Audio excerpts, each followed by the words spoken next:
July 4th, so anything you can do to make money, you're going to take advantage of it now. So Dodge Ram Trucks unveiled a new shirt design in their online shop this week, which they called the 2026 Ram Patriotic Unisex T-shirt. It's only $29.95, which is not terrible for a branded shirt, even though you're paying them money to be their billboard. I'll let you do the math on that. The problem was, it was just AI slop, right? And you did not need to order one to have it delivered to see the problems. For one, this patriotic shirt had a big American flag, right? That's the sign of America right there, baby. Flag had 38 stars. As most of you know, there are 50 stars on the actual flag, but whatever. Small oversight. Even though a fifth grader would know that if they were designing the shirt. But they just also, let the bad stars out. I mean, yeah, there you go. We don't like these places. But also it featured a truck with the slogan Ram Power, which I believe is actually the slogan. The only issue is, the image was not of a Dodge Ram. It was actually a Toyota Tacoma. No. It looks like a Tacoma. It is a Tacoma. Because it is. 10 songs about balls. Number 7.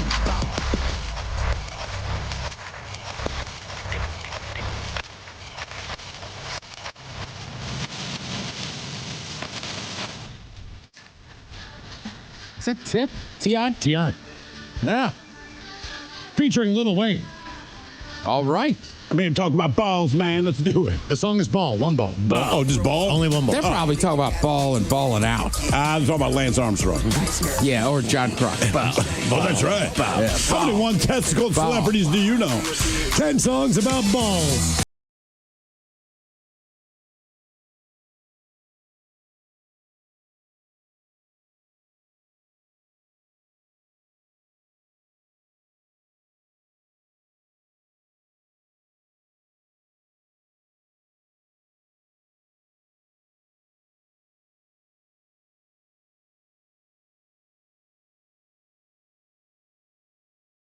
She's got balls. Have you guys ever passed out on the Yesser before? Passed out what? No. Passed out on the Yesser. Drunk. Yes. On the toilet? Yes. On the toilet, yes. Yes. No. I don't know. I was hammered. I don't know the period of time that I was on the toilet. I was probably in my 20s. I don't remember how long I was there. I just know I was able to clean up. And then I basically had to put my hands down on the floor and crawl out until the blood went back into my legs so I could feel my legs to be able to stand up again gingerly and try to walk because I had taken all the blood out of my legs. I found out that's it's one of the potential side effects of diabetes. I did not know this. It's not a concern of mine. Baltimore being Baltimore, I'm on a bus, and his old brother sits next to me. He's like, hey, Bob, let me ask you something, man. I'm like, what's up, man? He's like, your legs ever fall asleep while you're taking an S? And I thought it was like he's winding up to a joke, and I'm like, no. He's like, man, happened to me all the time. Apparently it's diabetes. And in that moment, I realized if you have diabetes, there's the possibility that in the time you sit on the toilet, your legs will fall asleep. I was just like, good looking out, old man. I never messed myself up bad, but the first house we got in Baltimore, big ass row home. 3 stories, but it's all wooden stairs, all wooden surfaces. I'd never lived in a place like that before, but like any teenager, I was always in my socks. And on day 2, I made it from the top staircase to the bottom real quick and never again. And I mean, it was just like tailbone all the way down. And my dad's like, why we're in socks, dummy? And I'm like, bro, everywhere we've grown up has had carpet. This is and also at that age, I think I was 14 at the time, so my feet are hitting size 13, but my body is not there yet. So I couldn't even go up the stairs without tripping. Kicking stuff. Oh, yeah. I mean, I went all the way down. My sister still lives in one of those houses.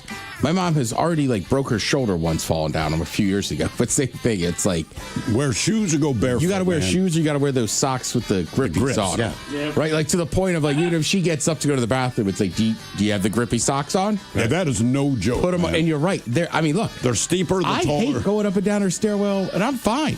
Right. Right? But it's just steep, and they don't seem very big. They're not. I've been victim to that, especially on like a Saturday or Sunday where I'm not doing anything. I'll lay in bed for, like Ted said, I will be there for an hour or two. just scrolling on TikTok because I don't have to think at all. Right. Correct. The videos are mildly entertaining enough to hold my attention, and I'm tired enough that I don't want to get engaged with a book. I'm bored enough that I don't want to get engaged with a show or a movie. I'm tired enough that I don't want to go out and do something. I'm okay with just rotting here. And, And some of them are really funny. Remember, what was that like a few months ago or a year ago? It was like redheads are black. That's right. You had all these redheaded people being like, I knew it. Like, what's up, my brothers? Right. I'm just like, this is so stupid. And then one guy screwed it up. Yeah, well, of course, you knew one It's guy. inevitable. Right. It was like, it was fine. And everybody. I'm black, right? Right. We all kind of had an agreement that if you had any red hair, we'd make the joke, but nobody was going to say that. That's of course, right. one guy. You know somebody is? I know. It just bummed me out. It was I know. friendly. Then, of course, it got racist. And now, yeah. Can't have anything nice, Ted. We can't. Some people don't know how to tell the joke. Hey, did you hear about the Swedish chef? I think that's Jesus. You get the joke? It's because You get it's racist. Well, gosh, it is your birthday, so I'm hoping to get a lot of ice cream. Now, if you're like old Goofy, the more ice cream you eat, the more chance you can make your own fart montage. So just walk around with your finger out and ask everyone around you to pull your finger and let her rip. Hi. And for dinner, you can get whatever you want. Just make sure you make it a double cheeseburger, double large pizza. Dad's got to get it for you. It's the day of the double. All right, guys, here you go. I'll tell you my issue right now, man. So my dog blew out her ACL, and then as common as that is, I only do surgeries on this on certain days. And because it is common, those days get booked out. So we had to wait like 6 weeks, right? We finally got it done Thursday, Friday. I don't remember which day, but it's just last week. But we took her in for a right ACL. And they said, look, man, when your dog blows out an ACL, there's a really good chance they're going to blow out the other one because they overcompensate. So we understand that. The dog gets to the vet, they call us to say, yeah, we know she was here for the right ACL, but because she's overcompensated so much, we need to do her left ACL first. That's the bad one. So we're like, fine, do what you got to do. My dog, there's nothing naturally calm about her. Like, if she's not asleep, then she's very alert. That's just how it is. But they're like, hey, just keep her calm. Don't let her run. I'm just like, that's like telling the kid, hey, climb in the pool, whatever you do, don't breathe. Don't ever come up for air. We're like, we will do our best. So we have to give her 1.5 times the dose of keep him calm medication. Yeah. But either she is dead asleep because she's on that medication, or she's losing her mind. So my wife's already made arrangements with Amazon, like, do not deliver to the front door. Because if you go to the front door, the dog could be on fire. She's going to make it a point to be at the front door and lose her mind. So we're trying to keep her still. She's got the cone on her head and all this kind of thing. But her leg is proving to be a freaking nightmare right now. The good news out of this, they said maybe they won't have to do surgery on the right one. The right one apparently might be able to correct itself in the time it takes for her left one to heal up. But I'm like, this is supposed to be like 6 weeks of this. Man. That's cheap. 6 weeks of that dog? Of that dog specifically. Like, I can fall upstairs. I can fall downstairs. I can trip over flat ground. But one afternoon, I was walking out my house, down the back porch to our detached garage. And at some point, I slipped. I knocked myself out. I did not know it. I continued down to the garage, grabbed the screwdriver, came back in the house, and I was rubbing my head. And my husband goes, "What did you do?" He said that I did not know my name. I did not know my date of birth. So we went to the emergency room, and I had a concussion. Ooh, see, I would have had sex first. Because then it's like having sex with a stranger. Then you go to the hospital, you see. Because I could tell you your name is like Peggy. Yeah. You know, and you'd be like, okay. that's the name you can pick? Peggy, let's have some sex. Peggy? Yeah. Oh, dude, I'm going Lexi or something. You know, something hot, man. All right. Peggy. What's my name? Maud. And now, the men's room legacy continues. Unfortunately, what you're about to hear is real. The members of this radio program are simply not that bright, or what some people would call educated. They are merely stupid. They're not trying to offend anyone on purpose. And all have played doctors on TV. You have been warned and are cordially invited to join the party. This is the men's room. Forget it, man, and get with the countdown. Get with the countdown. Shake this square world and blast off for Kicksville. The trippers, the grasshoppers, the hip ones, all gathered in secrecy and flying high as a kite. This is the Men's Room with Miles and Thrill. You know what they say, shake your radio more than 3 times, and you're playing with it. You're listening to the Men's Room. And away we go. Welcome to the 21st Amendment season, episode number 4546.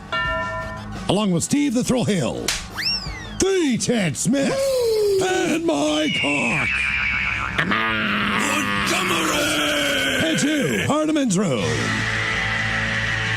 On tap today, the return of Who Sucks Less. We will play Profile This, plus headlines, a Men's Room shot of the day, fun with listener emails, and everyone's favorite, TV Time with Ted. Click, clack. Drunk and drunk. All right, here we go to the not-so-friendly skies where a man could get 20 years in jail after slapping butt. Meanwhile, a popular tourist attraction closes because of visitors emptying their gut. Florida man crashes his car before carjacking another and then driving to Chick-fil-A. A flight from Mexico to London had a very unwanted stray. And today's rescued animal is a horse, stuck in its own trailer. That is all coming on today's very special episode of The Men's Room. And now, here's the question. Hola, bitches. Good day to you and yours. All right, apparently several people in New York City Central Park, they were left, quote, horrified and disturbed earlier this week. What happened? I'm glad you asked. A carriage horse. It was pulling a buggy with 2 passengers through the park when it just dropped dead. Now, those who saw it happen, including the 2 passengers, they can't get the image out of their heads. And as one witness said, this is the second time I've seen this in the last 10 months. Horse and buggy, Central Park. And I guess, look, nobody actually saw that coming. But meanwhile, in Florida, a Navy base employee, he went for a swim with a coworker during their lunch break. Unfortunately, a shark was also on a lunch break and attacked the guy. It didn't kill him, but he's in critical condition. And, of course, there's video of the attack, and it contains a whole lot of screaming. And then the screaming stops when the shark pulls him underwater. You can't really unhear or unsee it, but that's how it goes sometimes. There's things that you see that will forever be burned into your brain. And unlike the dead horse and the shark attack, it's not always a bad thing that gets etched into your mind's eye. I remember seeing my first boob. I remember it clearly. Still very much a positive in my life. I remember seeing the birth of my children. It was weird, but pretty cool. I remember the look on my daughter's face when she found out that I was taking her to San Diego Comic-Con. I also remember the look on my mother's face when she found out I'd missed 120 out of 180 days of my junior year in high school. We'll just leave that one at that. Her face was not happy, but I will always remember her face. And that's what we're talking about today, man. There's good stuff, there's bad stuff, there's weird stuff, there's cool stuff, but inevitably, there's different points during your life where you just see something. And for whatever reason, good or bad, that thing just sticks in your brain and you remember it like it was yesterday. And that's what today's question, brought to you by our friends at Advanced Hair Restoration, is all about. Today, we want to know, good or bad, what image will you always remember seeing? To be a part of the big show, call 206-803-ROCK. Like the Men's Room on Facebook, follow us on X and Instagram at Men's Room Live. Send your emails to the Men's Room at KISW.com, and now watch the show live on YouTube at KISW Rock.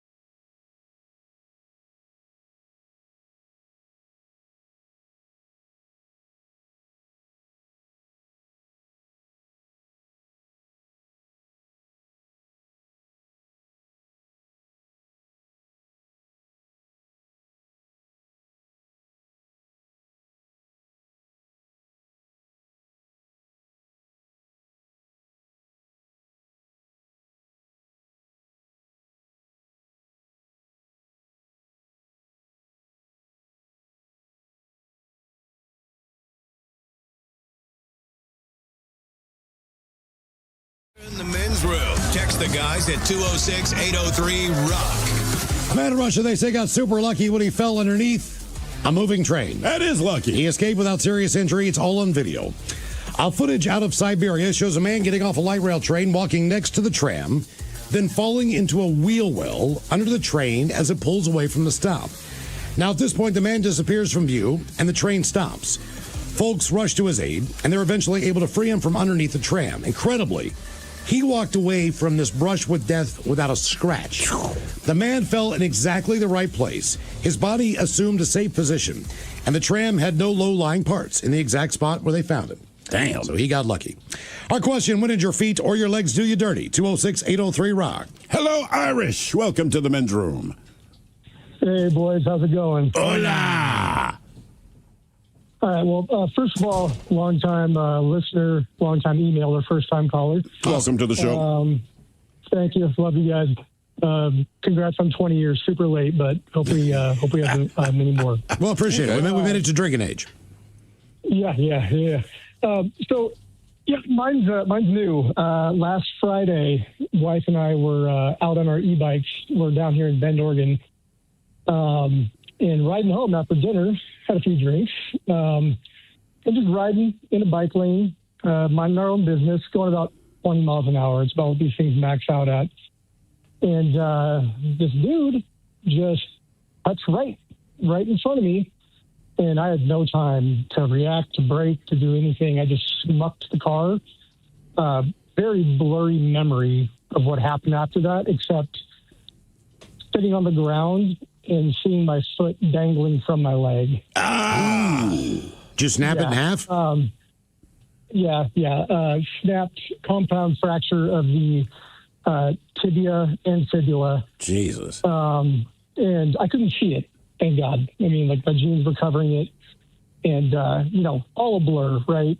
But I got rushed to the hospital, and I'm sitting here now, 4 days later, and I have one of those external fixator things, like kind of like a cage, on my leg, holding it together. Right. Yeah, with all the big screws and all that stuff.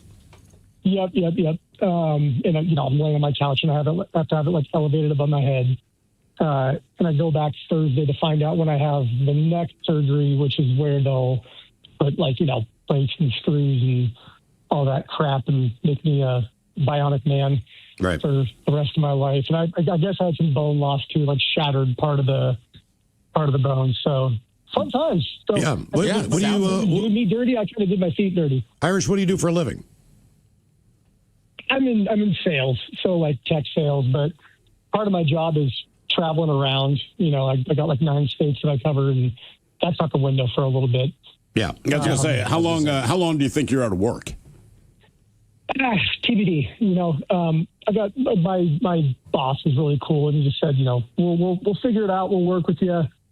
When you're ready to do anything, you can work remote for as long as you need, and hopefully that's the reality of the matter. Right. But I doubt I'll be doing much for the next few weeks. I read something about last week that Seattle might do, they might make you get motorcycle endorsed depending on how fast your e-bike rides, where you can ride that. So you might not be eligible for bike trails or for bike lanes. Some of those things can cook, dude. But you might just have to be, you need to just be street legal. So how fast could your e-bike go? 20. They max out at 20. And, Bend is really good about it, as in Seattle. So my wife and I live between here in Seattle. So we spend about half the year in Seattle, half the year here. We're supposed to be back in Seattle right now. We were supposed to come back on Sunday, but I'm But you blew it. You ruined it, man. Yeah, nice job. I do. I completely screwed the puppy. We were in the bike lane going 20, but I'll tell you what, I'm done. I'm not getting back on a bike. I'm not riding on the street. I was going to ask if you get back on. I bet there's a division between people who pedal and people who e-bike. I just have a feeling. I know how Seattle is. That's how it is. My son, he e-bikes. His can get up to like 22 miles an hour or something. And so the first day got it.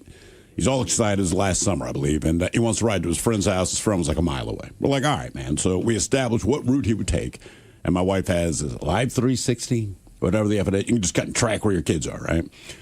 So her whole thing was like, look, just because it can go fast, do not open this thing up. And he's like, sure, gotcha, whatever. Well, she's your mom, so of course you can monitor the speed. Yeah. So to his credit, He goes 11 miles an hour. And I'm like, see, man, he does listen. But as we're looking at the map, he goes by his friend's street. And she's like, where, he's still going 11 miles an hour? She's like, where is he going? I said, I'm telling you now, he's a young boy. He just got this thing. He knows it can go faster. He's going up to a school parking lot because it's the weekend and there's nobody there. Sure enough, we see him. He goes up to the school parking lot. Then the speed goes from 11 to like 23 miles an hour. But when you watch it, he's literally just going in circles in the parking lot. All right? Yeah. Yep. He did it for maybe 2 minutes. And she was like, oh, man. I said, listen, man, he's going to open it up because that's what we do. But he's doing it in a safe place. And sure enough, when he was done, he goes back to the street, back down to 11 miles an hour. Went to his friend's house. And I said, look, he's doing what you asked. I don't care if he's going to open it up in the parking lot. Now, there's a few things she does not know. So I'm outside smoking later, and I realize he's coming up the sidewalk or coming up the driveway doing a wheelie. Right? So I'm just like, hey, man, I'm not going to share this with your mom. He's like, I don't know you're outside. I was like, I don't care. You're not doing it on the street. He's like, God, no. But he's like, look, man, home stretch on the driveway, pulls the wheelie. That's where he does any of this quote-unquote stunt stuff. I told you, man, my neighbor messed up his knee bad. Yeah. He was stepping off of the scooter. I mean, so he rented one of those Lime scooters. All right. He was coming to a intersection, stop sign, stop light, whatever the deal was. He was slowing down. He put his knee down, and whatever he did, I don't know if he locked it up. Yeah. But I mean, completely blew it. I mean, the whole knee exploded, essentially. Now, this is not good when you live in a 3-story townhome. He lives behind me. Yeah. So he couldn't, Yeah, your house is the last place. Dude, he's crawling. He's like butt scooting up steps. Like I didn't see him for months. Yeah. Because he was just up, he would just very rarely leave the house and go into doctor's visits and stuff like that. Other than that, he was like Irish with his leg up in the air with a bag of ice and just trying to do some rehab at home. That's brutal. It amazes me, the people that rent those Lime scooters, not because they're renting the scooter, it makes sense, but you realize how many people don't know how to ride them. And they're not particularly complicated, but if you're not comfortable doing it, and I'm like, you're renting this, you don't have a helmet, and you're in downtown Seattle. Like, well, trust me, I thought, okay. That's the thing. In Seattle, there's just so many hills and stuff. Like I said, like I've ridden them in Austin. There's a point in the evening where if we've been out having a few drinks, I'll go, I ain't getting on that. Don't do it. That's what I do. I'm not getting on that was thing mine. right now. I've been a couple buddies at South Lake Union for drinks. And I'm walking down South Lake Union. There's a whole stack of them. I'm like, you know what, man? This is a designated trail. It's flat for the most part all the way to Did you take it? No. Dude, I'm telling you, I said easy. I'd already had a couple drinks. I knew the I knew the movie. I did not want to replicate what my neighbor did. I did not want to crash one of those things. I was like, I'm walking. If I fall on my face walking, that's on me. Right, that's fine. But I'm not taking a tumble. When did your feet or your legs do you dirty? 206-803-ROCK. Hello, Lynn. Welcome to the men's room. Hola. Hola. So it was actually not my legs that did me dirty. It was my friend's. However, I captured it on film, so I feel like I can speak for her. Excellent. So a couple friends and I went up to Alaska to meet up with another friend to do an overnight backpacking trip up in the mountains. Oops, sorry. One sec. Okay. Sorry about that. So there's still snow on the ground, so we actually lost the trail kind of halfway through our hike, and it was June, so it was still light out even during the night. So we kept hiking, trying to find the trail again. But we were having to post hole through a few feet of snow, so our legs were getting really tired. This already sounds like a ton of fun. Yeah, that sucks. Well, we were terrified because actually at one point around midnight, our legs were already starting to give out, and we had 30-pound packs on our back. So we actually had found a dry spot under some trees to pull out the bags and maybe catch some rest. But then we had one of our friend's dogs with us, and the dog started just going crazy. And it turned out it sighted a bear nearby. So we, in our backpacks, we actually had teriyaki pork or something that we were going to eat that day. So we smelled like meat. And there was a bear nearby. So keep in mind, you're also made of meat. So how did you how did you know it was a bear? So the dog's going crazy, but what let you know that it was in fact a bear? My friend went and checked it out. She wondered why the dog was going crazy, so she went and looked and saw the bear on the opposite, kind of across the valley, but still too close for us to be comfortable. See, that is a white person move. If you were in a group of black people, that dog goes crazy, our conclusion would be the dog's going crazy. It doesn't matter what's out there. We're going back. That would be my. Never. Let's go see what's making the dog crazy. Well, that would be my number one fear about backpacking and camping in Alaska. It's just bears. the fact that there are bears. Legitimate. Yeah. Yeah. So we were scared we were just too scared to sleep. So I immediately slung the Ziploc bag full of marinated meat off a cliff. And then we packed our bags up and just kept on going. How much meat are we talking that you throw off the cliff?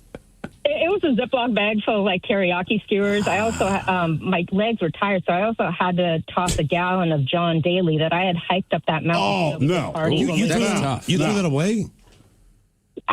My legs were giving out. Like a gallon of liquid bike packing. No, we understand. We completely understand. I would just. But you realize drink some do you of realize that this? If you pour it down your throat, you carry the weight differently.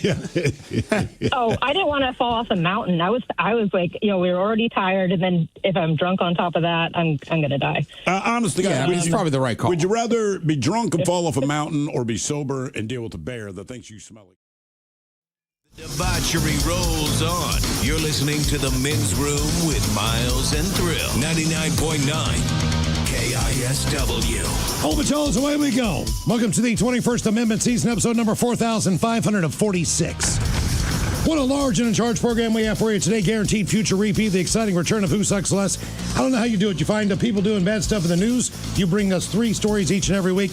It is up to us to determine, out of the 3 stories, which one sucks the least. Do we have a theme today on Who Sucks Less? Not really intentionally, but it does come down to a matter of people threatening coworkers. Oh. I just realized that now. In this case, people threatening I will say in one of the stories, that'll be the first one, there's 2 people involved. And while one guy made a bad decision, I understand why he made the decision he made. Maybe he escalated things, but I'm just saying, I completely understand where he's coming from, even if he didn't do the right thing. So with that particular story, the Who Sucks Less might be like, look, is it the guy that provoked this guy or the guy's response to the provocation? Yep. Before we left Baltimore, our boss accused me of threatening his life. He didn't accuse you. He asked you if you were threatening to kill him. Yes. And your response was, no, I want to kill you, but I'm not going to kill you. Because I can't. And this went on over and over. It's like, wait. Are you threatening to kill me? And Miles kept saying, no, I want to really bad, but I can't. But I can't kill you. That is a weird Baltimore thing. I had that guy named Chip. We got into an argument. I don't remember what it was even about at this point, but he got super pissed. I remember he jumped up, ripped off his ball cap, and he's like, do you want to fight? This is in the studio at like midnight, right? And I was like, Chip, I would kill you. All right, just typical throwaway. Yeah. I didn't give it another thought. I come in the next day, and the boss is like, did you threaten to kill Chip? I'm like, what are you talking about? And I'm like, no, ma'am. So I explained the scenario to the boss. He completely understood. But he did say, look, Chip's really upset. Can you just do me a favor and write Chip a note of apology? An apology. So I said, hey, you know what? No problem. So the boss did not read it in advance. I handed it to Chip. Chip read it out loud. Said, Chip, I'm sincerely sorry that you're such a pea. That didn't go over very well. Yeah, he made me write another one. Yeah, I bet he did. Who Sucks Less is coming up at 4:30 here on the program. Guess what else we have for you today? What do we have? We have another prize. On Profile This. Let's go. Now, yesterday we did not get a winner. We did not. All right, so you that led sucks. them astray. Because you lost your $200 gift, your dining credit there at Slaw Hall, the steakhouse. That's correct. But I believe today is a bigger prize. Yeah. Now, as you know, at Emerald Queen, it is a brand new casino. It's a brand new hotel. Oh, yeah. Okay. These rooms all overlook downtown Tacoma, and they are spectacular. You've stayed in them before, Ted. I have, yeah. I stayed in the room there and ate at the steakhouse. It was great. We did the whole thing. There's a pool. Everything you can win, I've done. That's what Ted just told you. All right. So it is nice. Yeah. I thoroughly enjoyed my stay. All right. Have any of you ever spent the night in a suite in a hotel before? I have not. And a suite. In a suite. We got a suite once, but it was... I can't remember which hotel flag it was. So it'd have been like the equivalent of Holiday Inn, right? So whatever room we're staying in is a volleyball trip. I can't remember what was wrong with our room. Oh, when we checked in, the woman said, hey, the room we had for you, it's still dirty. Would you mind an upgrade? I'm like, of course not. So we got the equivalent of a Holiday Inn suite. It wasn't bad. It's just bigger. It had 2 bedrooms and all that kind of thing. And I'm like, but as far as suites go, I'm like, look, listen. And again, it wasn't Holiday Inn, but about the equivalent level. I'm like, okay, all right, but we're in a suite. When I was 16, 17 years old, I was teaching swimming. And the only indoor pool they had was at a resort that was, golf course, tennis courts, workout facility, the whole deal. And so, but they had an indoor pool. So we were teaching kids how to swim, all that crap. And because you got like a certification, if you took these classes, then eventually you could we had an advanced lifeguarding class. Now, this pool was pretty chlorined up because it was inside. Wait, what's an advanced lifeguard? Well, You're telling me I'm not an advanced lifeguard, buddy, so I can pull you out of the water, but I can't do CPR. No, you could work in a pool. Okay. So you could get paid to be a lifeguard. All right. Well, we had all kinds. I'm just saying. We had all different. I don't want a lower tier lifeguard. But we had those classes too. If you wanted to learn how to save a life in a pool, resuscitate people, all those things. So we had that, and then we had the advanced version of that. Is that for like ponds and rivers? Where you got your what is the certificate. advance? Like what? It was just a longer period of time on the curriculum. So in other words, I just feel like my lifeguard's like, look, I didn't get my advanced degree, so I think I remember how to do this. Like, I don't want to hear that. Okay, one of the requirements was you had to tread water for 20 minutes. All right. Now, I don't know if you realize how long 20 minutes is. Pretty long time to tread water. Sure. A lot of people just failed at that. I believe that. But that was part of, getting your certificate. But anyway, so I'm doing my thing, diving at the bottom of the pool, and I see this big-ass key at the bottom of the pool. So I dive down and pick it up off the bottom of the pool, come up to the top, and it says Governor Suite. And now I'm like, all right, man. So, again, 16, 17 years old, we knew where the Governor Suite was. Sure. On the outside of the property. So if we walked around the perimeter of the property, we could look and see, are there any lights on in here? Is anyone in here? So we were able to sneak into the suite and just kind of, I don't know, borrow a bottle of liquor or two. Oh, yeah. I mean, this is a fully stocked bar. It's the Governor with a kitchen, dining room, the whole, that is the only suite I've ever been in because we found the key at the bottom of the pool. But I'm sure you've been in another suite. I mean, some hotel, like you're thinking about like a suite on like a top floor or whatever. So what then constitutes? Is it like multiple bedrooms? No, it just depends on what the place is. Sometimes if it's just a really nice boutique hotel, technically those are all suites. Okay, all right. I've stayed at the Spring Hill Suites. You know what? I have stayed at the suite. Fairfield Inn Suites. I take that back. First time we went to Mexico, we because I didn't book it, my wife did. So it's only 9 rooms in this hotel. When you brought boutiques, Dad, that's what made me think of it. Yeah. And she got quote unquote their penthouse. Okay. Penthouse, right? That's like another level. Now, again, like don't misunderstand what I'm saying here. It wasn't like $1 million, but it was still the nicest room that they had at this place. Yeah, I've stayed in like a jacuzzi jetted suite. Yeah, I mean, to me, all right. So not only will you win the tickets to Blackberry Smoke, but you will also win a suite for the night. That is correct. For the night, for Friday night. Mm-hmm. So you go see the show, you check in before that, you can stay the night in that suite for the night. That is a prize coming up today on Profile This at 5:15. So yes, hopefully someone can win that one today. That's a pretty good prize.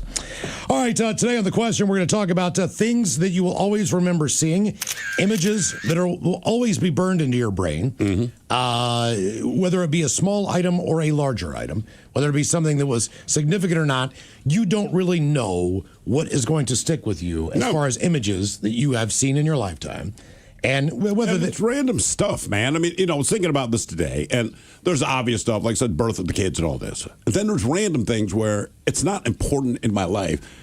But I've told you the first time my son saw a dwarf when we were at a supermarket, and the dwarf was holding an apple. This is not a significant moment, but I can point that dude out right now if I saw him. It is burned into my brain. Maybe because of the angry look he was giving me. Yeah. Like, that's there. Then there was a video you showed me, Miles, of the guy basically getting stomped by an elephant.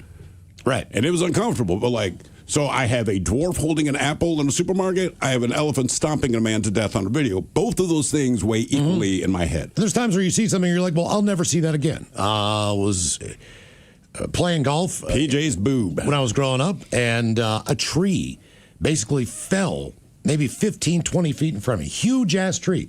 But it had been around 50, 100 years. Yeah. And it just boom. And I'm like, well, I'm never going to see that again. Actually, I have. I've seen it twice now. But at the time, I thought so. But that tree was big. Right. That was a big-ass tree. And I thank God we weren't walking. We had to walk that direction. We had to walk around the damn thing. But it was insane. We were probably, 20 years old at the time. Yeah. But just to watch a tree die. And then we went and looked at the root Most system. people say watch a tree fall. I like you can put the negative spin just to watch the tree die. Well, it died. And then the whole underneath side we could see was termites were everywhere. Sure. Underneath the bottom of the root system. So obviously they had killed the tree, but it was still, I saw the last space shuttle. The actual launch? Well, because Artemis was like a different. Yeah, Artemis is different than the shuttle. The shuttle is Right, only so the reusable. last space shuttle was, 2011. All right. And I was in Disney World, and where we were at Old Key West Resort, we timed it out. We were at the pool. We weren't in the park, and you could see that thing take off. Could you hear That's it? awesome. You couldn't hear it. Okay. But you could see it.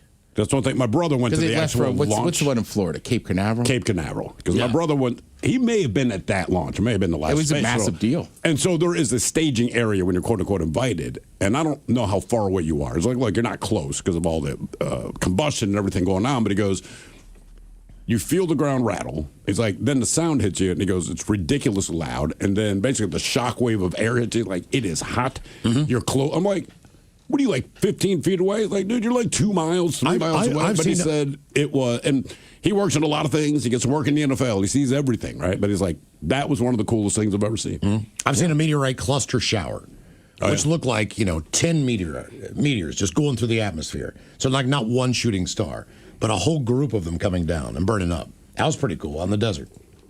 That's one of the things I'm torn on, right? So not that, but what was the last shuttle? Was it Columbia that burned up on its way back? All right, so it burns up on its way back. It's trying to make its landing, I guess, in Houston because all this happened over Texas. But anyway, the video they showed looked spectacular because, to your point, it looked like shooting stars. So, like, the image was cool, and I'm like, man, that's badass. I did not realize what had happened. And then they explain what you're looking at, and I'm like, oh, damn. Now, this situation that happened yesterday in Florida, actually it was Monday, was not something you ever want to witness. There is video of this. They have edited it to some degree, so it's not as horrific as they give you a clip of it, a snip. And apparently they're confused about what they're looking at. But a lunchtime swim at a Florida Navy base ended in a critical emergency on Monday. A civilian employee at the Naval Support Activity Panama City base was attacked by a shark at about 11:45. He was in the water with a coworker, officials say. The man, believed to be in his late 20s, suffered serious injuries to both arms. He was rushed to the Gulf Coast Hospital. He did undergo surgery and was listed in critical condition. His colleague was not hurt. But video from the shore, posted online, appears to show the victim screaming for help near the marina. It does not appear to show it. It shows it. As a dorsal fin surfaces beside him. Before then, he disappears under the water. The base's commanding officer thanked first responders for the quick action, offered support to the man's family. The employee has not been publicly identified. The water off the panhandle, they say, is a nursery for shark species. They also say that the shark attacks are very rare. I was reading that, and I'm like, all right, I understand what you're saying percentage-wise, but we read that once a week. Something that's incredibly rare is not brought up every 7 days. It does seem different. It was on the Gulf side. Well, there's a ton of sharks up there. There is, but I'm just saying, generally when you think Florida, Smyrna Beach or whatever. You're thinking, right, what's it, New Smyrna Beach? Yeah. Or like down in like Fort Lauderdale or Miami. He was probably thinking that too. Yeah, so it is kind of odd that right there at Panama City or like Pensacola, like that one I was like, oh, wow, the Gulf. And then you realize, everyone pictures Jaws. Like, the shark was not nearly that big. It just needs to be a shark. Yep. Like I said, the shark looked about the same size as him, but the shark won. Yeah. They say Kilauea is not done making history. The Hawaiian volcano logged its 48th burst in its ongoing eruption, edging past the 1980s benchmark to set a new record for the most fountaining episodes ever recorded for an episodic fountaining eruption. Though episodes are separated by pauses, they are all occurring at the same vents in the crater, meaning they make up the same eruption. They say episode 48 kicked off around 4:40 a.m. local time as people witnessed lava shooting 500 to 650 feet into the air. Damn. And feeding a plume that climbed over 20,000 feet. That actually prompted ashfall advisories for nearby areas. The pace of these is what stands out. The current eruption, which began December of 2024, has produced roughly one episode every 10 days over about 18 months. They say a previous eruption in 1983, in contrast, took about 3.5 years to reach 47 events. So this thing is blowing up a lot faster. And scientists say there's no indication it's winding down, calling the ongoing activity an event for the history books, and people are taking advantage of watching this thing blow. I mean, look, most of us anyway, up until Mount St. Helens, when I was a kid and you brought up a volcanic eruption, it was always the Hawaii vision of it. Yeah. You know, it's red lava, it's spewing, it's not taking anything out, but there's lava. And then Mount St. Helens blew, and I'm like, but there's no lava. My dad's like, right, that's part of the problem, bro. I mean, that's just, he's like, the mountain's gone. I'm like, oh. That was just a giant poof. Yeah, but I do remember all the images from that. Just in my lifetime, I just never thought something like that would happen on the mainland. All volcanoes were in Hawaii, and they're always orange, and they're always kind of. You know what? And to be honest with you, nowadays it's better, but you're right. Like when I grew up, like the idea there was volcanoes all around in the Northwest, like we just didn't know. Right, because if you're not spewing orange lava all the time, then in our mind you're not a volcano. And we say stuff like, because we grew up in the area, like, how do you not know Gettysburg is in Pennsylvania? You know, but if you don't live there and you don't know, no reason you would know. Yeah. So when we moved out here, I mean, I knew Mount St. Helens blew, but I was 10 years old, or however. Yeah, it was 10 or 11. 1980? Was that 80? Yeah. Yeah. So when that thing blew, I was 10 years old. When we moved out here, and people said that Mount St. Helens was down the road, I'm like, huh. I know. It's in Washington. I didn't. Wow. Yeah. You know. Like, I'll be damned. Yeah. Rainier. Had no. I mean, I'd heard of it. Had no idea when I saw it. I was like, Jesus Christ! All these mountains.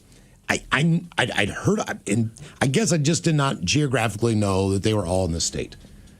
So, I think I knew they're in the state, but I don't think I could be in downtown Seattle, look and see Rainier, which to this day still just stops me in my tracks every time I see it. But you're like, holy Jesus, man. So our question, good or bad, what image will you always remember seeing? 206-803-ROCK.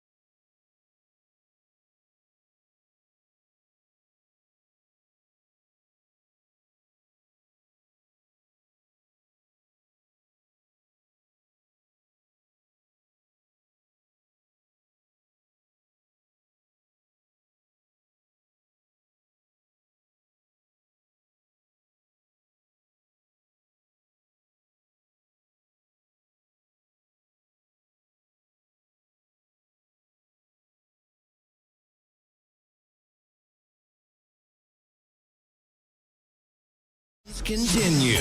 This is the Men's Room with Miles and Thrill. Guy in England miraculously survived after sustaining a broken neck, fractured spine, smashed ribs, blood in his lungs, and other car crash evoking injuries after he tripped over his cat. I can't remember much, just falling fast. It was quick. It was over within seconds. Then I was at the bottom. The freak, as they say, apocalypse meow accident. Oh, boy.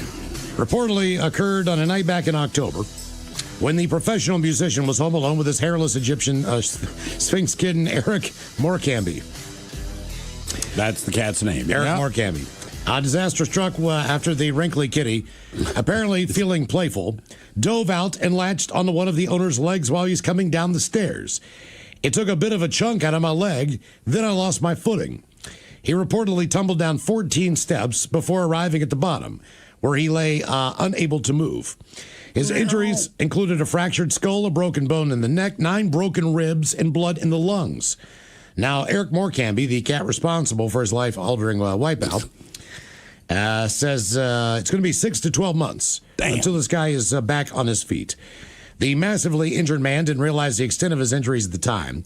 However, paramedics later revealed that he'd suffered all those different things. Unfortunately, his wife, Jackie, a children's care worker, was working nights at the time, therefore unable to come to his aid. As a result, he lied unattended for 14 hours in a pool of his own blood. Jesus. My phone was dead. I couldn't get up. I physically couldn't get up. It's the hardest sensation. It's almost like claustrophobia. You can't get out. You can't physically get anywhere or do anything. It wasn't until the next morning that the man's wife arrived and discovered her husband spread eagle at the bottom of the steps. By the way, he's a musician. He is a vocalist. Oh, really? So to break all those ribs, puncture your blood in his lungs, yeah. All that stuff is not good. I normally get home at about 8:30, but that day I got held back at work. I didn't get home until 10. I opened the door and heard him screaming and saw the blood. He was saying, "Oh, you're home, help." By this time, he dragged himself onto the landing. They then dialed emergency services. They were there within minutes, whereupon he was quickly taken to a local hospital. Our question, when did your feet or your legs do you dirty? 206-803-ROCK. Still want a hairless cat. I mean, I kind of do. It was zero help. But then again, that cat took a chunk out of his leg when it bit him when he was going down the steps. That's your pet. Pets don't normally take a chunk out of your body. Now, wait. Most of the cats you've owned are prone to do that, right? Yeah. One. The one that bit your nose? Yeah. Yeah. One cat that was blind and deaf. Scared to death. But sure played a mean pinball. Mm-hmm. Hello, Joshua. Welcome to the men's room. Hola! Hola! So, my story happened when I was summer of my 13th birthday. Had a whitewater rafting trip planned 2 weeks before that.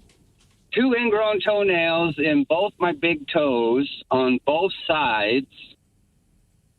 And having to get them surgically doctored and taken care of. Did you not cut your toenails? I did cut my toenails. I do cut my toenails. I have to cut my toenails. I cut my toenails in a straight line. Yes. And they had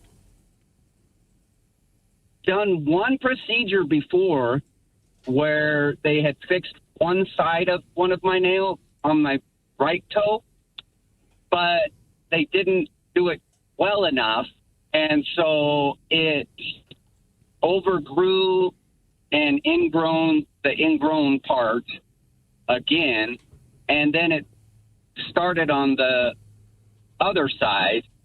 So I had both of my big toes on both sides ingrown at the same time. How does that happen? Like, I've known a lot of people that have had ingrown toenails, but what is the leading cause of that? How does that happen? And the way the doctor explained it to me was the root at the base of where your toe turns into your toenail. Mm-hmm. It has it doesn't line up straight. It's supposed to go straight out, but some of them, for some reason or another, genetics or whatnot, they can become curved. And so your nail grows, instead of growing straight out, it grows out and then it turns as it follows the root from the inside of your foot. I'm guessing you didn't go on your whitewater rafting trip. No, I ended up with both of my feet bandaged for a week because after the surgery, I had to wait for the toenail to regrow hard enough to where I could take the bandages off. So do they remove the entire toenail then when they do this surgery? Yes, they took both of the entire toenails off. They used a silver iodine on 2 Q-tips on either side of my toe. They had it inserted the Q-tips with this silver stuff that basically it kills the root. And so now my toes only grow my big toes only grow a toenail in the middle of my toe. Okay. In the middle of your toe. So what, do they start in the middle and work their way out, or do they start in the back and stop in the middle? They grow from the back all the way to the front, but it's only the middle section of my toe that has a hard nail on it. Either side of my toes have a very soft, almost a brittle feeling, like when you break your nail, but it doesn't come all the way off, kind of. That's better than them becoming ingrown again. Yeah. That's pretty crazy, though, man. Yeah. And from that time on, I've never had any other problems with the ingrown toenails. But I would imagine you're on top. Somebody else here on YouTube, they said, had the same thing happen both toes, both sides, couldn't walk for 8 days. He says, mine left a strip-on toenails on both toes. Okay. God. I was in... I think it's just hard to cut your nail straight across on the big toe. I feel like it just kind of naturally curves. It does, but look, man, if I had to go through that, like whatever I got to do to cut it straight is what I am doing. I can't remember if it was junior high or high school. we just didn't know any better. After gym class or practice or whatever the deal was, there was a group shower. Everybody went in there, took a shower. You got dressed, and you went home.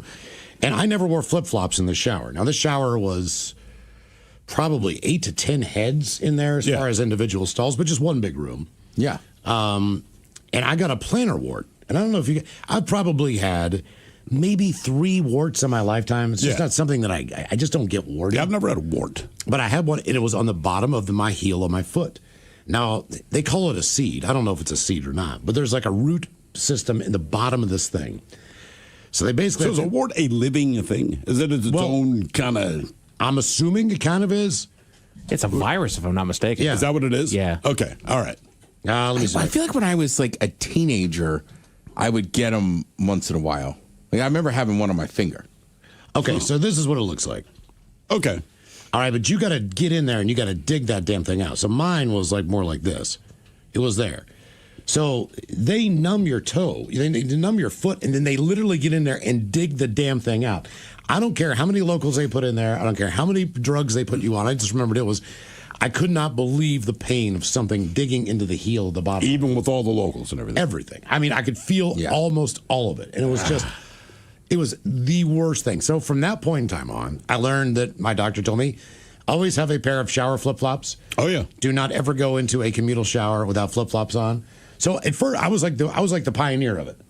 So everybody on the team or anybody in whatever practice or whatever we were doing, I was the only one wearing flip-flops. And when I showed them the hole that the bacteria had eaten through in the bottom of my foot, they're like, dude, I'm on it. Everybody got flip-flops. Every single person in there. Right, I mean, is that even standard practice now? Because my son just started football practice as of yesterday. and get the flip flops with the holes in them. What do you mean?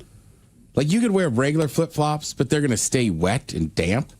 Whereas like the one with the holes keep your foot elevated off the shower ground, but yet the water will just kind of run through them. See, that's my thought. So he started football practice yesterday for high school. It was the first year playing freshman high school, whatever. And, my wife, being a mother, worried about it getting hurt. He's going to do this.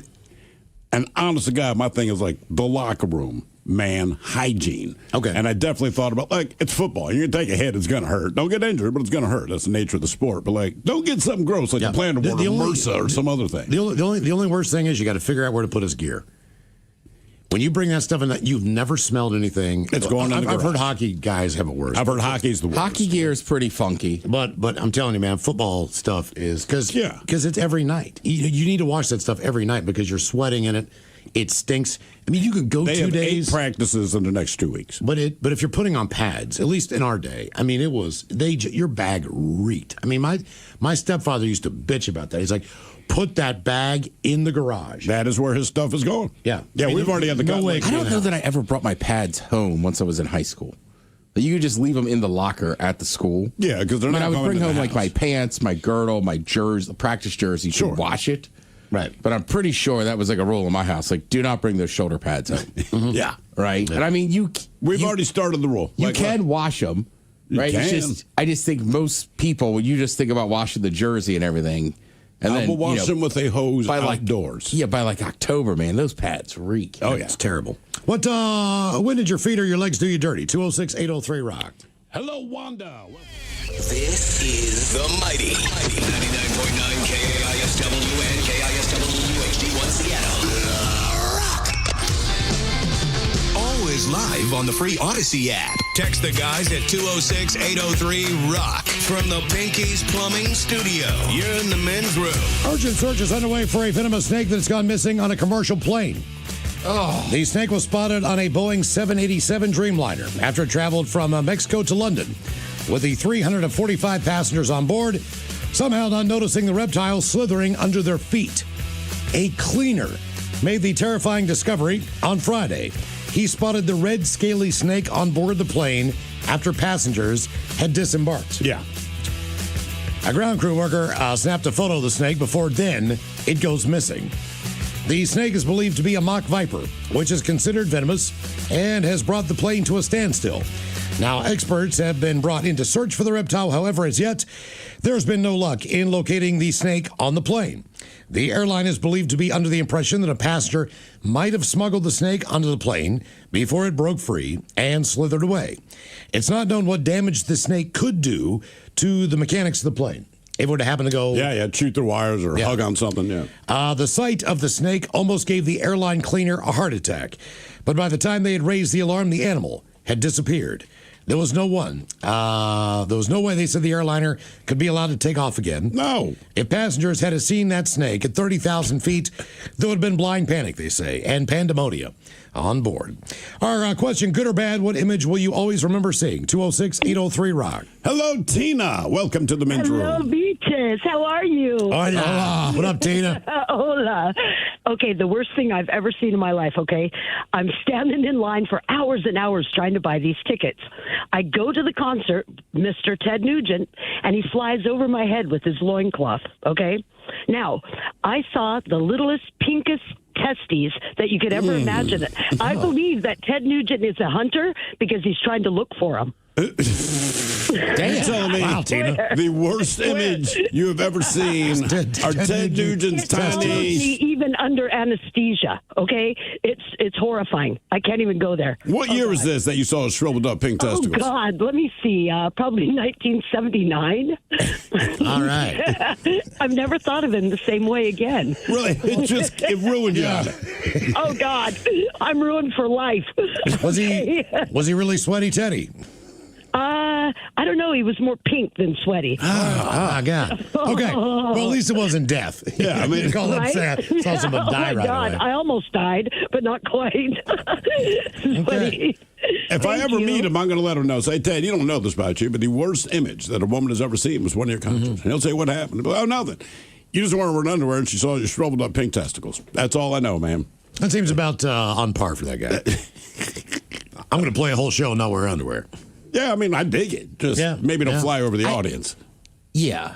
That seems crazy to not wear underwear flying over the audience. But then again, it's Ted Nugent. It's probably very much like, look, I'm not going to wear underwear. Make sure I can fly over the audience. Yeah, I mean, he's that guy like, hey, man, let him lick up and soak it in, ladies. Yeah. All right. We go to Montana. A 13-year-old boy was seriously injured after falling from a ride at the carnival being held in the parking lot of the Butte Civic Center on Sunday afternoon. Police responded to the Midwest Amusements Carnival just after 3 o'clock in the north parking lot. The boy suffered serious injuries in the fall. He fell from the very top, and they do not have a condition on him as of Sunday night. After that, the ride was cordoned off and shut down by police pending further investigation. But multiple witnesses saw the boy fall onto the parking lot. That'll stick with you, man. Well, with my fear of heights, the idea of watching that, like there's certain even videos online that I can't watch. Sure. Because I can't see it. I can't watch it. The only thing that I've seen like that, and I've told this before, was just the hang glider. I'm like 8 or 9 years old when we lived in Colorado, and my dad and I went to whatever kind of show it was because it wasn't just hang gliders. There's all kinds of stuff going on, but you're watching this hang glider, and I don't know how far away he was. He was not close, but you could hear him screaming. And at first, we thought it was part of the show because there's like this big-ass radio antenna there. And when you're watching, he's kind of circling around it. Mm-hmm. And everyone's like, ooh, that kind of thing. And then at some point, it just kind of clicks in all of our minds. Maybe he's screaming because he can't control it. And he kept getting closer, right? Like going down the drain, kind of. And from my vantage point, I could not see the bottom of the radio tower. I couldn't see where it met the ground. But I very vividly remember watching his hang glider just hit this thing. And then he just dropped. But he disappeared from my view before I saw him hit the ground, which I'm fine with because still it's bad enough. But I remember my dad, super calm about it. You know, like this thing happens and there's just a hush in the crowd because it's very obvious, like, oh, man. So my dad grabs my hand. He's like, okay, let's go home, right? I mean, show's over. Yep, it's done. Let's run. There's nothing we can do. Speed the traffic, kids. You know, I think he made the right decision based on my age. But I just remember watching this guy like, oh, look at that, man. He's getting real close to the tower. Like, I don't think he's supposed to be getting close. Oh. And then there's that, that weird kind of low. I don't know what it was back then. People didn't scream as much. Like nowadays, people just scream. It seemed like back then it was just a collective, So I'll give him the shark video we watched. People were screaming. The guy was screaming. But I feel like in the 70s, it just would have been, Mm-hmm. Dude, yeah, that's it. I flew into Reno back in 2011. Not that long after, unfortunately, they had that terrible accident at their air races. Oh, yeah. They're kind of famous for those air races. And I mean, I think I got there like a few days afterwards. And I mean, I don't know how to explain it, but you could tell how bad it affected people in this town. Like the airport seemed quieter. Really? Like when I got to the place I was going, there was a couple people that were like, "Yeah, I was there. It is the worst thing I've ever seen in my life." Yeah. I got a buddy that races in those things, and Yeah. when that happened, I'm like, man, are you still going to keep doing? Because he makes his homemade stuff, you know what I mean? And hell yeah, man! He's like, that was that guy. I'm still doing it. His wife was not happy, but he's been doing it ever since. Just what he does. Yeah, they did a reel for the radio station I worked at when I was growing up in Morgantown. I can't remember what anniversary it was. Might have been 50 years at that point in time. But they were known for their news department. All right. So their news department covered a lot of Pittsburgh and the West Virginia area, and it was the big AM news channel, in the area for radio. So the one guy was a correspondent. He would go to D.C. He would cover all the major events. Yeah. And he would work for like WABC up there and do reports depending on where he was going. He would get on the train and go cover like the Eastern Seaboard. And so he was the main anchor on WAJR. And they had the video of the Hindenburg. So he was at the Hindenburg, and how old was this guy? You see these. He wasn't alive. They were just. They were just showing. Like these are. No, seriously. I thought you were saying like he's covering the Hindenburg. No, it's like anything else. Like if we have 55 years here, if they showed the first DJs on the air, more than likely they're dead. Yeah. I'm just sorry, they're dead. It was the same thing as that. These were like great moments in WAJR history. All right. From over the years, like whether it was covering, Mate One or whatever the hell it was, all these different things that happened. But there was a bridge that collapsed and where the Mothman is. Yeah. All kinds of just weird stuff. So that was all part of this montage. But when the Hindenburg thing came on, man, people are jumping. Oh, yeah. And he's going, oh, the humanity and all this crap. And all this crap. Yeah. But the thing's on fire, man. Those people, most of them lived. Yeah. Most of the people who jumped lived. It was all the people that stayed in the canopy or that thing below it. Yeah. That perished. Guess that's the word, yeah. Yeah, whatever the thing below it is, the little, seating area. But the people who jumped lived. But it was so nuts to see, it was a sea of people. Yeah, I mean, given the options, man. And every time I walk in, like they had it on a reel, like on a VHS tape in the lobby or whatever, and you walk in, you're like, oh, God. Oh, yeah. This thing again, it's just like, gee, but you had to stop and watch it. It was just like, it's crazy. Every time. I've seen it a million times now, and if you put it on, I will watch it. Good or bad, what image will always be burned in your head? 206-803-ROCK. Now, what's the story? Mike, maybe you told me this, or Miles, maybe you did. Or Ted, maybe you. But they said, so the guy that's famous for calling the Hindenburg thing, the humanity, there's something like, I want to say, they said, look, that's not my actual, it's my voice. They sped it up. They sped it up. They sped it up, right. So, and it's like, I don't know. That's what everyone imitates, but that's not what he sounds like. No. And because I watched a whole special on him, and Miles would know too. And I forget the reason, but it's like they added it in like after and they sped it up. So he'd have been more like, oh, the humanity. But everything was, oh, the humanity. Right. He would have been talking normal, but that's why his voice sounds kind of different than what his voice normally would because they sped it up. It's not important, but for whatever reason, that bugs me. Like, dude, this is this big historical Let's change event. the pitch on this. Yeah, come on. Good or bad, what image will you always remember seeing? 206-803-ROCK. There's a lot of, if you watch as much like history shows as I do, there's a ton of stuff in our history that is just wrong. Just straight up. Well, like Paul Revere was not alone. There was a couple people with him. Yeah, he kind of screwed it up. But there was a famous book that came out that was just about his made him a hero. Right. Well, that's the thing. When we were kids and they told the story, the British are coming, the British are coming. We were like, whoa. Didn't the British know that there's a man screaming this at the top of his lungs? And the teacher did not know as much as you know, so it's just kind of like, yeah, we don't know. It just seemed weird as kids. I'm like, how is this secret if you're running through town screaming at the top of your lungs? It just doesn't make sense to me. Only to find out, because that's not what happened. Right. Like, oh, okay. Hello, Van. Welcome to the men's room. Hola. Hola. Hey, so I was working as a valet in Tacoma, downtown Good Sam. Early in the morning, guy was trying to get ahead of his yard work and was doing some gutter cleaning. Slipped and fell through his ladder, and his leg went halfway through one of the rungs, and he fell backwards and broke his leg. Neighbor found him and brought him in. Guy came in with his bones sticking out of his leg. Oh. Probably the worst thing that I saw as a valet there. He's yelling at me to get help. Again, I'm a valet. The most help I can do is get a nurse. You know what I mean? But that was probably the worst thing I saw as a valet in Tacoma. Huh. I mean, did you point out to him, sir, I'm a valet? I thought you would have something completely different to say. Yeah. the guy that drove in with him was like, "You gotta get help me get him out." I was like, "I cannot touch this man. I can get somebody for you, but I cannot touch this person." It was a pretty intense situation. Now, is it that you couldn't touch him because those are the valet rules, or you couldn't touch him because you are not dealing with the bone sticking out of the man's leg? Kind of both. I don't know how to pick this person up without possibly making it worse. And I'm paid to drive cars, man. I wish I could help, but I don't want to make the situation worse, you know? Damn. Where were you working? Hotel Murano? Who has valets down there? No, it was Good Sam's. I was at a hospital. Oh, okay. All right. So you're valeting at a hospital, but you're not getting involved.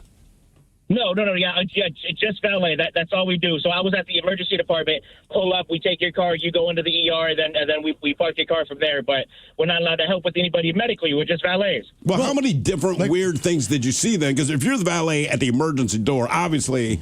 I come pulling up. Nothing good is going on in my vehicle. So no. And obviously, I'm in a hurry. A lot of ODs, a lot of stabbings, such like that. But that was probably the most horrific thing that I physically saw. Yeah, like when you open the door, were you like emergency bed for what? Yeah, I mean, no, it was a lot of craziness on a regular basis, and we opened up. So I was there at 4:30 in the morning downtown Tacoma, and so nothing ever good. No, there's no change. I mean, that's still working hours for people that are in that line of work. That is exactly it. We call those the Aurora hours. Yeah. Good or bad, what image will you always remember seeing? 206-803-ROCK. Teetering that line between the last customer and the first customer of the day. That's exactly it. Am I last in line or first? Do most hospitals have valet? I've never thought to look. Is that a normal thing? Because I get it. You pull up to the emergency room, right? You're obviously in a hurry, hence an emergency. But I've never thought to look. I did not realize that was something. Because, Miles, you told the story yesterday where you basically had to crawl around the outside of the hospital. Yeah.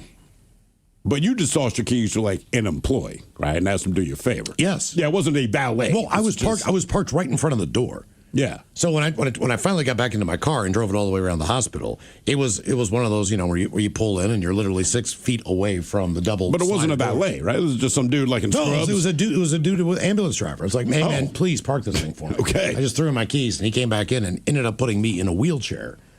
Because the emergency room was pretty busy that day. So funny thing about emergency rooms. Yeah, because I'm still like, I hopped into the emergency room. There was no place to sit. And he's just like, here, dude, just sit in this chair. No one offered you a seat.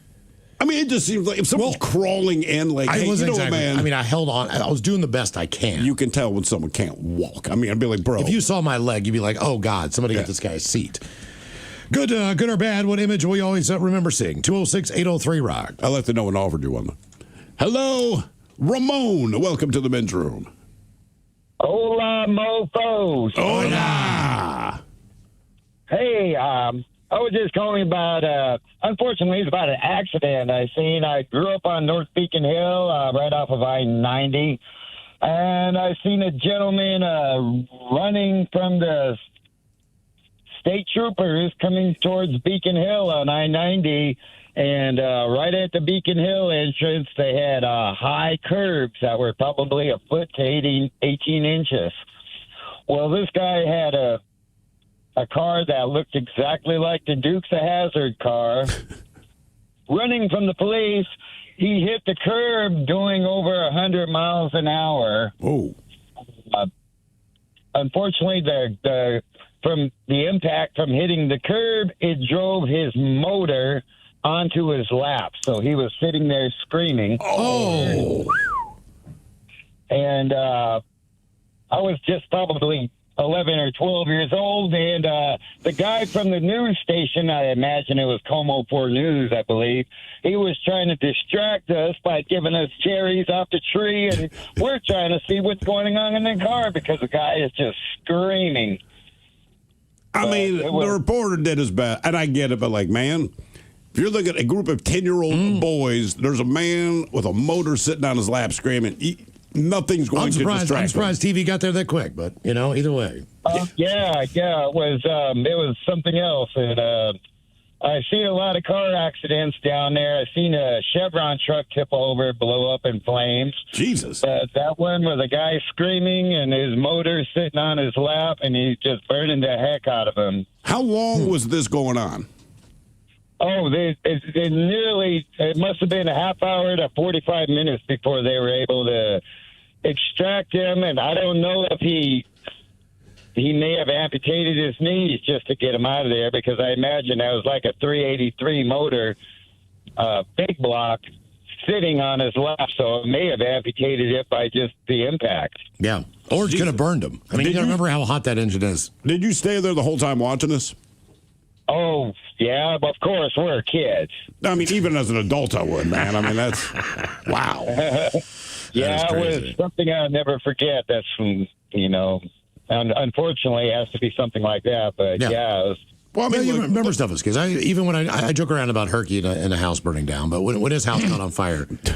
Well, you made it funny. I mean, it's not a funny story, but you made it fun. This tragic event you made funny. So now every time you bring him up, even though we know it doesn't end well, we hardly smile. Right. That's just a wild way to start a sentence. Well, okay.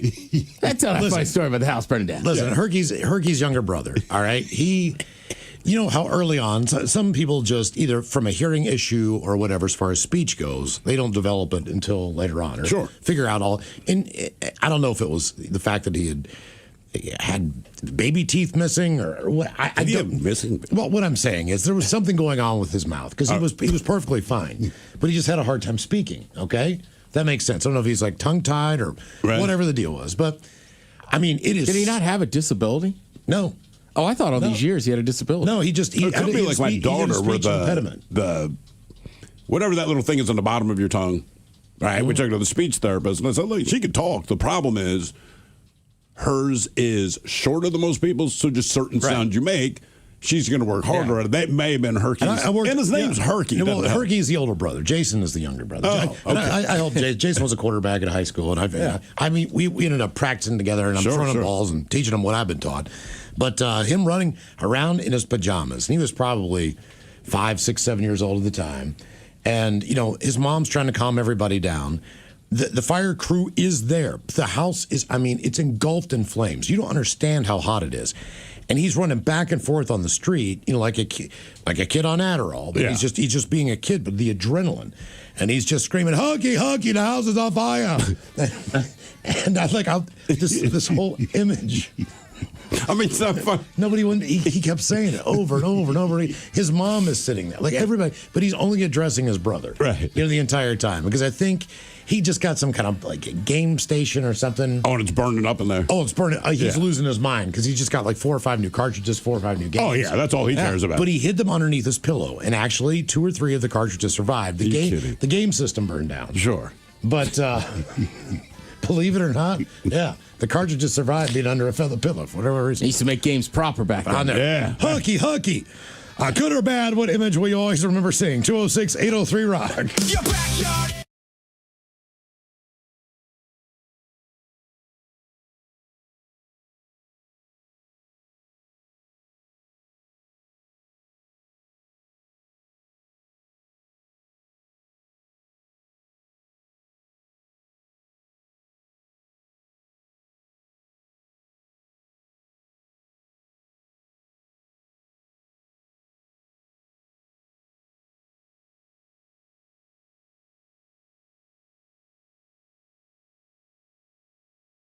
Being the litmus test for the.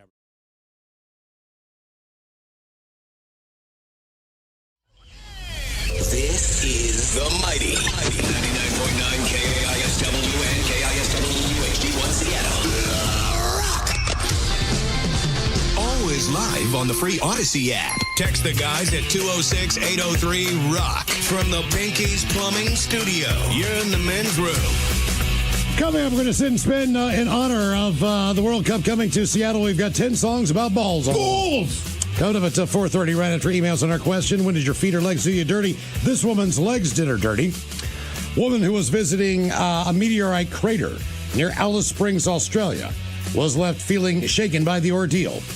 What started as a routine trip to the bathroom ended in horror after a long drop toilet collapsed in the Northern Territory. Long drop toilet? Basically, that's where they dig a big, deep hole in the ground. So they're saying it's deeper than your average... It's about 10 feet. You'll see these at state and national parks. They smell awful. There's mosquitoes in them. You can look down into the hole, and basically that's all it is. They'll pour some lime down there on occasion. That's all they can really do. But somehow, even when it's cold, they still smell And there's still bugs. It's like, how is there bugs? It is freezing out here. She was in it waist deep for several hours before she was rescued by tradesmen. Her legs were basically vacuumed into the excrement. God. The woman was visiting the crater with her partner and 2 children. She entered the toilet on Sunday afternoon. Did not emerge for 3 hours.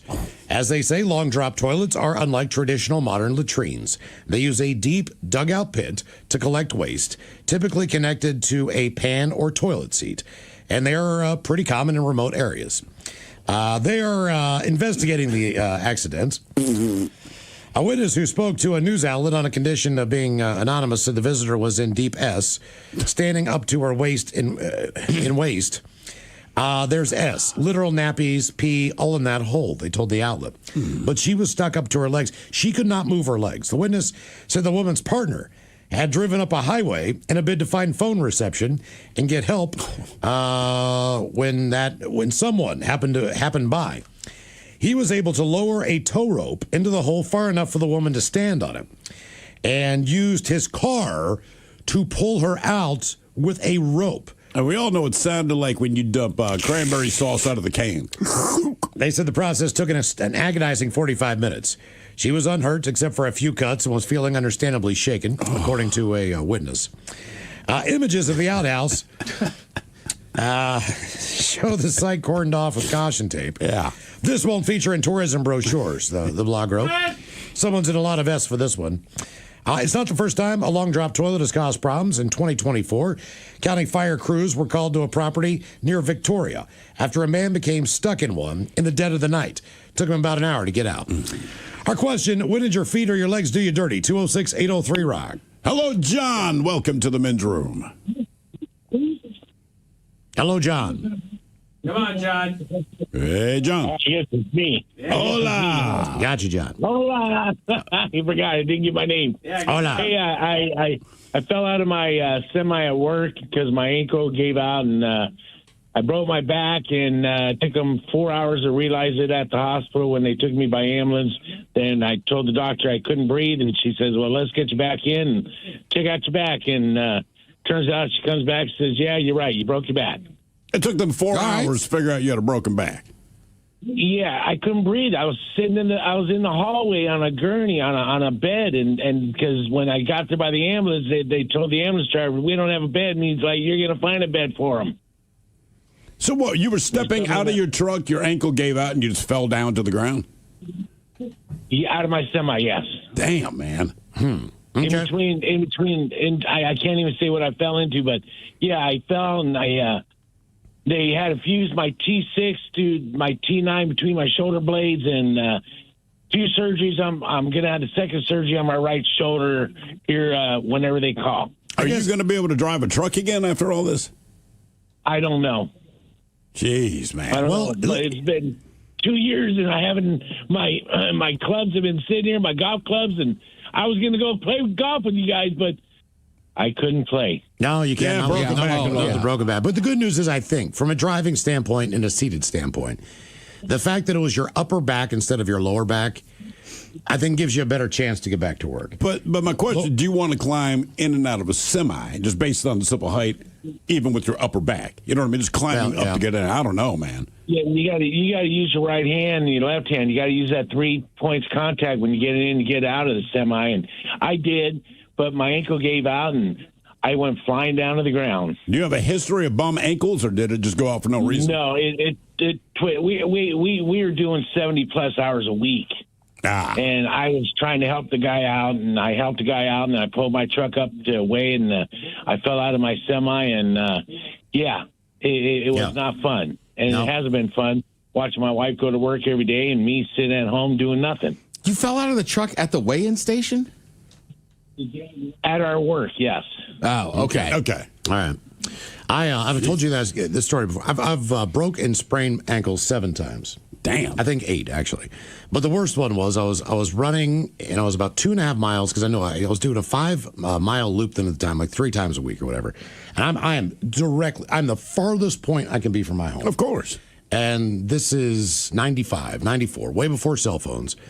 And I stepped in a pothole when I was running, and I mean, my ankle just snapped in half. And I was on a kind of a remote road where there were really no homes. Yeah. So I crawled on the road. I remember it was raining that day. Of course it was. And I don't know, man, if you've ever put knees to pavement or just sometimes knees to hardwood, man, you can only do it for so long. Right. And I really only had one leg to push with. And my foot is dangling. It's like I'm dragging it. I'm like, oh, God. So I pull myself, and of course, the first house I come to has like 2 sets of steps that get up to the front porch of the house, like one to the yard and then another set to the porch. I crawl up this home, and I think I was doing mornings at the time, so I might have been home by noon or something like that. Yeah. Either way, the fact that someone was home and not at work was amazing. Is good, yeah. So I'm knocking on the door, I'm banging on the door, I'm on my hands and knees. And not a great look when someone opens the door. No, this guy cracks the door a little bit and looks down. I'm like, sir, I need your help. And he's like, what are you doing? I'm like, I just twisted my ankle, man. Bad. I stepped in that pothole. He's like, oh, yeah, a big pothole. I'm like, yes, the big pothole. I stepped in it. He knew the pothole. And he's like, oh, man, that looks messed up. I said, is there any way you could give me a ride back home? He was cool enough to give me a ride back home. Again, it was raining. I'm soaking wet. Yeah. You know, like I'm in no business being in someone else's car, but I've got mud all over my knees. I've crawled for, what seemed like a mile. It was probably, 100 yards. Anyway, so I get home, and I know I got to go to the hospital. It's my left ankle. And I had a stick shift at the time. And the first road that I had to get on was a lot like Aurora. So it's an old U.S. highway. And I'm going to take myself to North Arundel, which is up on 100. So I start going. I don't have that far to go.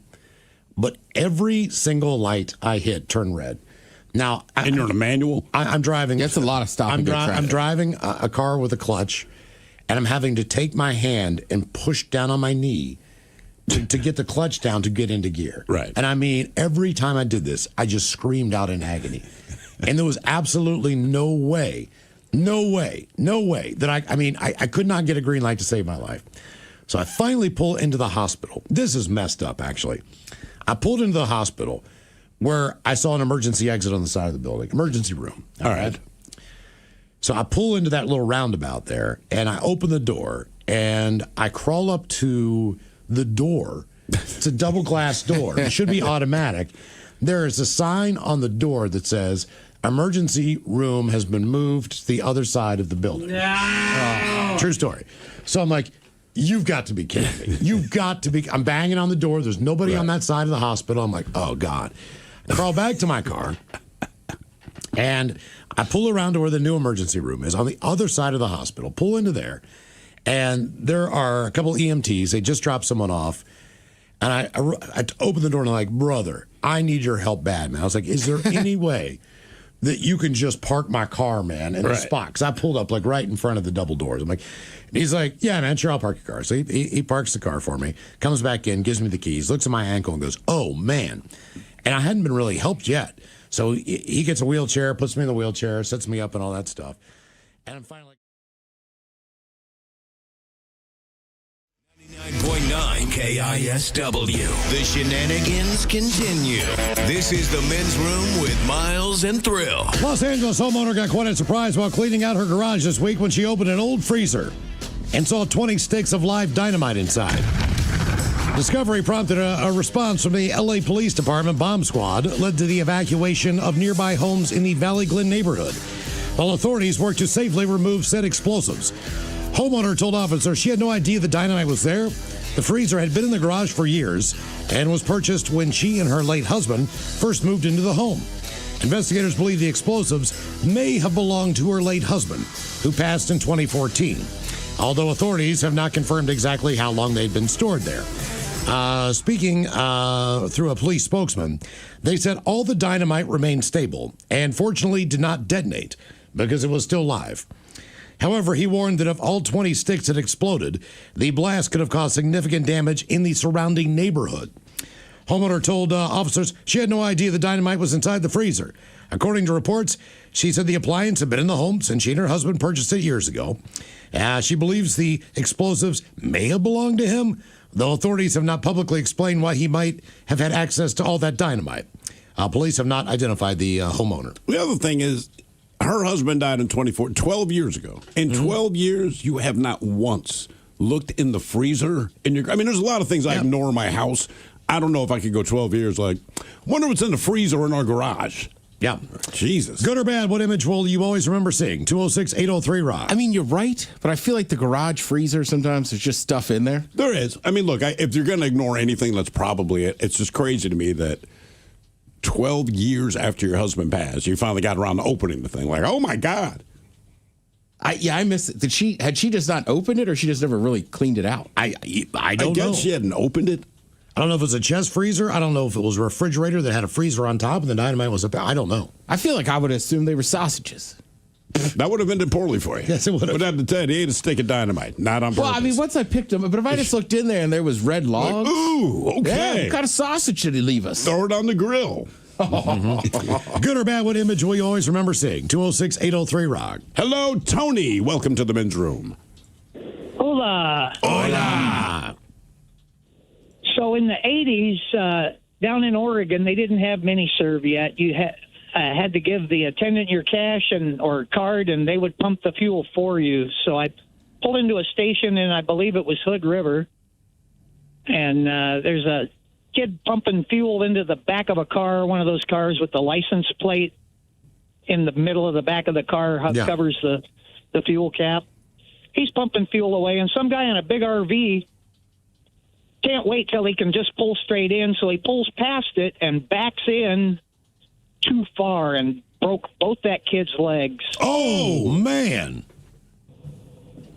Damn. Wow. Okay. Now, what do? Do you just have to get your gas? Him break. I couldn't get out of there fast enough. As soon as I got my fuel, I was on my way out, and the ambulance is already rolling in. I couldn't have got out there fast Okay. enough.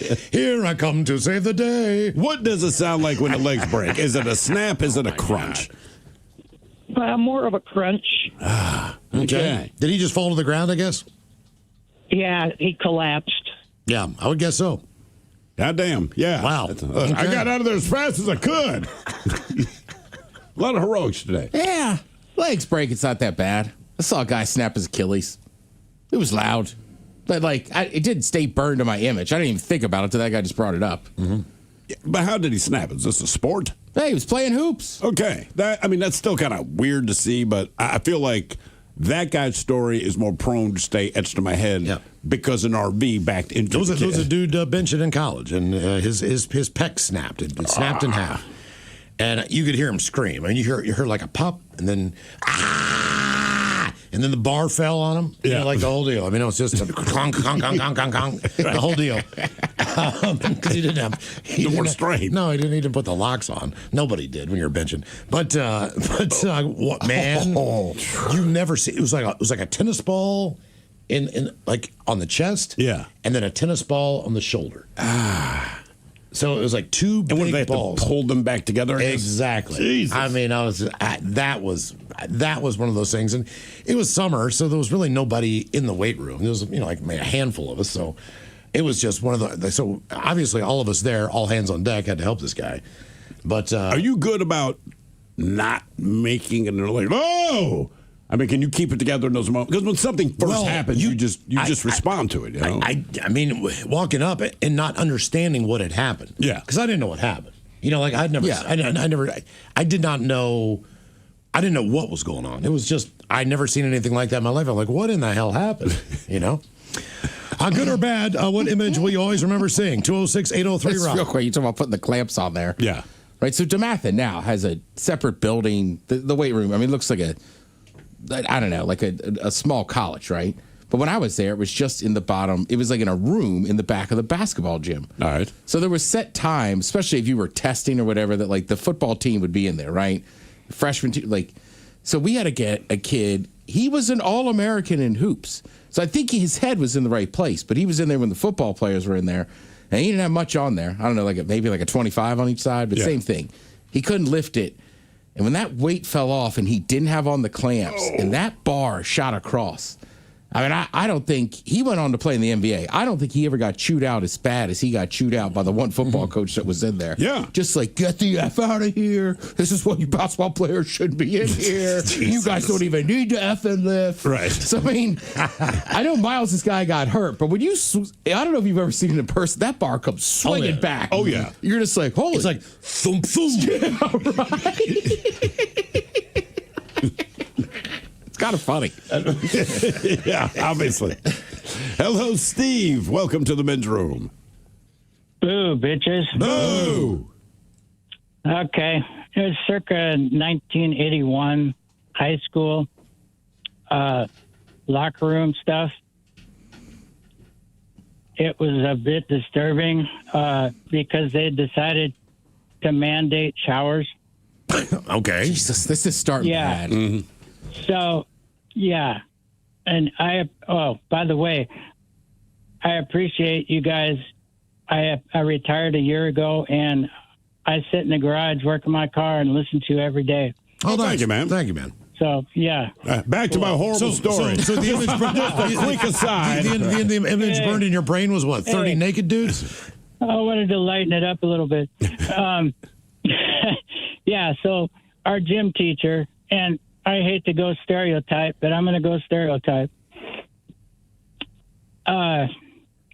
His method of getting everybody to shower was to take off all his clothes and prance around the locker room. But he stripped naked and pranced around the locker room. And encourage everybody to get naked, yeah. I don't know if that'd be my move. No. I'm sure he didn't teach for very long after that. I'm going to guess sooner or later he showed up on the news. Yeah, but at that time, I think you could get away with it. Well, but, it burned in my mind. In my experience, the two people that did get busted growing up were both gym teachers. Yeah, we had one that got. He didn't get busted. Yeah. He was my gym teacher through elementary school, and then after we moved to Baltimore, we'd been there for about a year. My father sold a subscription to the Rochester newspaper, and he's just like, "Stephen, come here. Wasn't this your gym teacher?" I'm like, "Oh yeah, Mr. Stryker." Oh God, But when I read it, the only thing I can say about this guy, he wasn't weird with the guy. He did mandate showers. He was that guy. It was like fourth grade. And it was like after square dancing, for Christ's sake. He didn't break a sweat, but whatever. But there was this one little girl that he always just called Princess. And I mean, we all knew that he was just keen on her, not in the way that we understand it now. But at the time, like, man, what did Nancy something? I'm like, why does he like her so much? He's always sweet to her. He wasn't the nicest guy in the world. And then when I read that, the first thing I thought about was that girl, Nancy. And I don't know if he did anything with her or not. Right. She was not the victim in this case, but I'm like, oh. Now, looking back, I will say one thing about this gym teacher. He was that guy, he got busted for what he got busted for. But there was like a trucker hat that was sitting on a table outside of the shower for like 6 weeks. And nobody knew who it was. And me being me, eventually I had to take a poop one time. So I pooped in the trucker's hat. All right. I thought it'd be a funny thing to do. So I pooped in this trucker hat. We go back to whatever our class is after that. And maybe 10 minutes into the class, that door swings open. It's Mr. Stryker. Stryker. I think it was Mr. Stryker. Anyway, that's when I realized it was his hat. Oh, man. And so, I mean, he was just beet red. He is screaming at the class. Nobody knew it was his hat. All right. But when he started going, and I dropped a big whole log in that thing. So in my mind, I'm like, oh, crap. I thought like another student that left it there. Nobody cared, right? So whatever. Nobody fessed up to it. The next day, somebody ratted my ass out, and it was not good. Mr. Stryker was super mad. Anyway, but once I saw that about him, why he got arrested, I'm like, I'm glad I asked in his hat, man. Yeah. Good or bad, what image will you always remember seeing? 206-803-ROCK. Hello, Scooter. Welcome to the men's room. Scooter. Yes, Hola. sir. Hola, bitches. Hola. Gentlemen, I have to be careful with this story. When I was, I don't know how old I was fairly young, like, I think something like that. I wasn't completely unawares of female interests as a young man, but I wasn't quite prepared for it all. And I went out with an older cousin of mine. We went down to some dock beach or something, and I'm kind of tagging along with the older cousin. And this, what I assume is just a wonderful, nice woman, a slightly robust, redhead, was sunbathing, and she had shorts so tight that she had a proverbial red forest sprouting out from the nether region. Okay. All right. And it sort of traumatized me. It traumatized I was telling Steve in the office earlier, man, like one of the things that's burned into my brain is we had the community pool and the ladder in the deep end where the diving boards were. And they were a little bit higher up, you know what I mean? Yeah. It was just not a big deal. But the woman in front of me who just went before me she was having a hard time pulling herself up, and this was the 70s. And I mean, I looked up because I'm looking up at the ladder, man, and it's half of it's in, half of it's out. I'd never seen one either, and I was just like, how old were you? Man, 7, 8 years old. So you're just like, what is going on? I didn't understand. I was like, Jesus Christ, what is going on there, man? That was exactly my experience, Miles. I don't recall my age, but it was just a tad too much information, and it kind of traumatized me. I've never been really proper with hair. Yeah, you think that ruined it for you? Yeah, I really do. All right, okay, that's fair, man. Thanks, I just didn't understand what I was seeing. I would not have known when I was 8. I think it was my brother and his buddy. They got their hands on a Penthouse magazine, which I did not know at the time, but. The two of them come out of his garage. They see me in the front yard, and they thought I was going to be grossed out or freaked out or whatever. So Jack, his buddy, I remember he opens up this Penthouse centerfold. I don't know what they thought it was going to do for me. And at that age, you can't piece it all together. But I'm like, I do not know why, and I don't know how to explain this. I like women. I like what I'm seeing there. But it's burned to my head. I could tell you exactly how she trims. I remember exactly her hairstyle. I remember exactly the color of her hair. I remember her pose. I could not do that with any other centerfold or piece of porn I've seen in my life. That one I remember because it was the first time, and I'm like, Daddy, I don't know why. I do not know why, but I want to see more of that. Good or bad, what image will you always remember seeing? 206-803-ROCK. Hello, Brian. Welcome to the men's room. Hola, gentlemen. Hola. So this one's pretty graphic. Last year, I drive a commercial dump truck for a living. I was working nights, coming southbound I-5 around Everett, Linwood, 164th area. All right. One of those crotch rocket motorcycles flying down the on-ramp probably gets up to about $120 and smacks dead into the back of a pickup, killed instantly. And it's woo. It's something I'll never be able to get out of my head, watching him fly off that bike. I mean, he was dead before he hit the ground. Did you pull over? I did not. I was 2 lanes over, and he was obviously when after the collision, he ended up on the shoulder, and I had to haul ass. I had to get the heck out of there, man. Yeah. It was bad. It was bad. That is brutal, man. And then I saw the same thing going northbound, just north of 164th. I saw the aftermath of that one, and it's like I've seen so many accidents doing in my profession. It's unreal. It's disgusting. Yeah, I can't imagine being EMT. I really cannot. Yeah. I mean, that would be a job. I think it'd be hard to come home sometimes and eat dinner. When do you have a good day? Do you have a good day because you did not get a call? It'll be like, this is my job, but the best day I can have is when nothing happens. Yeah, and it's every day. A dump truck got in an accident today with a car, and the driver of that car didn't make it. Well, the EMTs have good days, too. There's sometimes you get there and on save a scene. life.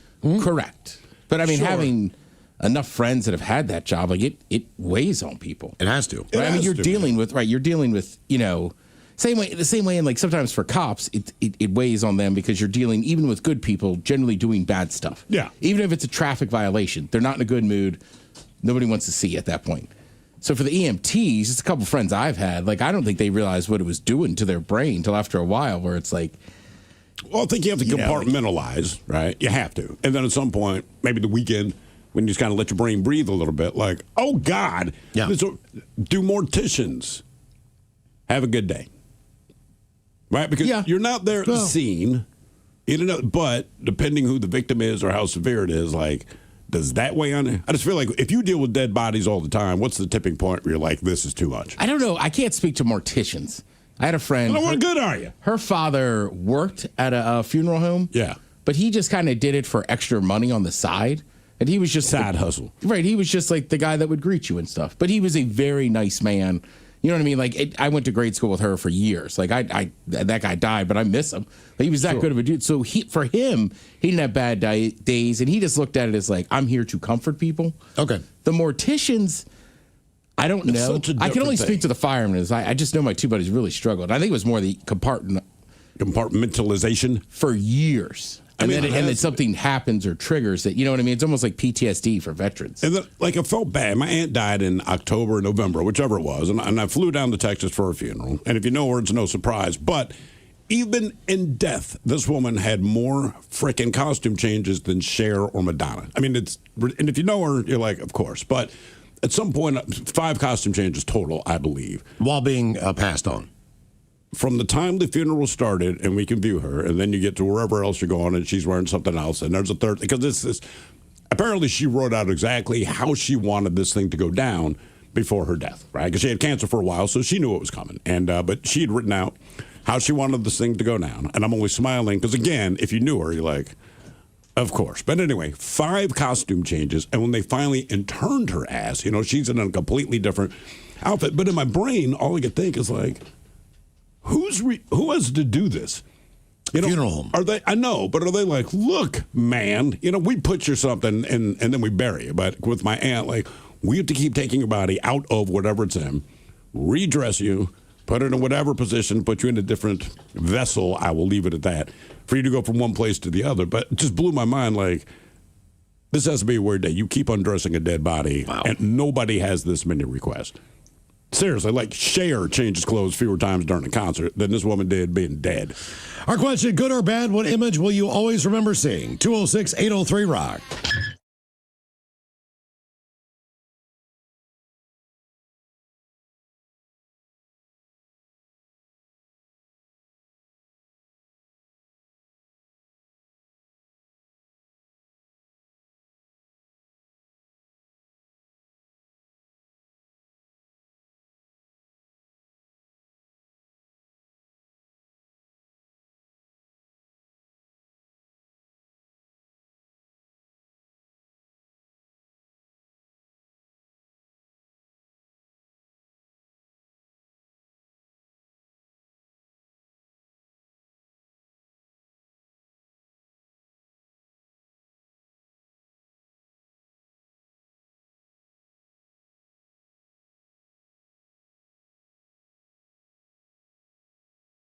He does. Does he? Okay, that helps. Thank God for that. Otherwise, you have to hang your dad's ass. I mean, that dog's a lot. Yeah. Because that's the brother of the one Taryn has, and that's a lot. And Taryn and Brad have, like, property. Don't they hate their dog? I would say they hate him. They're both just, they're all from the same breeder and stuff, and they're all pretty much what should be the same dog, size-wise. I don't know what it is with Henry and Brute. They're just monsters. Really? They're so much bigger, and it appears that there is like just no off button on the two of them. Oh, really? At all. It is wild. Okay. Guys, Saturday the 30th, my hub's foot did me dirty in the least dangerous way. Playing fetch with our dogs on our beach and slipped. Body went one way, leg went the other. Double spiral fracture of his tibia. God. Was he drunk? 100%. We turned brunch into some epic day drinking. Another one, job at Boeing, climbed stairs 40 to 50 times a day, climbing stairs just before quitting time, blew out my knee. Surgery and 6 months of light duty. It's amazing how easily that happens. Oh, no. You really don't have to. Granted, it can happen in a traumatic way, but oftentimes it just happens. I'll say most of the time. It just gives out. Let's see, Mom fell at home this past January, and no one found her for 2 days. She could barely shuffle around with her walker before, and now she can't even stand due to muscle deterioration. That sucks. Mm-hmm. I've said this before, and it's hard because a lot of older people don't want to go into a facility or a home, but it's like, that's part of the reason. It's just for falls or right. Yeah, Losing like my mom, like she lost her sense of smell. She would have no idea if her place was on fire. That's a problem, right? Here's a couple of bitches. As a kid, I was in charge of feeding the pets, cats and dogs, 2 of each. Went outside to do said chore and stepped on a gift from the cat. Mouse guts. Squished between my toes and everything. Nasty. And another one. In a drunken rage, I was so pissed at my husband that I kicked a kitchen cabinet while I was barefoot. Broke my foot and had to wear a boot for 6 weeks. Not my brightest moment. Another tripped over my shoes going down the stairs, fell about 6 stairs down to the bottom. I was 5 months pregnant at the time. Baby was all good, but damn, if it didn't hurt my pride and dignity, even though no one was there to witness it. Another one. Crossed my legs to sneeze, so I didn't pee my pants. Sneezed so hard that I tore my ACL. Oh. That's my saga right there from Jamie. Just pee yourself. I feel like I've heard stories of people tearing other stuff, but not their knees, sneezing, like a lower back or something. Another pregnant one, 7.5 months pregnant. Fell down the steps. Feet fell out from underneath me. Fell on my back, broke my big toe. Compressed and fractured 2 of my vertebrae. Damn. All right, I do believe we have, what do we got? One birthday here, brought to you by Men's Room Roasted Red Salsa from San Juan Salsa Company. Dip responsibly. Those girls were a lot of fun at the golf tournament yesterday. Good seeing them out there. Oh, yeah. They're having a blast. And people love that salsa, man. Because it's good. Even the crows. They're tearing it up. Never seen it. Well, I've never seen a crow eat vegetables. Have you? That's a good point. No, man. I mean, they were going into the salsa. Hey, San Juan, if you don't use that, that's a selling point. Hey, even crows will eat it. Yeah. Let's see, guys. It's my son. Salsa. Mm-hmm. A lot of people don't eat vegetables. They'll eat salsa. I eat salsa. Yeah. Well, I wasn't thinking about you, but good pride. I'm the best example of that. Yeah. Guys, it's my son Xavier's 11th birthday. Can he get Goofy and Mickey talking about what he should do tonight? And maybe a fart montage. How old? Thanks, guys. 11. He's 11. That from Ricky.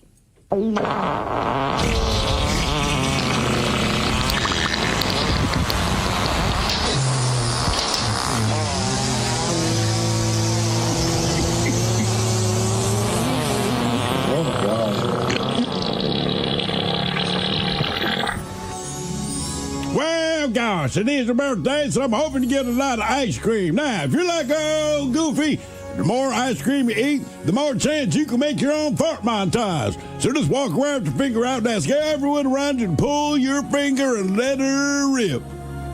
Hi. And for dinner, you can get whatever you want. Just make sure you make it a double. Double cheeseburger, double large pizza. Dad's got to get it for you. It's the day of the double. All right, guys, here you go. Happy, happy, happy birthday. Happy, happy, happy birthday. Happy, happy, happy birthday to you, to you, to you. Ya's a Dirty Germans brought to you by Men's Room Original Sausage. Available through Uli's World Famous Sausage, mensroomlive.com, and other fine retailers. Schweinefleisch. Think about a couple extra emails. This one on the subject of best worst advice, kind of like ending with a driver long and to the right. Bacholas, back in 1995. I was a ski bum living in a condo with 6 other young idiots. I was a newly minted college graduate, slumming around as a ski instructor in Colorado.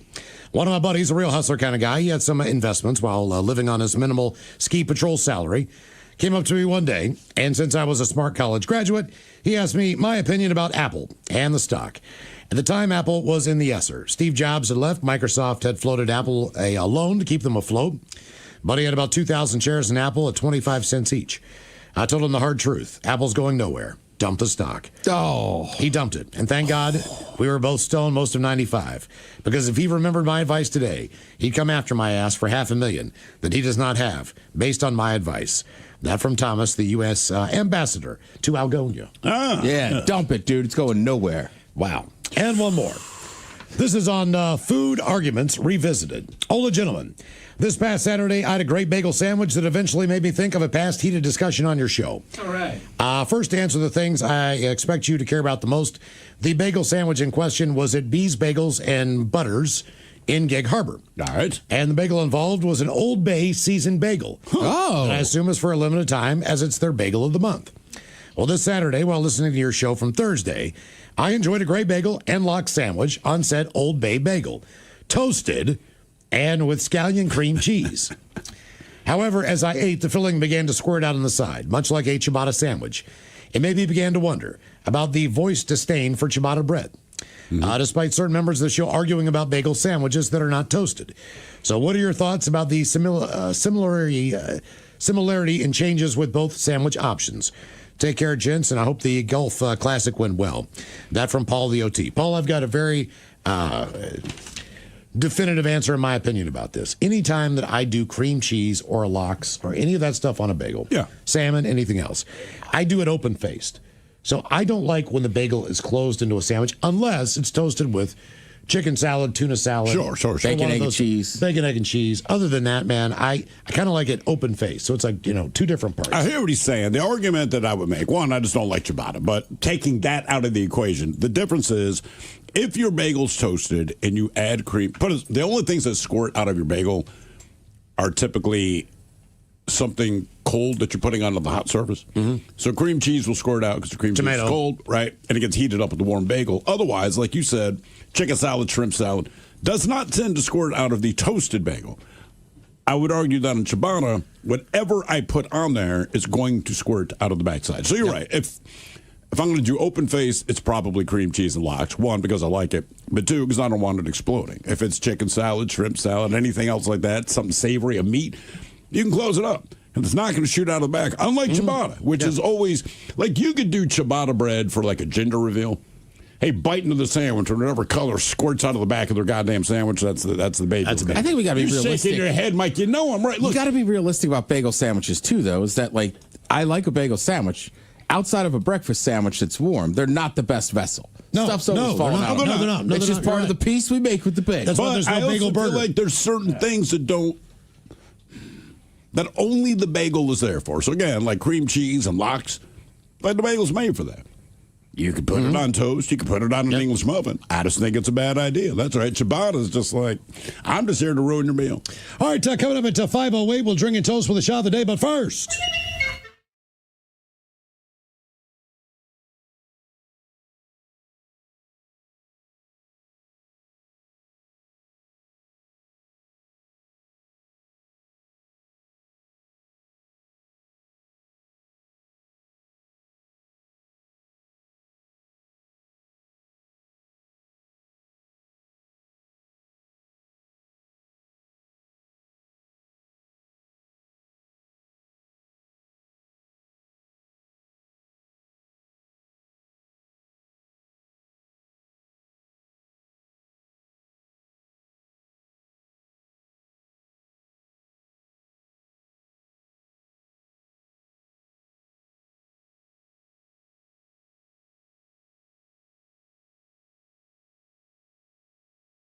The backyard. Start with about 6 Miller Lights, 6 IPAs, maybe a bedroom. Now once we get that.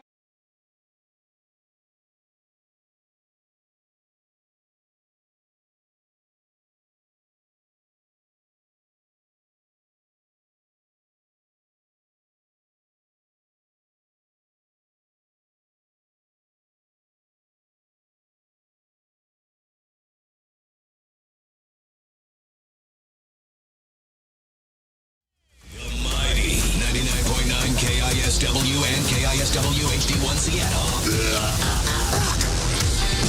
Always live on the free Odyssey app. From the Pinky's Plumbing Studio, you're in the men's room. Text the guys at 206-803-ROCK. Return to Who's Next Last, coming up at 4:30 right after emails on our question, good or bad, what image will you always remember seeing? 206-803-ROCK.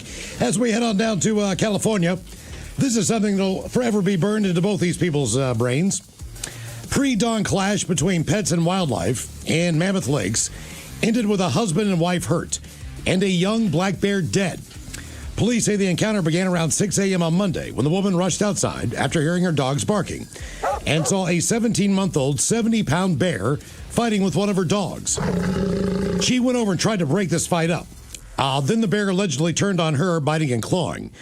So now her husband comes out to help. And he was also injured before the pair used a water bottle and the blunt end of a hatchet to beat the animal back. The blunt end. He critically injured the bear with the blunt end, the backside of it. No, I know. Why not just use the hatchet? The bear's attacking you. That's my thought, but it worked. Because it's going to stay in there. You don't want to, you know what I mean? You just want to keep pounding that thing on the head.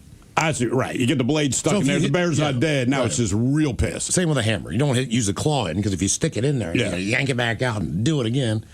Instead of just bapping the thing on the head. Now that you say that, that makes sense. I think instinctually, I would have just tried to hack that bear. Me too. We both be dead. Yeah, good point. But that's it. Mm-hmm. Same thing with a meat cleaver. You always want to use the backside. You know what I'm saying? Couple drove themselves to a hospital and are expected to recover, as are the dogs. Wildlife officers later located and euthanized the bear. I guess they just put it out of its misery. Yeah. Calling such aggressive behavior extremely rare for the area. Bears almost always avoid humans and will flee when confronted. Except this one, because he was attacking a dog. He was fighting the dog, not Exactly. the people. Good or bad, what image will you always remember seeing? 206-803-ROCK. That's just generally right. The black bear's not going to attack, but once it's attacking the dog and she jumps in, And you jump in, yeah. Now the bear's all worked up. You've seen those people like a fist fight and they don't even look and they swing and hit like the wrong person. Oh yeah. I will say this, and just with these videos, you can see a lot of bear videos, and it seems like if it's a dog and a bear, the bear will fight. Right? Mm-hmm. Some dogs try to get out of it. Some dogs are ready to throw down too. For whatever reason. If a cat runs out there, the bear takes off. I don't know about this tiny ass cat, but cats are like the crackhead who finally snapped. Like they might weigh 87 pounds, but somehow you just know, like, do not mess with this. It's going to hurt. Yeah, I mean the cats go out there like, I'm sure every once in a while a bear gets involved with a mountain lion of some type. Sure, just being out in the middle of nowhere. They probably just know. I know what this thing is to some degree. You know, that is actually a good point. Like, oh, you're a smaller version of the killer. Yeah, no thanks. Good or bad, what image will you always remember seeing? 206-803-ROCK. That just makes me think of something. Mike, could you do research to find out there's ever been a serial killer that's also a dwarf? I'm just off the top of my, right? Because you're saying, like, the bear looks at the house cat and says, I know what you are. You're just a smaller version. And I thought, no, that's a good point. But I just thought to myself, I've never heard of, like, the dwarf serial killer. Has to have been one at least, right? Yeah. Yeah? All right. Let's see what we hear. Yes, there have been documented cases of serial killers with dwarfism or a form of proportionate dwarfism, though they are exceptionally rare. There was a man in Brazil, Marcelo de Jesus Silva, a prominent real-world example, a Brazilian serial killer who was just 1.28 meters in height. Because of his diminutive stature, he was nicknamed Chucky. Oh man. Well, maybe that's what set him off. He was a part of a criminal group, was accused of participating in more than 20 murders, robberies, and drug trafficking. We also have right here in the States in 1935, Henry J. Fernicus. All right. Fernicus. Described in contemporary news reports as, I'm not going to say that word, the small killer, committed suicide with poison after escaping custody. He was apprehended by authorities following a multi-state manhunt for his involvement in several murders. Mm-hmm. He trusts no one. Damn. There you go. You would think the world's already against you. Why do something evil? Because the world's already against it. I'm just saying, it seems like there's challenges that arise with being a little person. Without being a serial killer as well. Correct. Don't complicate it. Well, hey, there was that crazy guy in Baltimore. Crazy guy in Baltimore. Or in Maryland. Oh, the guy that didn't have the arms. He didn't have arms? Oh, He God, shot that's people? right.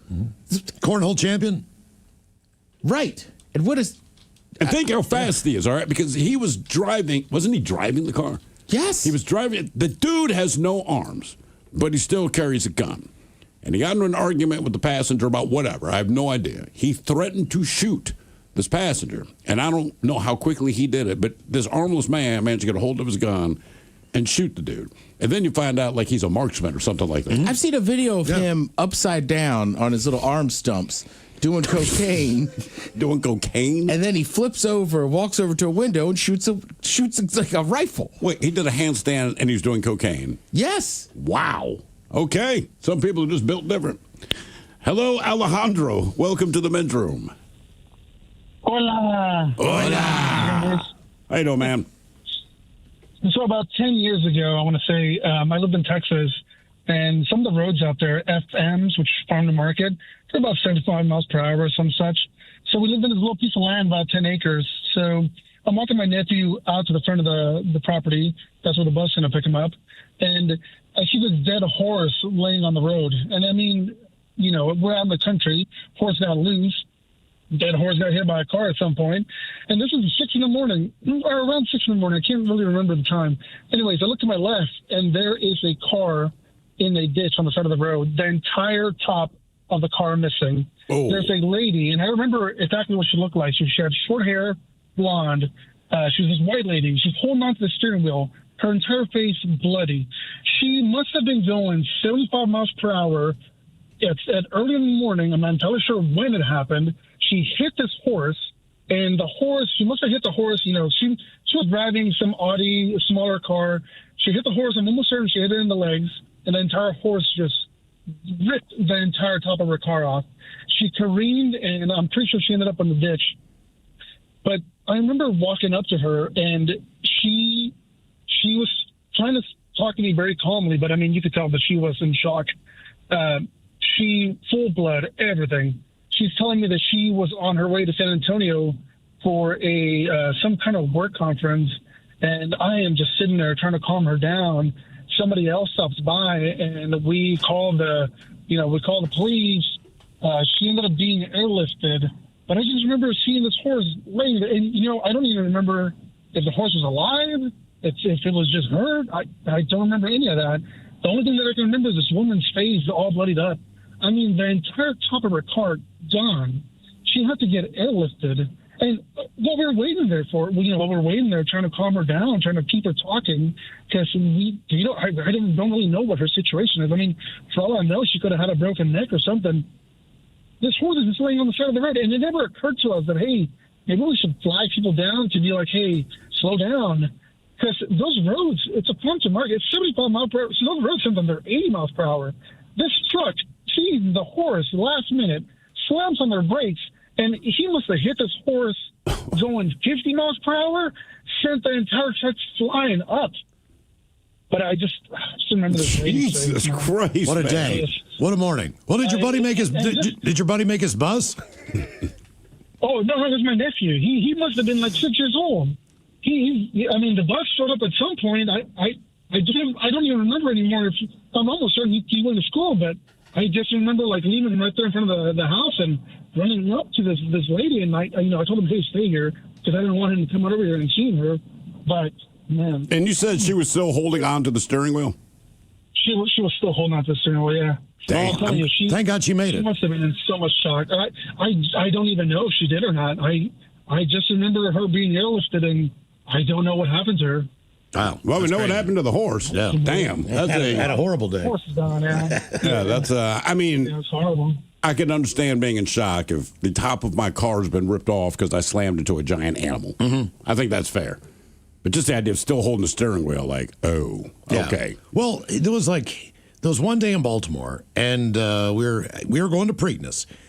Now, I hit a racehorse. There is, in fact, there's a glue factory in Jesus Christ in downtown Baltimore. Oh yeah. Sometimes you can really smell it. Sometimes you can't. But always right after Preakness.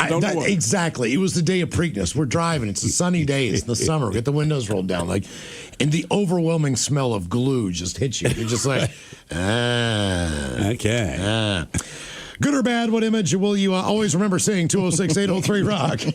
It's just ridiculous. Right. You just think if there's one day you guys could slow production a little bit. I still don't know if it's true, but I've definitely been at a racetrack where a horse has hurt itself. Oh, yeah. And they put up that little tent.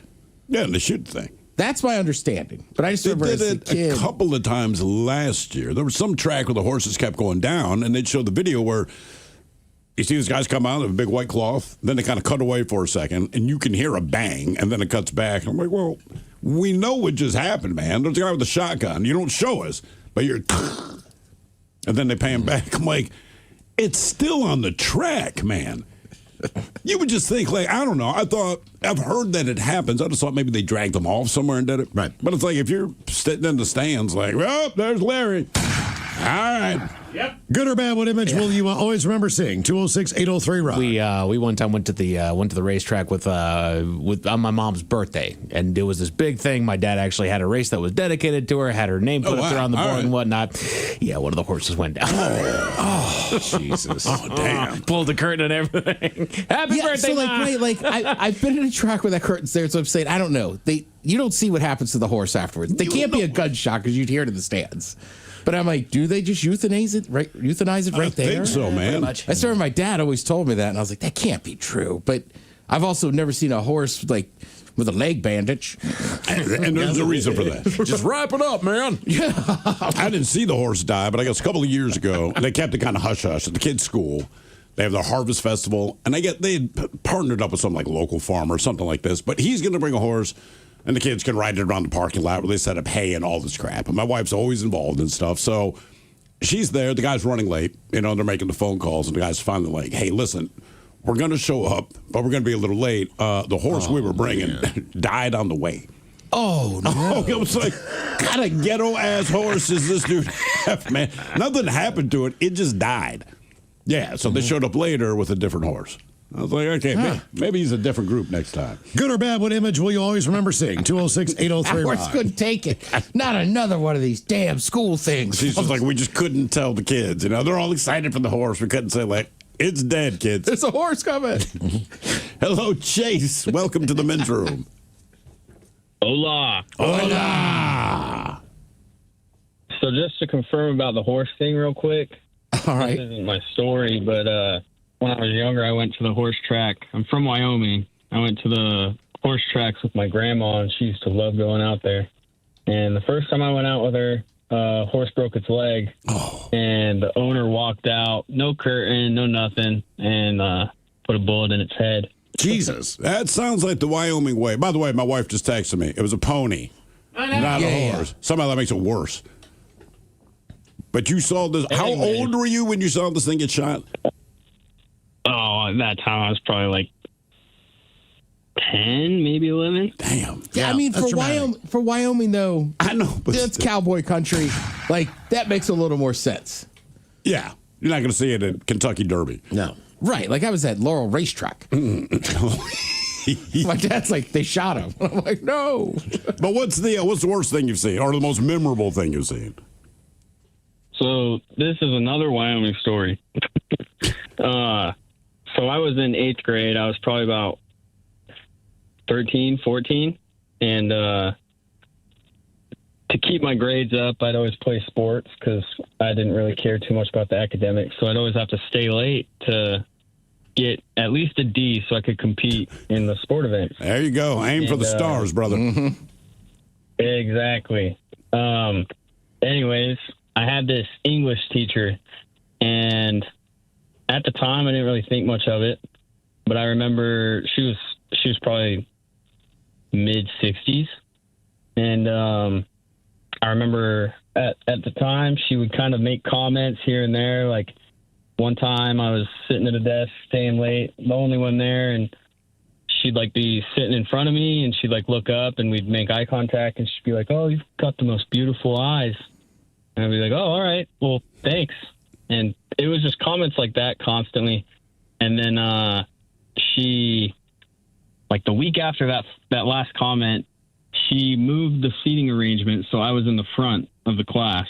And she would always sit on this stool right in front of, like, the front row. And she had gotten, for some background on this, she had gotten dress coded by the principal. All right. Multiple times.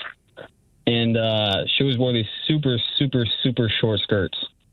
And she was sitting right in front of me, and bell rang, whatever. She was still sitting there, and I was wrapping up whatever I was doing, about to get up and leave. And she starts talking to me, so I'm just still sitting there. And I remember, like, there was a pause in the conversation, and she spread her legs, and I saw more than I wanted to. Oh, my God. Wow. So she just offered it up to you. She definitely did. And, I mean, 13, 14 years old, I didn't have much experience in that department. But as I grew up, I was pleasantly surprised that they don't all look like that. Oh, damn. Oh, wow. Okay. I guess maybe it's better to start with the ugliest one. Yeah, let's question one what. Sideways. Good or bad, what's the image will you always remember seeing? 206-803 Rock. Hello, Craig. Welcome to the men's room. Hey, hola. Hola. So I am working for a small ambulance company way back in the day. We're talking 80s. And coming back from a hospital. The weather's horrible.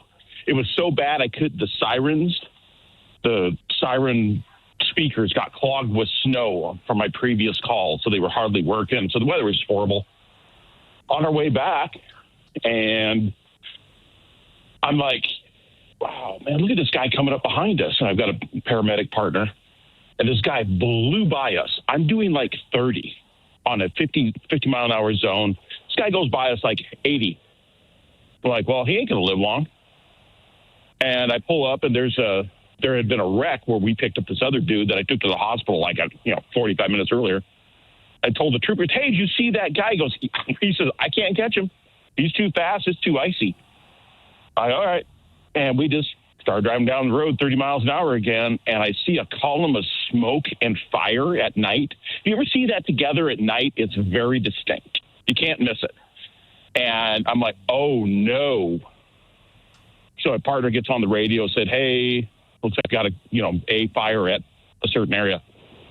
And we pull up, and there's a car on the side of the road with the door skin ripped off it, and a guy sitting in the driver's seat.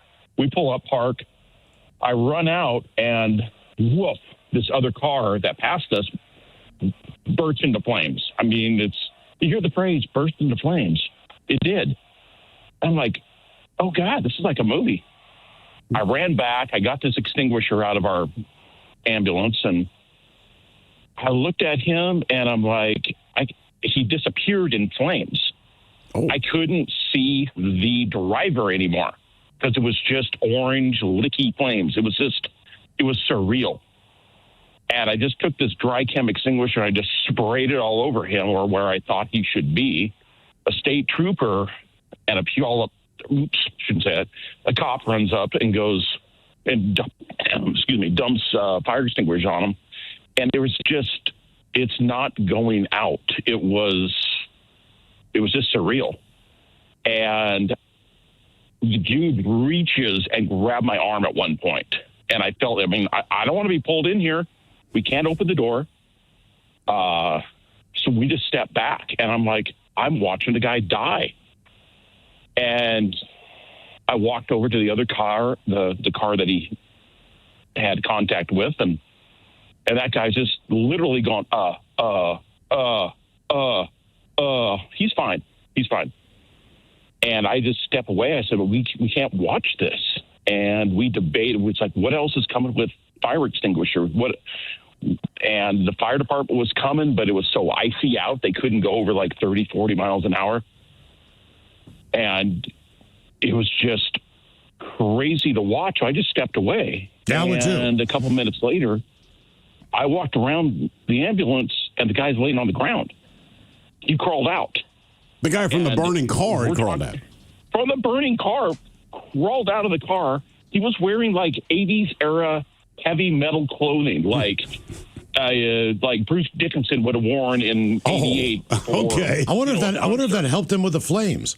Oh, I think it did, because we transported the dude to the hospital, and 9 months later, I'm in court, and the guy's on the witness stand, and he's in trouble because of things that happened, and I was supposed to testify, and they settled out of court, so I was booted out of the court. But I saw the guy.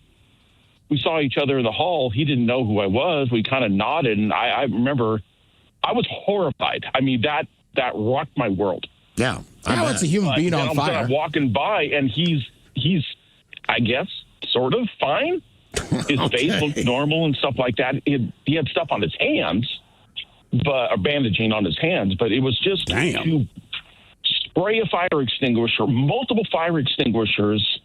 I was pretty young, and this cop was looking at me, and he had a "what do I do now" look in his face, and that's kind of weird when you're 21 and a cop's looking at you, going, "What do I do now?" Well, I mean, you don't really have other options. So, I mean, that seems right. That's all you could have done. Yeah. Yeah. I mean, you're going to stand and want to watch it. You're right. I mean, you got to hope the fire department gets there. Yeah. All right. Good or bad, what image will you always remember seeing? 206-803-ROCK. I'm glad his story ended the way it did. I know. I'm just this is awful. Not gonna lie, that's the only thing that got him through was that he made it through. I was wondering. I know. Damn, Mike. Jesus, man. Now I keep picturing a crispy Bruce Dickinson. Hello, Sean. Welcome to the men's room. Hola, gentlemen. Hola. Hey, so let me start this off by just saying that I grew up in an all-male household. My dad was a single father from the time I was 7 up until my brother and I were 18 and moved out. So obviously when you're in a household like that, there's, a bro code, like men rules, like wash your facial hair out of the sink after you shave. You got a girl over, warn somebody else so they don't walk in, and most importantly, lock the bathroom door. So when I was probably about 13, my brother was in the bathroom, and I had to go, but I didn't know he was in there. The door was closed, and I just walked in there, and I interrupted him, so to speak, taking care of himself. Did you guys make eye contact? Absolutely, we did. And it was one of the most awkward things I will probably ever see, not only because I walked in on that, but his reaction. So he's sitting there. I believe he was using a Maxim magazine. Y'all are familiar with that? Oh, yeah. Sure. Yeah. Yeah. He was using Maxim, and I walked in there, and as soon as I did, he jumped backwards, pants still around the ankles, hands up in the air like I was a cop, and just goes, "Whoa, you caught me." All right. Yeah. Busted. Good times.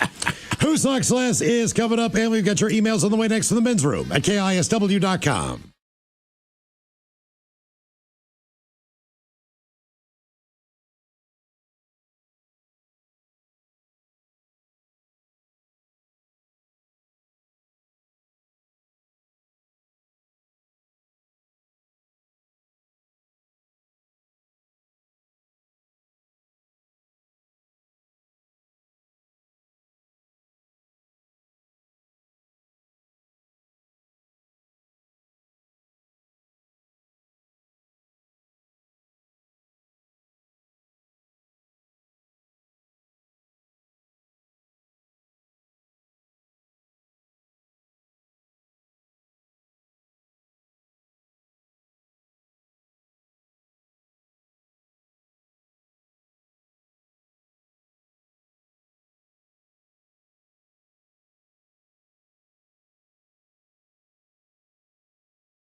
From coast to coast and around the world. If it's not important, you'll hear it here. Exclusively on In Action News. Here now are Stone Ledbetter and Felix Foxworthy. Tonight, a family of 6 agrees that yes, the milk smells bad. But first, a bit of good news. And of course, it's from the good people at a Hope and a Prayer Foundation. A local 8-year-old cancer patient at Municipal Children's Hospital submitted a wish to the folks at a Hope and Prayer Foundation, and they answered his hope. He's cancer-free? Okay, the folks at a Hope and a Prayer Foundation answered one of his hopes, Felix. So he still has cancer? Well, yes, but he'd always wanted to meet Jeff Dunham, and Mr. Dunham was kind enough to oblige and visited young Billy at the hospital. Even did a personal performance for him. Jeff Dunham. Why do I know that name? Jeff Dunham. He's a comedian. He's best known for his stand-up act with his puppets. Puppets? People like puppets? Yes, I certainly hope so. Jeff is a ventriloquist, you see. Possibly the world's best-known ventriloquist. What, you don't like ventriloquists? Well, it's not that bad, but I can talk with my mouth closed, too. Ain't nothing to it. You can perform ventriloquism. You can throw your voice. You're telling me that you have this talent. Yeah, man. Okay, do it. Do what? Throw your voice. Now? Yes, Mr. Ventriloquist, if you can throw your voice or talk with your mouth closed, as you like to say, wow us with your ability. Right now? Yes, Felix, right now. Okay, man. Can you hear me now, Playboy? Oh, wow. Felix, I had no idea that you could do that. That's what I was saying, man. I can talk with my mouth closed. I can do what Jeff Dunham does. I just don't like working with puppets. Puppets creep me out. That's very impressive, Felix. You may have missed your calling. Bonnie, Bonnie, are you seeing this? I'm sorry, am I seeing what? I've been stuck on the phone with Dolores in HR. Felix, he can talk without even opening his mouth. It's impossible to talk without opening your mouth. That's what I thought, but Felix literally just did it. It's very impressive. But it's impossible to talk without opening your mouth. I understand that you believe that, Bonnie, but we can show you. Felix, if you would, do it again for Bonnie. Do what for Bonnie? Talk with your mouth closed, Felix. Peter Piper picked a peck of pickled peppers. I heard him! Oh my gosh, I have ESP! Bonnie, you do not have ESP. Felix was talking with his mouth closed. It's impossible to talk with your mouth closed. You keep saying that. It's ventriloquism, Bonnie. I've seen ventriloquists. They're really good, but you can still see their mouth moves a little bit, even someone as gifted as Jeff Dunham. You're telling me that you think that you have ESP? I know I do. I just heard Felix. Can you still hear me, Bonnie? Oh my gosh, yes! Bonnie, cheese and rice, I can hear him too. You have ESP too? No! Obviously, don't have ESP because it's impossible to talk without opening your mouth. That's what I keep telling him, but he doesn't believe me. He's a sad little man. Okay, stop! Bonnie, Felix is a ventriloquist. And Felix, stop trying to convince Bonnie that she has ESP. Well, how can she hear me if she doesn't have ESP? I can hear you too! We both have ESP. That's why you can hear him too. This is ridiculous. What am I thinking right now? I have no idea, Bonnie. I do not have ESP. Just guess. You were thinking about winged goats eating a bucket of fried chicken on a Ferris wheel in Greece during a lightning storm. Oh my gosh, yes! You were actually thinking about winged goats eating a bucket of fried chicken on a Ferris wheel in Greece during a lightning storm. I was thinking a thunderstorm, but yeah.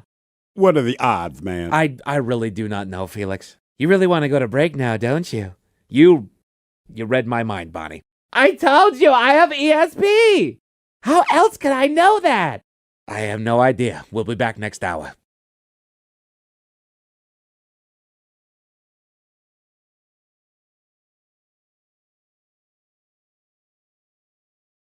Just like if a kid was going to babysit another group of kids, it was just like, we will pay you blank. And that was it.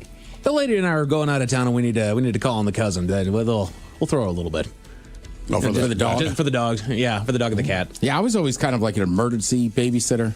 Nice. Like if Prada called me, it's the bottom of the barrel. He's called everyone else. He's like, look, we're going out for 2 hours. The kids are asleep. If they wake up, just, I don't know. What happened that one time you were babysitting? Didn't something weird happen? I don't know. Okay. I thought I remembered the story. Like, I don't know. I know it does sound vaguely familiar. Did something weird happen? strange happenings in the night. Yeah.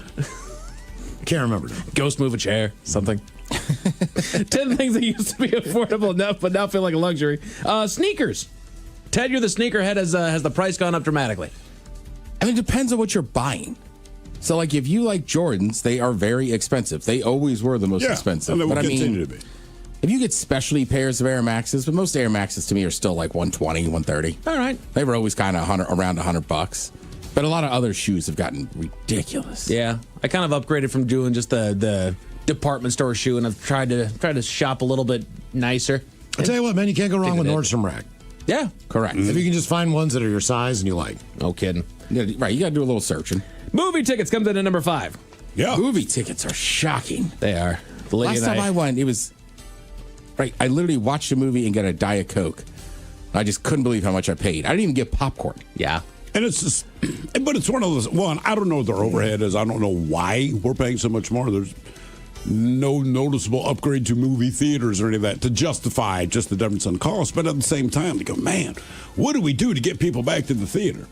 It's like, well, you could charge less. Yeah. I mean, that'd be a good start, man. Lady and I did a double feature over the weekend. I think it was $15 a ticket per movie that we did. All right. Then of course there's popcorn and there was an open bar. So Open? Well, not open. Sorry, no. Okay. A bar available. Tell me where this There place was a is. bar available. Now we watched Okay. Cocaine Bear there, Ted. Oh, all right. Or Miles. That was a nice theater. That was a great theater. Galaxy Theater down there in Gig Harbor. Cable TV. My problem with cable TV being a luxury is just what's the purpose? We've got all these streaming services that, any big show that's on, it's on a streaming service. Other than live sports, what's keeping cable TV alive? Live sports. Like I said, other than nothing. Right. It's just... Yeah, I mean, network shows are still going to have kind of the biggest audiences just because most people get them. They have the But biggest you're right. reach. But live sports is the number one thing. But I also feel like cable has. I feel like the networks also have their streaming services. ABC, that's on They Hulu. own, right. They own a NBC, bunch. that's on Peacock. CBS, they did have a CBS app, but did they move to like Paramount or something like I think they're Paramount now. Yeah. Actually, they are Paramount. Okay. But that way, the networks, they can actually do interesting, creative stuff on streaming and still do just your vanilla stuff. Nothing wrong with it on network TV without upsetting anyone. And it's a huge cash cow, network TV. Baby. The cost of maintenance on your house. Good luck getting anything fixed for a reasonable price. Owning a home's expensive. Yeah. That is a fact. Yay. And to just get someone to come over within the window that they say they're going to and actually do the work and do it right. Kidding. And show up and finish. There's more to it than just getting the guy over. Yeah. How's your dishwasher? It's fixed. Nice. It is finally fixed. 2 years old. Jesus. Red meat shows up on the list. The rest of the groceries are so much money that people started cutting back on their protein as well. I think that's fairly current, but yeah, for sure. And then the number one thing that used to be affordable but now feels like a luxury. In fact, it got so expensive that they'd started to be requesting of employees. 9 KISW. We return to the men's room with Miles and Thrill. Who's Like Celeste is on the way, but first time for a few emails to the men's room at KISW.com. You've got mail. You've got mail. A few from our question, good or bad, what image will always be stuck in your head? Let's see. I witnessed a train hitting a car. Run up to see if anyone was hurt. Woman driver had passed on. I looked in the back seat, saw a 7-year-old girl. But she was okay. All right. One thing I'll never forget, the sight happened 25 years ago. I just dropped my girlfriend off in Bellevue at 2:30 in the morning. Got back on 405 South, right around the I-90 interchange. Decided to move one lane to the right. Then noticed headlights that seemed directly ahead of me. Seconds later, a car blew by me, going the wrong way in the lane I just moved over from. Jesus. This is before we had smartphones, so I couldn't look anything up in terms of news. But the following morning, I saw that a drunk driver went head-on with another car, about a mile down the road. So yeah, that sight has always stuck with me. Pure luck that I decided to get over one lane, or I would have been at that guy. Here's another. Back in the 3rd grade when I lived in Lake City, my best friend and I would walk to and from school together every day. Probably a 20-minute walk back then. And one day a car pulls up right next to us with a guy with a mustache, probably 30, 40, asked us what school we go to and if we needed a ride. Everything our parents warned us about in this type of situation raised the alarm. And we just kept walking out of the corner of our eyes. We noticed him working away on himself. Oh, God. Yes, exactly. Jesus. All right, time for a couple birthday emails brought to you by Men's Room Roasted Red Salsa from San Juan Salsa Company. Dip responsibly. Hola, guys. Can you please wish Zach and Danica a happy 23rd birthday? They would like an look out, a Leroy Jenkins, and the captain giving them advice for their 23rd year. So proud of them both. Thanks from Mom, Dad, Aunt Nikki, and the pups. Uh-oh, look out. Let's do this. Ooh, well, ahoy there, and happy birthday. Well, to be honest with you, it's your 23rd year on this earth. The one thing the old Capitan learned at age 23 is don't accept an offer from Toucan Sam to do naked oil wrestling. First of all, he's very good, and he always wants you to perform the finishing move called the Cloaca Shaker. I'll let you figure it out for yourself. Crunch berries. Pacholos, today's my 27th birthday. Been listening to you guys since I turned 16 and have been glad you guys have been on the radio since. 11 years brings a lot of changes, including my gender. Happy Pride Month, everybody. And changes in thought as well. Even in dark times, enjoy every second of life you can, guys. Rock on, y'all. That from Tori, dealer's choice there, Mike, on whatever Tori wants. So, suck it up, cupcake! And a birthday.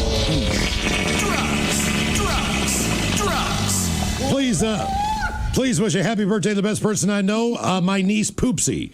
Have Coach Ted give her advice on staying upbeat as she recovers from cancer surgery while planning her daughter's wedding and taking in a foster daughter. Geez, a whiz. Lots of love there from Uncle Johnny. All right, Poopsie. First of all, congratulations on beating cancer. Now, I guess Coach could sit here and give you a pep talk, but hell, you've been out there doing the hard work. I don't know. Maybe take some time for yourself. Doesn't look like you have that time. Then we got to plan this wedding, and we're taking in an extra child. Honestly, Coach should say, great job. I don't know if I could handle that much. No. Glad's on beating cancer.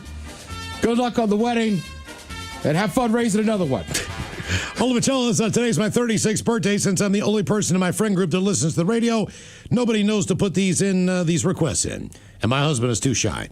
So I did it myself. Can I have your penis is too small? And some advice from Coach Ted about moving closer to my 40s. Love you guys, and thanks from the lovely Katie.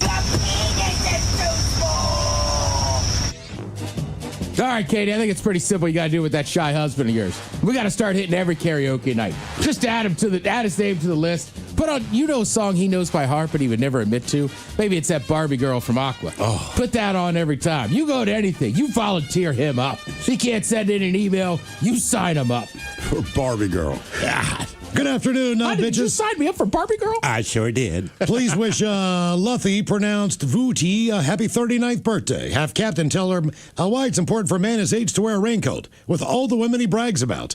Best wishes, that from the EMC First Shift crew. Cam. Ooh, well, ahoy there, and happy birthday, Boothie. Listen, if you band as many women as you're bragging about, you definitely want to drape little Boothie in a raincoat. I mean, the El Capitan likes to row the rooter of the Pink Pony Club as much as the next guy, but I wrap my skin pickle like the Gordon's fisherman, who incidentally does not wear a raincoat downstairs. Something about having a fish tank. Crunchberries. Hey guys, Coop Cooper here. Just wanted to wish my smoking hot redhead Kristen a very happy 44th birthday. Can she get Coach Ted to give her some tips on turning 44, some advice from the captain, and some redhead dad jokes from Miles? That's from Brian and Grayson Butt. Thanks, guys. All right, 44 is actually a good age, man. I enjoyed 44. Coach just got through it. Now let's talk about this redhead thing we got going on here. The good news is you're multiplying. I've heard statistics say there will be more redheads as the time goes on. Also, everybody thinks of you. A lot of people are saying more redheads. And listen, people are always going to find you attractive. It's like seeing a leprechaun in the wild. I should say fun, also attractive. Ooh, well, ahoy there. You know, truth be told, El Capitan wasn't a fan of redheads when I was younger. Blame that on Ronald McDonald. Turns out he's a real jackass. Even worse, most people don't know this. Ronald McDonald is vegan. He won't eat his own burgers or even drink his own milkshakes. The son of a bitch is a fraud. But then I met Wendy from Wendy's. She changed everything. Let's just say that Wendy doesn't mind sharing the fire down below. You know what I'm saying, Ted. Mm-hmm. She calls her downstairs the Frosty. She likes it when you dip her frost in it. Hey! Crunchberries. I thought it was the chili. All right, Chris. That's the other side, Ted. Some redhead dad jokes. Guys, how do you handle a redhead's temper? How do you handle a redhead's temper? I don't know. Gingerly. Okay. All right. Did you know that redheads donate blood to the Red Cross? Oh, yeah? Yeah. Just not their own. What's the difference between a redhead and a pit bull? A redhead and a pit bull. Some pit bulls are nice. People feel safe with a pit bull. What's the difference between a redhead and a shoe? I don't know. A shoe has a soul. What do you call a good-looking ginger? What? A unicorn. And finally, what's the fastest way to a man's heart if you're a redhead? Through his ribcage.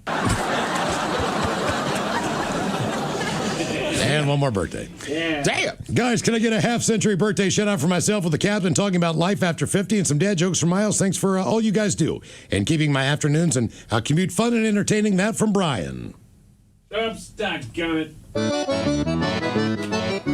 Oh. What's going on with the music there, Mike? we didn't coordinate all the accordion I players. just asked you to play the organ to get the accordion players, and you do me dirty. We'll talk later, but as far as advice on life after 50, it's pretty simple. You want to talk to the Quaker Oats man.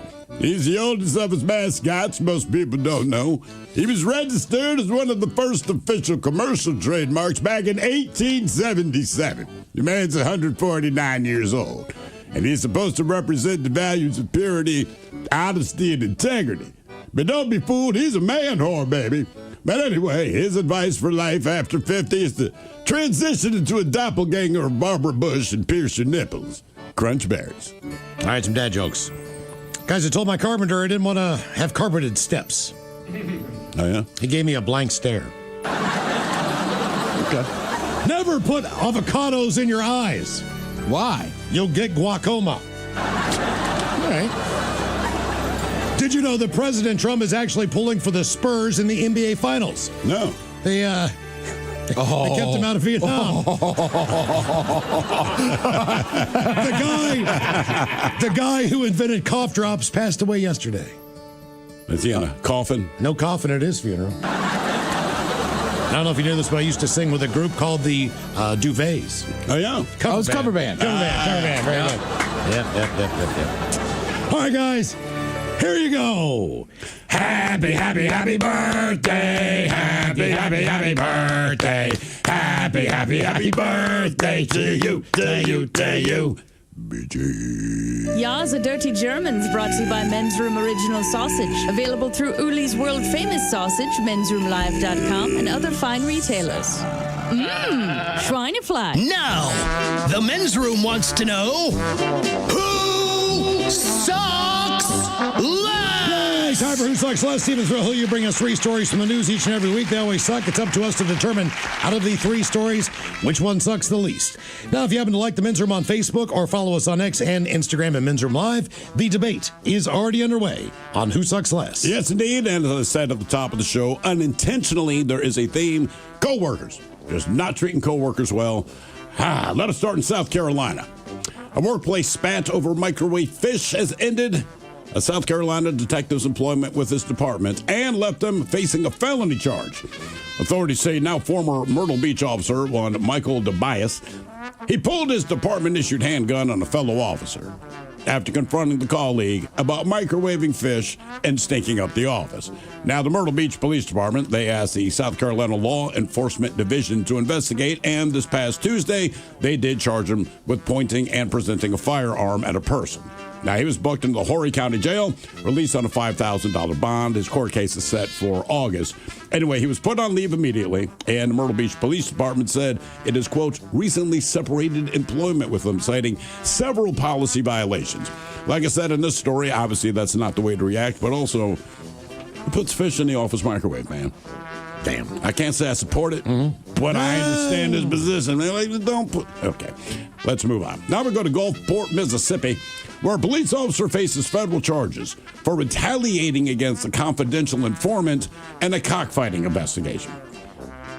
So Denver Goldman, that's his name, he's accused of retaliating against a witness, victim, or informant in a criminal complaint filed last month.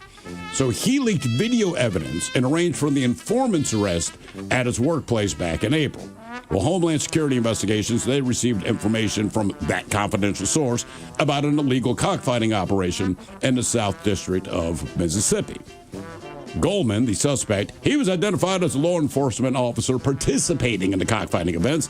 His uncle Bert was charged during a search warrant a little bit later. Now, they obtained the search warrant for his iCloud account, and they connected him to distributing video evidence that was part of the discovery provided to Lester's attorney. Now, Goldman sent government discovery videos to multiple people, and in a voice recording, he said, quote, I want everybody to see that it was this mother effer. Please, whatever you do, don't tell anybody where you got this from. I don't want anyone to know it came from me.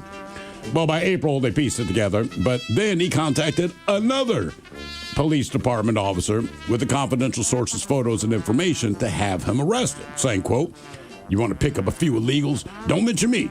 You threatened my uncle a few years ago. He knows I'm his nephew. Well, Homeland Security, they did not give Goldman permission to share that information or target the confidential source. So the source was detained by police officers at his workplace. But the confidential source, who's been labeled a rat, he's had to avoid certain areas of town, court records show. But he received phone calls from people in the cockfighting community requesting in-person meetings after they viewed the leaked video. Anyway, this guy, as you would imagine, is now concerned about his safety, his family's safety, etc. Meanwhile, Goldman's access to the enforcement database, that's what allowed him to obtain the source's real name and personal information. So basically, the cockfighting ring gets ratted out because one of the people involved is a cop and deals all the information. He not even doxed the guy. He basically put a hit out on this guy for various reasons. Because he's part of a... Maybe don't get involved in cockfighting ring, especially when you're a cop. And now we go to Connecticut, where a man has been arrested after he threatened a former coworker and made violent sexual remarks toward her on social media. Way to keep it quiet. 46-year-old was arrested by the Connecticut State Police after they received an anonymous complaint. Now, the arrest warrant states that the man made threatening posts on social media directed toward a woman in her 50s. Those posts included explicit threats and references to shooting, where the man claims that he'll, quote, laugh when they shoot you. The man also made sexually explicit commentary toward the woman. It said nobody's going to help you. Now, apparently, the man and the woman knew each other because they worked together back in 2018. And the woman told police that he made anti-Semitic, threatening, and violent sexual comments towards her when they worked together. She told authorities, as you might imagine, the comments made her uncomfortable and fearful of being assaulted or harmed. Now, when asked about the comments made online, the man told officers, well, I've been hacked a couple times, and suggested that ex-girlfriends were framing him, including spoofing phone numbers and hacking accounts. Well, he's now facing charges including stalking, threatening, harassment, and inciting injury to person's property. Wow. He has been released on $250,000 bond. Wow. Workplace conflict. Everybody on Facebook seems to agree it's the microwave fish guy. I agree 100%. Sucks the least? Sucks the least. As far because they are talking about the guy who pulled out the gun, right? Correct. But everybody thinks that the other cop is really in the wrong here for microwaving fish. That's what I was saying. Like, I'm not saying you pull a gun on a guy, but if I were, first of all, I would not microwave fish in the office. But Correct. also, if I'm in a place where my coworkers have weapons, I'm not going to cook fish in the microwave because you just might get shot. Because it's like, or hit with a billy club. I mean, club. the second guy, though, you're right. If you out an informant, yeah, confidential, right? Like that guy's in serious trouble because he's the entire cockfighting community now knows who he is. Right. Yeah. So that seems awful. The guy in Connecticut was probably just talking S, but I don't blame that woman for fearing for her life. Yeah. It's been 8 years. Look, that cop in Myrtle Beach should not have pulled a weapon, especially his service department weapon. But they probably just didn't like each other to begin with. And at some point it said something like, if you microwave the goddamn fish one more effing time, I'm going to shoot you. Yeah, so finally maybe he just snapped. I mean, the Myrtle Beach, they had to get rid of him. Yeah. I mean, look, I agree with you. I might hire the guy in another district. All right, like, hey, man, you can't do it again, but we understand your position. And the way they framed that, what'd they say? They didn't say they fired him. Said they agreed to. How they said they part ways. No, recently, quote, separated employment. Right, separated employment. So, I mean, I have a feeling that's probably one of those like, after it went down, as the other cop was like, did you really just pull a gun on? Like, did you really just microwave fish? Right. I would think even the guy that pulled the gun, like, that's just when you walk into your sergeant's office. Like, here's the badge you got. You know, You're right. I snapped. Debate continues on Who Sucks Less. If you like the Men's Room on Facebook, or you follow us on X and Instagram at Men's Room Live. All right, coming up at 5:08, we'll drink and toast with a shot of the day. You are listening to the Men's Room.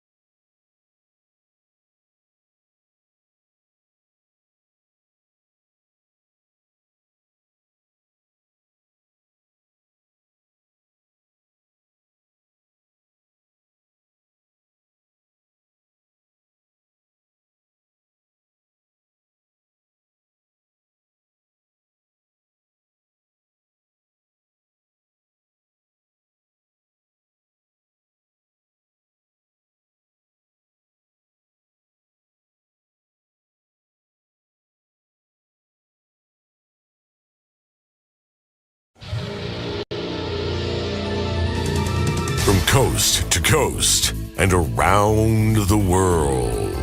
If it's not important, you'll hear it here. Exclusively on In Action News. Here now are Stone Ledbetter and Felix Foxworthy. Tonight, a family of 6 agrees that yes, the milk smells bad. But first, a bit of good news. And of course, it's from the good people at a Hope and a Prayer Foundation. A local 8-year-old cancer patient at Municipal Children's Hospital submitted a wish to the folks at a Hope and Prayer Foundation, and they answered his hope. He's cancer-free? Okay, the folks at a Hope and a Prayer Foundation answered one of his hopes, Felix. So he still has cancer? Well, yes, but he'd always wanted to meet Jeff Dunham, and Mr. Dunham was kind enough to oblige and visited young Billy at the hospital.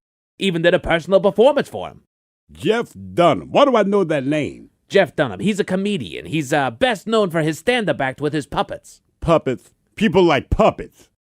Yes, I certainly hope so. Jeff is a ventriloquist, you see. Possibly the world's best-known ventriloquist. What, you don't like ventriloquists? Well, it's not that bad, but I can talk with my mouth closed, too. Ain't nothing to it. You can perform ventriloquism. You can throw your voice. You're telling me that you have this talent. Yeah, man. Okay, do it. Do what? Throw your voice. Now? Yes, Mr. Ventriloquist, if you can throw your voice or talk with your mouth closed, as you like to say, wow us with your ability. Right now? Yes, Felix, right now. Okay, man. Can you hear me now, Playboy? Oh, wow. Felix, I had no idea that you could do that. That's what I was saying, man. I can talk with my mouth closed. I can do what Jeff Dunham does. I just don't like working with puppets. Puppets creep me out. That's very impressive, Felix. You may have missed your calling. Bonnie, Bonnie, are you seeing this? I'm sorry, am I seeing what? I've been stuck on the phone with Dolores in HR. Felix, he can talk without even opening his mouth. It's impossible to talk without opening your mouth. That's what I thought, but Felix literally just did it. It's very impressive. But it's impossible to talk without opening your mouth. I understand that you believe that, Bonnie, but we can show you. Felix, if you would, do it again for Bonnie. Do what for Bonnie? Talk with your mouth closed, Felix. Peter Piper picked a peck of pickled peppers. I heard him! Oh my gosh, I have ESP! Bonnie, you do not have ESP. Felix was talking with his mouth closed. It's impossible to talk with your mouth closed. You keep saying that. It's ventriloquism, Bonnie. I've seen ventriloquists. They're really good, but you can still see their mouth moves a little bit. Even someone as gifted as Jeff Dunham. You're telling me that you think that you have ESP? I know I do. I just heard Felix. Can you still hear me, Bonnie? Oh my gosh, yes! Bonnie, cheese and rice, I can hear him too. You have ESP too? No! Obviously, Stone has ESP because it's impossible to talk without opening your mouth. That's what I keep telling him, but he doesn't believe me. He's a sad little man. Okay, stop! Bonnie, Felix is a ventriloquist. And Felix, stop trying to convince Bonnie that she has ESP. Well, how can she hear me if she doesn't have ESP? I can hear you too! We both have ESP. That's why you can hear him too. This is ridiculous. What am I thinking right now? I have no idea, Bonnie. I do not have ESP. Just guess. You were thinking about winged goats eating a bucket of fried chicken on a Ferris wheel in Greece during a lightning storm. Oh my gosh, yes!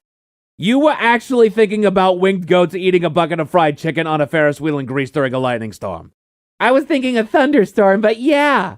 What are the odds, man? I really do not know, Felix. You really want to go to break now, don't you?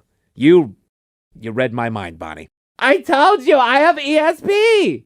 How else could I know that? I have no idea. We'll be back next hour.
sheriff's deputies, police, drone operators, et cetera, et cetera. Like, it's a cow, man. Yeah. It's a cow. And it went off into the woods. That's all. And they acted like this thing apparently You tricked him. I didn't. Tomfoolery. I'm just saying. In Utica, New York, even a cow gets that kind of response. Now for all TV news all the time, it's time for TV Time with T. And now, because your pathetic life is confined to countless hours in front of a talking box, the Men's Room presents TV Time with Ted.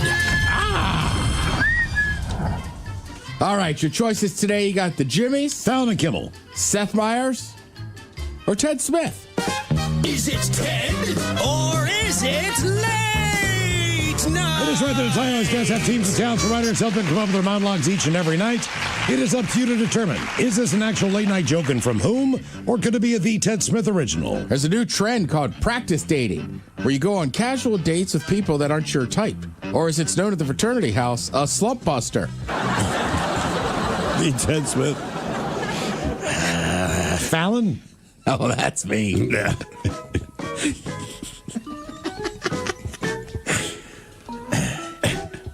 We have Game 3 of the NBA Finals, and it's a game between the New York Knicks and the San Antonio Spurs. This was the first NBA Finals game in New York City in 27 years. The fans are so excited, there's a report that two people on the subway actually made eye contact with each other today. That sounds like Fallon. Kimmel. We had Game 3 of the NBA Finals between the New York Knicks and the San Antonio Spurs. This was the first NBA Finals game in New York City in 27 years. The fans are so excited. There was a report two people on the subway actually made eye contact with each other today. I just remember the Knicks being in the final on a Friday night because of OJ. It was a finals game. They busted. Probably the last time. I think it was. White Castle just introduced a new vegetarian slider. Harold and Kumar were even like, we're not high enough to order that. But this is concerning. They also introduced a boneless vegetarian slider. Like, what does that even mean? Seth. Fallon? Fallon. White Castle just introduced a new vegetarian slider. Harold and Kumar were like, even we're not high enough to order that. But this is concerning. They're also introducing a boneless vegetarian slider. What does that mean? That is weird. A vegetarian slider. It's probably just one of those patties.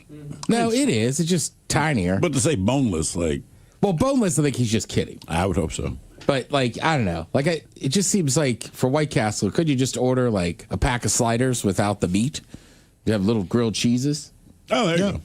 I don't know. Yeah. I mean, look, I'm not a vegetarian. I'm just trying to help him out. Doing it for the people. Yeah, exactly. For the veggies. Yeah. Did anybody watch the show House? Yeah. All right. Loved House. Didn't finish it, but I did like House. All right. A lot of people did. Hugh Laurie was the main star of that show. Yeah. Dr. Gregory House. So basically, there's a freelance writer, right? Janet Murray. She was just kind of writing about House because she had never seen it. Okay. Right? So she's just like watching it for the first time. And then she's just kind of going on Twitter, and she says it goes like this: a patient has a mysterious illness. House gets the diagnosis wrong, then the patient almost dies. House gets it wrong again and threatens with being fired. Patient almost dies again.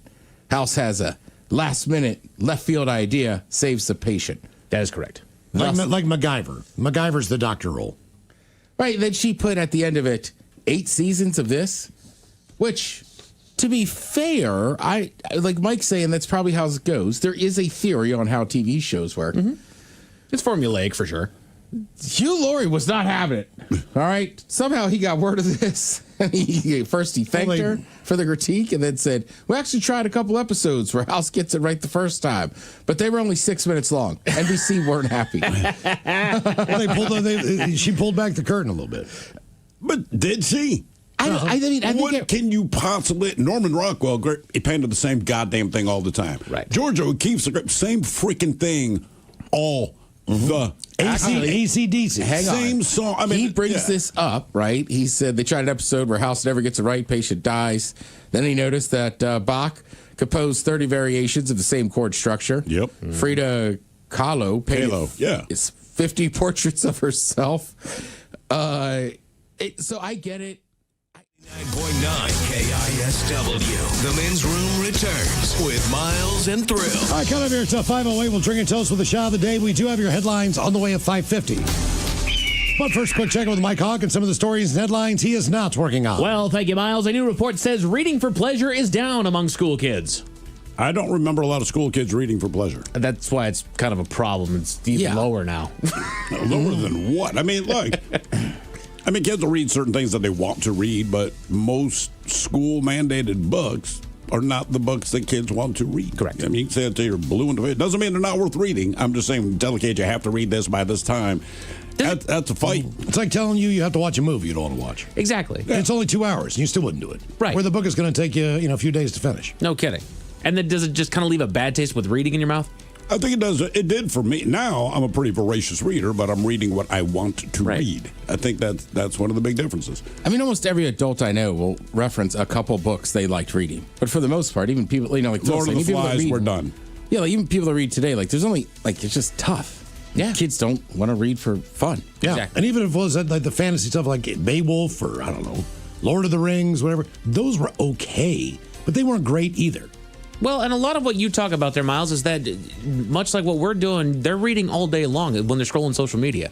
They're reading updates from people. They're reading news articles. They're reading whatever it is on there. They're reading memes or just little snippets of this, that, and the other thing. They're reading a plenty for pleasure. It's just not books. Right. So stories. I always bring up Fahrenheit 451, right? But I only read that book because I had to go to 8th grade again, and they were like, well, I don't know, we don't know what you did it, but you've technically already done this stuff last year, so you can read this one. And I was like, this one's awesome. There you go. Right. Yeah. Ray Bradbury. We keep hearing about how drinking is down with Gen Z, but we have found their drug of choice. According to new data, caffeine. Oh, really? Yeah. Well, yeah. I mean, to grow up in the coffee last couple of decades. Man, that was right up there with cocaine and heroin when I was a kid. Was caffeine? Don't give kids coffee. Oh, no. I mean, it was just coffee. People would drink sodas, so you'd have caffeine. But this wouldn't give you coffee for whatever reason. I mean, it was banned from kids. Oh, jeez. I'm serious. It was weird. But now, looking back, but there was no coffee place. I mean, there was no Starbucks back. There was fast food. Starbucks kind of broke that mold and said, you know what? We can open coffee shops anywhere. Everyone is copied, and now there's not a place you can go where you can't get coffee. Right. They turn it into kind of a fashion statement, and then beyond that, now the energy drink boom is turning that into just as much of a fashion statement. You know, when I was growing up, there was Monster, there was Rockstar, there was Red Bull, Full Throttle, Red Bull, and all them. But now it's gone even broader. It's gotten even bigger, and now there's, choose your can, whatever it is that you want. Now all these different ones have 9 different flavors that you can choose from, and everybody's got their favorite. That's crazy to me, too, because growing up, energy drink would be Gatorade. Yeah. But you had to expend energy before they gave it to you. And Thrill's right. I mean, I didn't start drinking coffee in my 30s, but you could easily walk into a Starbucks and get a lot of stuff. It doesn't even have to have caffeine. Absolutely. Due to rear suspension issues, Honda has recalled 880,000 cars. I heard what you heard. Wow. Okay. Due to. It sounded like you said doo-doo. And I was like... what's a doo-doo suspension system? Damn. It's that bad. Suspension systems. Crappy. Look at Mike using tough words. Look at me go. That suspension system's doo-doo, my guy. Get your Honda checked out for its doo-doo suspension. Put your thinking caps on, just time for the Merriam-Webster word of the day. Let's get smart here. It's open call on this one, so whoever gets it first, I give you guys a 50% chance of success on this one, and it is a noun brought to you by the letter F. All right. Okay. Now, these are minor flaws or shortcomings in someone's character or behavior. A noun brought to you by the letter... Fallacies? No. Miles and Ted, you already said flaws, so it's not that. Correct. They're minor flaws or shortcomings in somebody's character or behavior. Starts with the letter F. I believe it's also used in fencing. Is that what it said? Foil. No. In fencing, it refers to the weakest part of the sword's blade between the middle and the point. The sentence that they give is you have to be able to laugh at your own blank. Your own blanks. The word is foibles. Oh, yeah. Okay. You have to laugh at your own foibles. Yeah. I've never heard that word in my life. Really? Foibles? No. Foible. Foibles. Yeah. Foibles. You're foible. Yeah, again, you're flawed. But it's more, typically if they say foible, it's more comedic. Correct. All right. Right. So, it's a little bit old-timey. Yeah. Nobody these days uses little bit old-timey, yeah. A little bit old-timey there. A new study found that people trust AI fact-checking until they see how it works. AI just has the most popular answer. Look, half the time what it is that I'm looking up for you guys, I don't necessarily know it. It's the AI overview, which means that it's what most people are saying about this particular subject. That's true, and that happens, right? If people ask Gronk on X, yeah, it becomes generally accept aggregate. it. I mean, that's it. Correct. It's basically whichever's the most.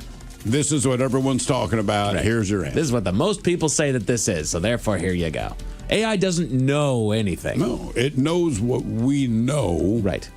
Aggregates it billions of times faster. Although I was reading, is it Claude? There's all the different AI platforms. So even the company behind Claude, I believe it was Claude, they're like, yeah, hey man, we didn't see this coming, but it's now writing 80% of its own code. Oh, geez. But like they're worried about it. I'm like, you guys designed it, and they're like, yeah, right, yeah, we. That's kind of scary. Like, yeah. So all those warnings people gave you just now AI figured this out. is basically you giving a final presentation for a middle school class. You're just regurgitating the information. You don't actually know a damn thing about what you're saying. You're reading off that paper and just regurgitating everything that came out of the book. That's a pretty accurate description. A decade's worth of data was studied and shows that trading up in the NFL draft is usually a bad idea. Yeah. I mean, but I bet you they're talking first and maybe second rounders. Sure. Because you make your money, I'm telling you now, like, unless you just have, generational talent, like your third and fourth rounds, you get all these linebackers and tight ends, and these guys, and you realize, like, we traded up 7 spots. No, they got to be talking like first round. It's got to be. Yeah. It's just so hit or miss. And then anymore, I feel like we've just gotten obsessed with just taking quarterbacks in the first round. Absolutely. Some of them, it's like, you can wait, but it's like, well, what if they panic and they take them? Then we need to take them.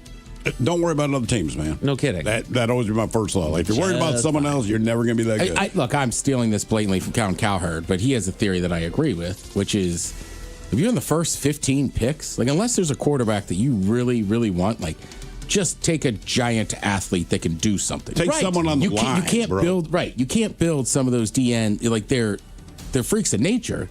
How big they are and stuff, like you could find somebody else later in the round, but those first 15 picks, like, get some size. Absolutely. Results of a new study were released that found that when you lost your virginity may impact how you age. What's the correlation? You mean the age that you lost it? Yeah, the age that you lost your virginity may impact how you age afterwards. So the earlier, probably, the longer you live, I guess. You know what? I didn't dive into it, but it's something I'm not working on. But you know what? A little bit later, you live longer. Exactly. Happier, healthier.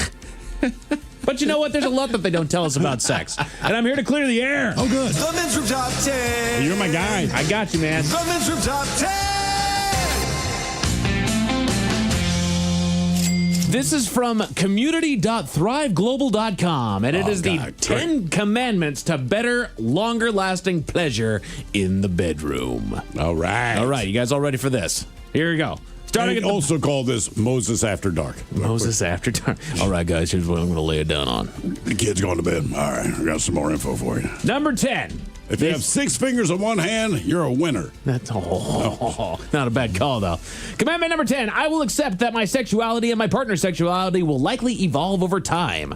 I resolve to adapt my lovemaking style to the changes. I will strive to be flexible. Rigidity is deadly, especially in the bedroom. I will find the good in the changes and make most of each new phase of life. You have to tell people that. Yes. I guess so. Short answer, man, yes, you do. Because there's a lot of people that don't understand, like, wait a minute, this worked 20 years ago. Like, it got stale. You can't do that no more. And it's on both sides of the ball. Yeah, absolutely. Lance Armstrong again. Yeah, you got to switch it up from time to time. Sure. Stay in communication, man, and just keep in touch with each other. I will not let my emotions run me. I will remind myself as often as needed that emotional reactions are greatly influenced by losing perspective. It is the human bent to do this. If sex doesn't go as I would hope, rather than creating drama, I will stop and do a reality check. I will keep in mind that what is considered over the top is often a molehill that has been fictionalized into a mountain. With closer inspection, in most instances, if the worst were to happen, which is usually quite unlikely, the result would be inconvenient, annoying, and unfortunate. And that's all. I think if you don't follow that rule, the one time you'll have sex with that person. Yeah, no kidding. Good Lord. You know, there's some emotion in sex. Sure. Take it easy. But don't be emotional. Correct. You don't cry every time? Not during. I do. Only when it hurts. Yeah. I like crying on her chest. Boo. Damn it. What was me? Not again. You call them tears, I call them lubricant. Wait for it. I will not limit myself to one form of giving pleasure. Again, these are the 10 commandments to better, longer lasting pleasure in the bedroom.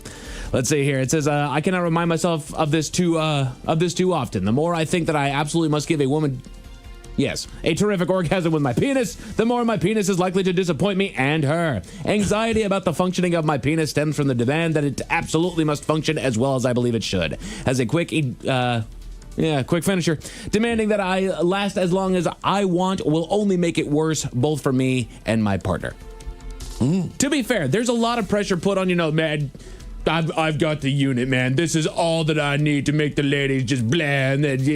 When they tell me that, I'll believe you. Correct. We put a lot of pressure on ourselves to be able to perform simply from the hips. And it's, man, go easy on yourself. That performance anxiety is an absolute killer. I do not have that problem. No. Well, I just don't. I mean, look, if you have too much to drink, sure. But generally, like, hey, it's go time, brother. It's what we train for. Sometimes, all that working out I'm done with you. Sometimes the trooper just gets, sometimes the pitcher just gets pretty excited to finally make his way to the mound and actually play the game. And sometimes you just throw a wild pitch that all of a sudden now you're out. My bad. Damn it. Right. It's like, trust me, nobody feels worse than I do right now. Yeah, exactly. Like, doggone it. I expected to go 7 innings here. Son of a gun. It happens to all the guys. I'm not worried about all the guys. That's right. Are they me? I'm worried about me. 10 commandments for better. I mean, there's a short, in certain demographics, there's a shortage right now of certain people. And that's part of the issue is that some people, there's a lot more pressure. Absolutely. So if you don't have to, what's wrong? It's like, well, honey, it is 1:30 in the morning. We have been out all Saturday afternoon. There's nothing wrong. Can I just go to sleep? Right. In the morning, I should be back. Jack Daniels is taking over now. Yeah, exactly. I'll be back. Remember how I was standing? Okay, that's how he's going to stand. Right. I'm already now. It's like, well, again, could have used you 8 hours ago. When I brought it up. Right. Before dinner. 10 commandments to better, longer lasting pleasure in the bedroom. I will be open about my sexuality. I will talk openly and frankly with my sexual partner about my sexual desires. I'm talking when you tickle my backside. You see that duck over there in that pond? Says about my sexual limitations. Put on Animal Planet while we do this. We will discuss ways to limit our limitations and boost our You like pudding? You like pudding. Just eat a bowl of chili while I'm doing my thing. I'm like Russ. I'm Captain Unlimited. Mr. Unlimited. What was it? Mr. Unlimited. Yeah. I will not seek perfection. If I want to enjoy sexuality rather than making it a contest at which I fear failure, I better look at a sexual encounter in the same healthy way. I'd better view life in general. I don't know what perfection is. Look, man, if we both cross that finish line, look, maybe we're on cobblestone roads. I don't know, but I'm feeling pretty good about things. I think this guy's way too much in his head. Just get up, keep your eye on the ball, and swing. You're either going to hit it or you're not. Right. Not so much in his head, but more remembering how to stay out of your head. Because you're right. Nobody's going to go out there and bat 1,000. I know. I don't even psychologically think that much through. It's just no. It's just game. Well, some people do, Miles. Game's on. It's like when we go on the air at 2 o'clock. We're on the air. Yeah. There's nothing to think about. I don't sit there and go, oh, God, it's 1:55. Oh, my God, it's 1:56. Oh, my God, we're going to go on the air. How's it go? Bam, let's go. You know what really helps? Tequila. No, we don't do that before the show, unfortunately. Some of us do. Yeah, but if I can perform on tequila, I end up with children. Yeah. That has been my discovery. I'm switching to Jack. I haven't. I have a mental block with tequila. Oh, do you really? Yeah, same. I have convinced myself even one shot of tequila will ruin the night. So just oh, damn. If we go out for Mexican, we could do shots of tequila. We're only going to do 2. I'm just telling you now. Maybe that's what I'm taking you there. Other way around, brother. If I have tequila in the night, for whatever reason, I bound the snake. It's like I'm running the board over here, dude. I can run sound effects, hit the YouTube and the dual. Oh, yeah, man. I'm a Ted. Multifaceted individual as soon as I get a little tequila. The worm at the bottom of your tequila, that is my flaccid penis. Nothing is going Now there's 2 worms. Oh, no. I will not be intimidated. I will not fall prey to the temptation of sexual avoidance. I realize that the temptation is real and at times strong, since it's easy to believe that I will fail, be criticized for failing, and that the failure or criticism will be devastating. In contrast, I will stay on track, approaching sexual opportunity not as someone who's handicapped handicapped, but as someone who is compensated well and consequently does not have to rely on my penis for Who is this guy? He needs to go to counseling. He's gotten criticized. Yeah, I know. You suck a bitch. Jeez, a whiz. You are the worst lay I've ever had. I mean, this is a guy that needs like a dude talking to him. Like, dude, come on. Giving him 10 commandments ain't gonna help him. No. I will avoid sexual demands. Despite my best efforts, I may not always do well sexually. In those instances, I will not impose conditions on myself. In short, I will not insist that I absolutely must perform well sexually. He sounds like a sex machine. Yeah, this guy should not get invited to parties. You think it's our bird guy that wrote this? I don't know. This is what I wrote for myself. I mean, like, just why are you gonna beat yourself up before you go in the bathroom? I will be a generous lover. I have a responsibility to myself and my partner to make a positive adaptation to my low orgasmic threshold. To do so. Wow! I want to meet. If we can interview this dude, let's get his ass. Seriously, man, let's get to talk to this guy. To do so, I will learn to be more sensual and focus more on my partner's pleasure throughout our sexual encounter. I will be especially thoughtful to put focus on my partner in the initial phase of our sexual encounters. And then, this is the number one commandment to better, longer lasting pleasure in the bedroom. Keep looking at her boob. If you... But Jesus, man, you're overthinking. I will not. I will be self-acceptant. I will not blame myself or in any way condemn myself for my quick orgasmic response. Instead, I will remind myself that my low orgasmic threshold is most likely a product of my natural response. It is my biological propensity. So this dude basically has premature ejaculation because he seems to keep circling back to. You know what he needs to do? Like, look, man, get rid of your 10 commandments. We're going to show you a video we saw. It's a gorilla at the zoo. He's not thinking about all this. He's just tagging that. Look at that. Look at him go. That's right. He's fine. I don't think he's like, I hope my gorilla penis do. Like, he's fine. Just do it, man. Good God. Sometimes it's hard to get out of your head. These are ways that you might be able to get out of your head. That's all I'm going to leave it there. A man in Florida got into a car accident, but what he did next is making headlines, Miles. What did he do? Tell you all about it at 5:50. Thanks, our headlines are coming up at 5:50. In the meantime, have we made it to drinking time? Somebody out there deserves to be recognized. And the men's room knows just who it is. So to you, we say, bottoms up, sailor. You're the toast of our shot of the day. Drink time it is, and as usual, we head to the drink desk and Steve Thrillhill to find out who we're toasting. Yes, indeed. And today we toast a woman named Mariana, who we only know her from being online. All right? And actually, the story's pretty cool. Just sometimes you don't think things all the way through. So Mariana, she baked bread for her nephew's 9th birthday because, as she says, this 9-year-old kid, he loves bread. Ted, have you seen this? No. Okay. So she shaped the dough into the shape of a 9 for his 9th birthday and put a ramekin in the loop so that it could keep its shape while it baked. And to be honest with you, it kind of looks like a 9. So she posted it online and she said, quote, not bad, right? And to be honest, it actually is pretty good, assuming that she's some kind of amateur baker. The thing is, while her heart is in the right place, not everyone knows her 9-year-old nephew because everyone on the internet realized something else. Your 9 looks like a straight-up penis. I mean, it looks like an absolute penis. And because of that, the whole thing went viral. She got thousands of comments. One person said, quote, he's 9, so he's likely just to see it as a 9. If he sees it as the other thing, he'll think it's hilarious because, again, he's 9. Someone else said, I'm entirely too high and immature for this. That was it. And then one person said, quote, congrats on becoming a social media legend, D-bread lady. But she did not mind that because I comment, that was from her own boyfriend. She actually replied, yes, my adorable man just filled this thread by calling me the D-word bread lady. She went on the Today Show as a result of this thing going viral, and she did explain. She said, look, I thought, I'm going to bake something because I love baking bread. She added that if she had noticed its shaft-like shape, she would not have posted it. But at any point, she's glad she did. If you get the chance to look at it, Miles showed it to me this morning. I thought it was intentionally supposed to look like a penis. It looks like a 9. I mean, come on. When I first saw it, before I knew the story, I just saw a penis. What's missing? Then when I read what it was, I'm like, okay. That's what I'm saying. If it's not your nephew and you don't know, you're like, why did you make a penis for a 9-year-old? Oh, it's number 9. My bad. The good-looking loaf. It does look good. So we pour this booze and we drink this booze because we think it's yummy. Yummy. So over the tongue and down the throat to party in our tummies. Down the hola bichola. All right, let's get a contestant on the line now for Profile This, 206-803-ROCK. Profile This is next.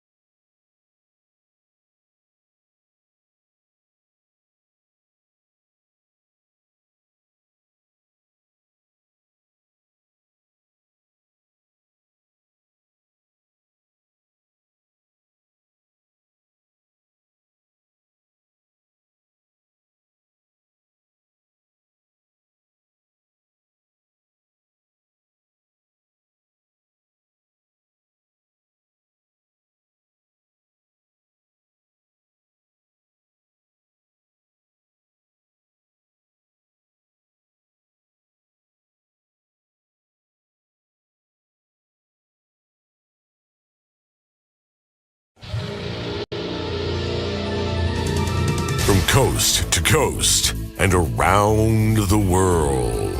If it's not important, you'll hear it here. Exclusively on In Action News. Here now are Stone Ledbetter and Felix Foxworthy. Tonight, a family of 6 agrees that yes, the milk smells bad. But first, a bit of good news. And of course, it's from the good people at a Hope and a Prayer Foundation. A local 8-year-old cancer patient at Municipal Children's Hospital submitted a wish to the folks at a Hope and Prayer Foundation, and they answered his hope. He's cancer-free? Okay, the folks at a Hope and a Prayer Foundation answered one of his hopes, Felix. So he still has cancer. Well, yes, but he'd always wanted to meet Jeff Dunham, and Mr. Dunham was kind enough to oblige and visited young Billy at the hospital. Even did a personal performance for him. Jeff Dunham. Why do I know that name? Jeff Dunham, he's a comedian. He's best known for his stand-up act with his puppets. Puppets? People like puppets. Yes, I certainly hope so. Jeff is a ventriloquist, you see. Possibly the world's best-known ventriloquist. What, you don't like ventriloquists? Well, it's not that, man, but I can talk with my mouth closed, too. Ain't nothing to it. You can perform ventriloquism. You can throw your voice. You're telling me that you have this talent. Yeah, man. Okay, do it. Do what? Throw your voice. Now?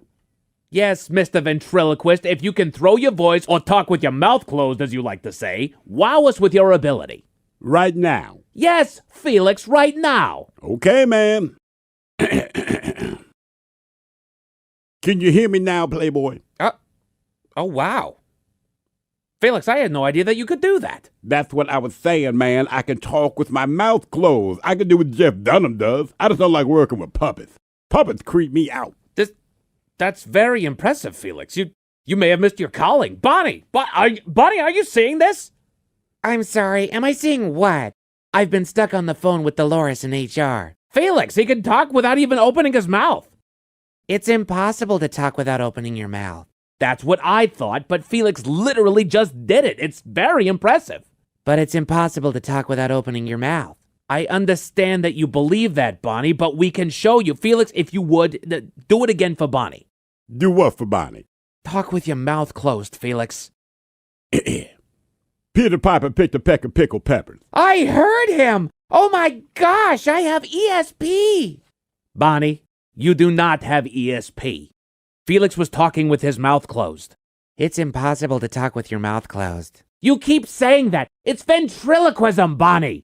I've seen ventriloquists. They're really good, but you can still see their mouth moves a little bit, even someone as gifted as Jeff Dunham. You're telling me that you think that you have ESP? I know I do. I just heard Felix. Can you still hear me, Bonnie? Oh my gosh, yes! Bonnie, cheese and rice, I can hear him too. You have ESP too? No! Obviously, Stone has ESP because it's impossible to talk without opening your mouth.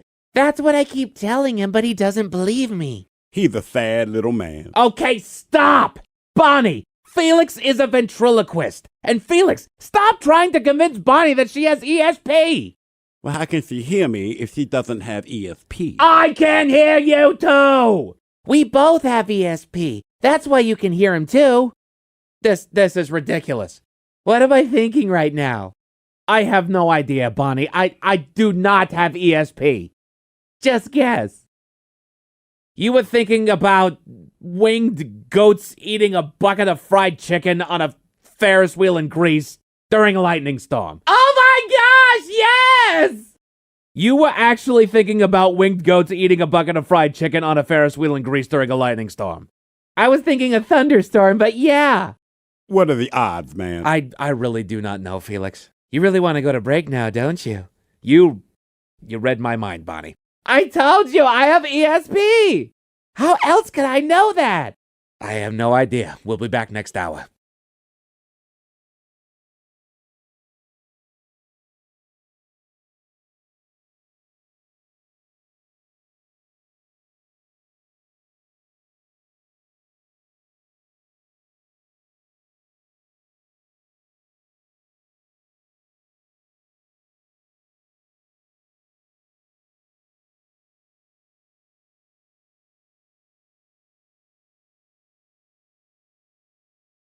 206-803.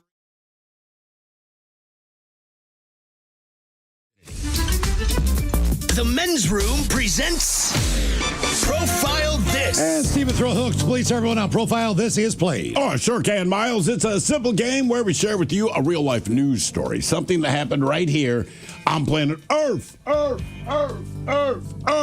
And as you listen to the story, based on the stereotypes you believe to be true of people and the decisions that people make, we'll ask you what it is you think makes the story a story. Hello, Kat. Welcome to the Men's Room.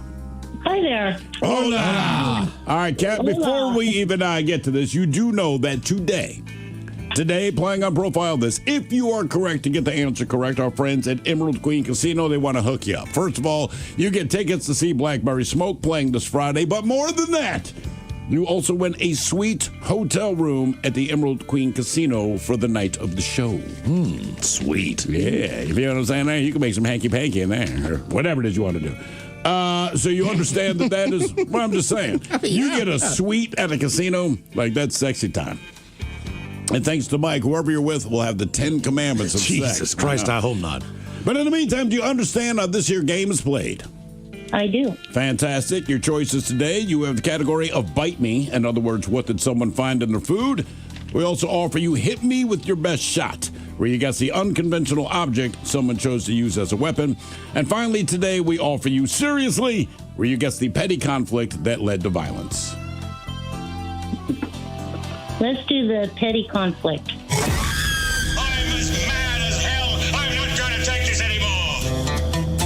All right, we go to Pennsylvania, where a man is behind bars after a dispute with his son spiraled into a criminal investigation. So investigators say the confrontation happened at a home when a son ran from the property after his father pointed a gun at his head and threatened to shoot him. Now the father, 56-year-old George Weaver, he's facing serious charges. Apparently, George and his son got into an argument, and then it quickly escalated. They say the argument escalated to the point where the father produced a pistol from his waistband and threatened to shoot his own son in the head. Well, fearing for his life, the son ran from the property and called the police. According to court documents, they also say that George threatened to return with someone else, quote, to finish the job. Well, police later found George and they took his dumb ass into custody. The question is, what was George arguing with his son about that he pulled out a pistol and threatened to shoot his own child in the head? Was it about leaving dishes in the sink? Was it over a weed whacker? Was it about smoking weed in the house? Or was it an argument over the TV remote? So leaving dishes in the sink, a weed whacker, smoking weed, or the TV remote? All of these, of course, completely justify pulling out a gun and threatening your own child. What's your first instinct? Well, he knows. Yeah, I mean, it's tough. Like none of the above is a father. None of those. None of those. I'm not finding your remote, though. You get irritated. You do. Oh, man, yeah. You do get mad at that. Me and my kids, I don't know, like 2 months ago. Who the F had the remote last? I don't know. What do you think? That's a tough one. I was thinking the remote sounds. You going to go remote, Cat? Yeah, I am. Okay. Okay. She would kill her kid for a remote. Now we know. I'm going to go dishes in the sink, Ted. That was my second. I'm going to go outside and say that this guy's kid broke the weed whacker. Weed whacker. Okay. What was the fight over? Dishes in the sink, a weed whacker, smoking weed, or a TV remote? We'll find out next. That was a tease. You are listening to The Men's Room.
The debauchery rolls on. You're listening to The Men's Room with Miles and Thrill. 99.9 KISW. Category is seriously on profile this. We got a PA dad jailed after an argument with his son where the dad got so mad he pulled a gun on him. So the son ran off and called police. Yeah. Question is, what was the fight over? Dishes in the sink, a weed whacker, smoking weed, or a TV remote? And Kat, that is the question that we propose to you for your opportunity to check out Blackberry Smoke this Friday at the Emerald Queen Casino, and also for your chance to win a suite at the hotel room at Emerald Queen Casino. If Ted and I win, can we go? You got to talk to the people at Emerald Queen Casino. I don't think we're eligible. That I don't. Well, you know, could be kind of fun. Yeah. I'll split the room with you. Miles, I'll tell you what, let's start with you. Oh, God. Don't even worry about Darn it. You said dishes. It was not about dishes. Kat, you went with the TV remote. I'm sorry to tell you. It was not the TV remote. D. Ted Smith, you went with the weed whacker. Yeah. What? I don't know. Let's go. Congratulations, D. Ted Smith. Hey, Mike, I'm leaving work early on You Friday. can't win. Maybe I'll go by their little new Irish or English pub and watch a little World Cup game before I watch the show, and then lay my head down in a very nice suite at the Emerald Queen Casino. Talking about the pitchside pub over there, Ted? Damn right.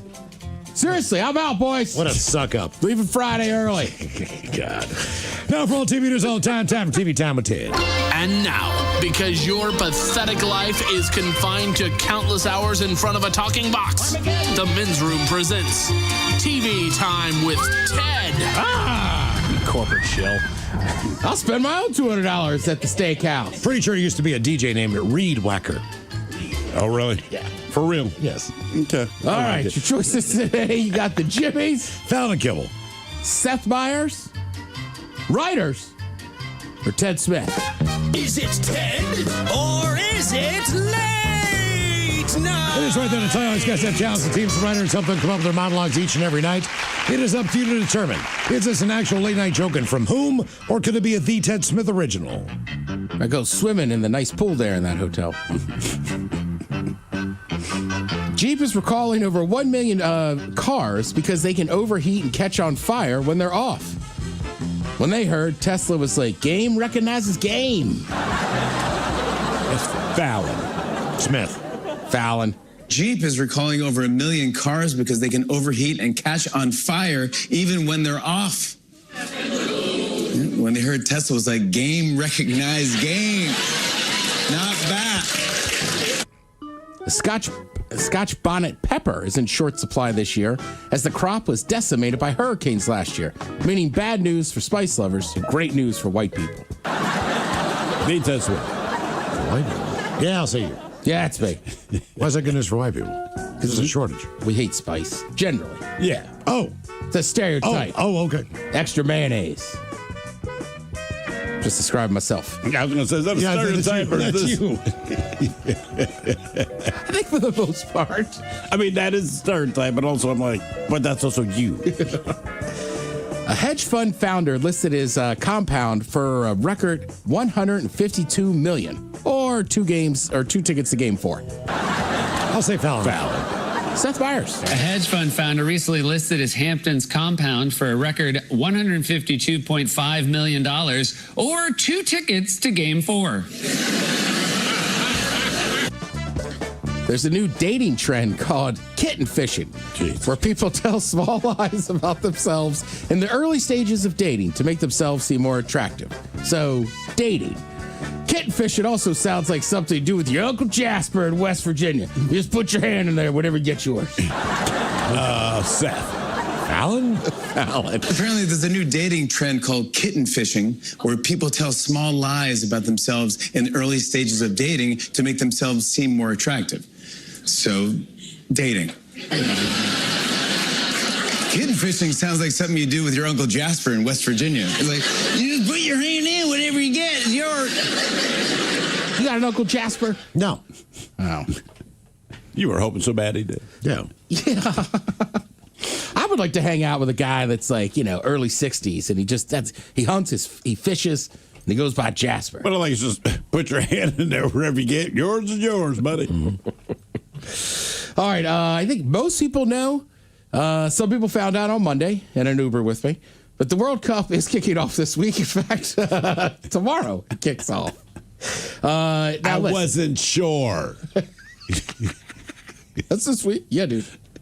Right, and the bulk of the games are here in the States. Yes. But Canada is also hosting Mexico, some. too. So is Mexico as well. And I was going to say, Mexico City, right? Estadio Azteca, right? Like, famous, right? I think that's Club America and some other team. But, I mean, the Hand of God was there. You know what I mean? So there's a lot of famous stadiums being used.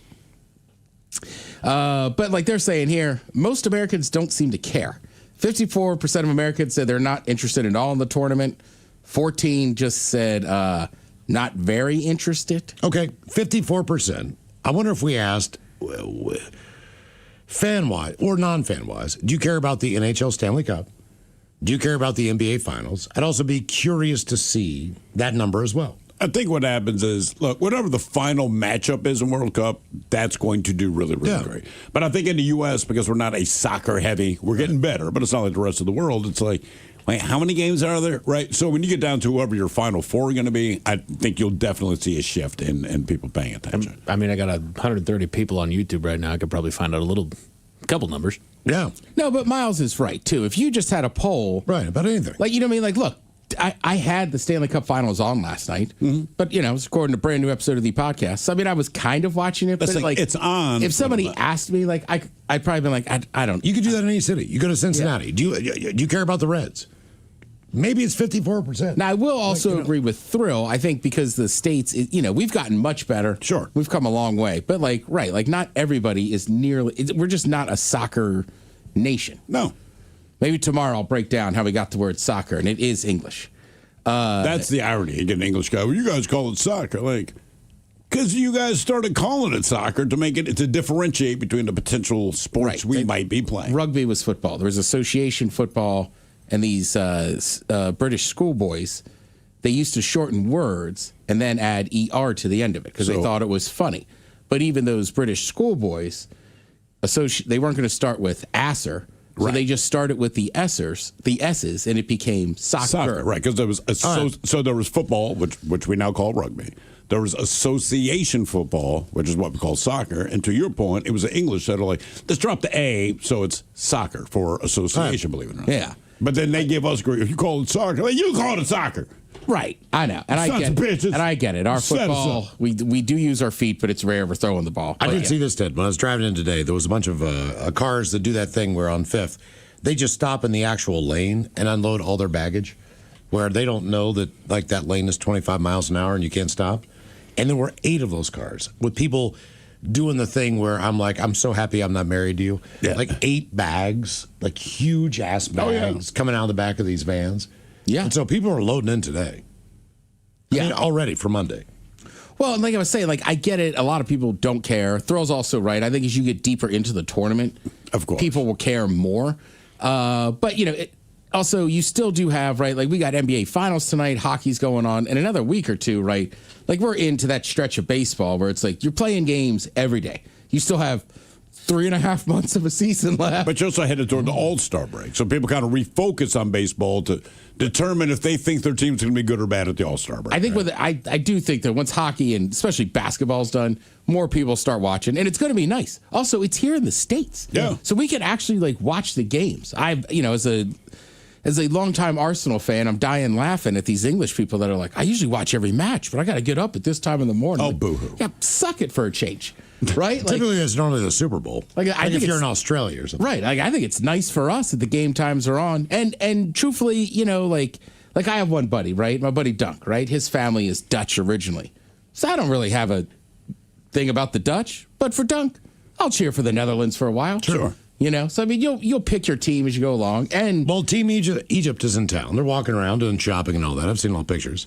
Like this. I'm rooting for them because of the KFC in front of the pyramids. There you go. Belgium is using the Sounders facility. Oh, really? Right, down in Renton. They're staying in town. That's a very good team.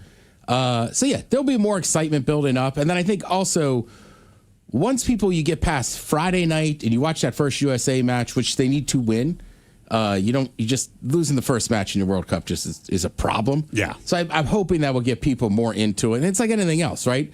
What was it this year for the Winter Olympics? For 2 weeks, we're luge fans and massive hockey fans. Yeah. Not the rest of the year. And if you're Team Belgium, go to Dino's because they got men's room IPA on tap. Go down to Burnett's, get some chicken wings. Dino's a great spot. And I think it's a like a partner with some beer. I saw it on a list today. Oh, all right, nice. But yeah, I think people will get more into it, and it'll be a little more fun. And then also for people that don't watch a ton of soccer, these are the best players, bar none. Right? Yes. Usually, when you have clubs like Arsenal and stuff, they can pick and choose.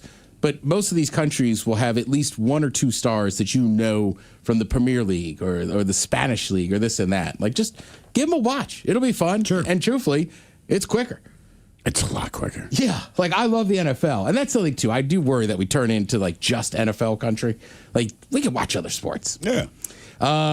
Divorcing couples. This is kind of ridiculous. Basically, now you can argue in court about who gets the Netflix password. Come on, man.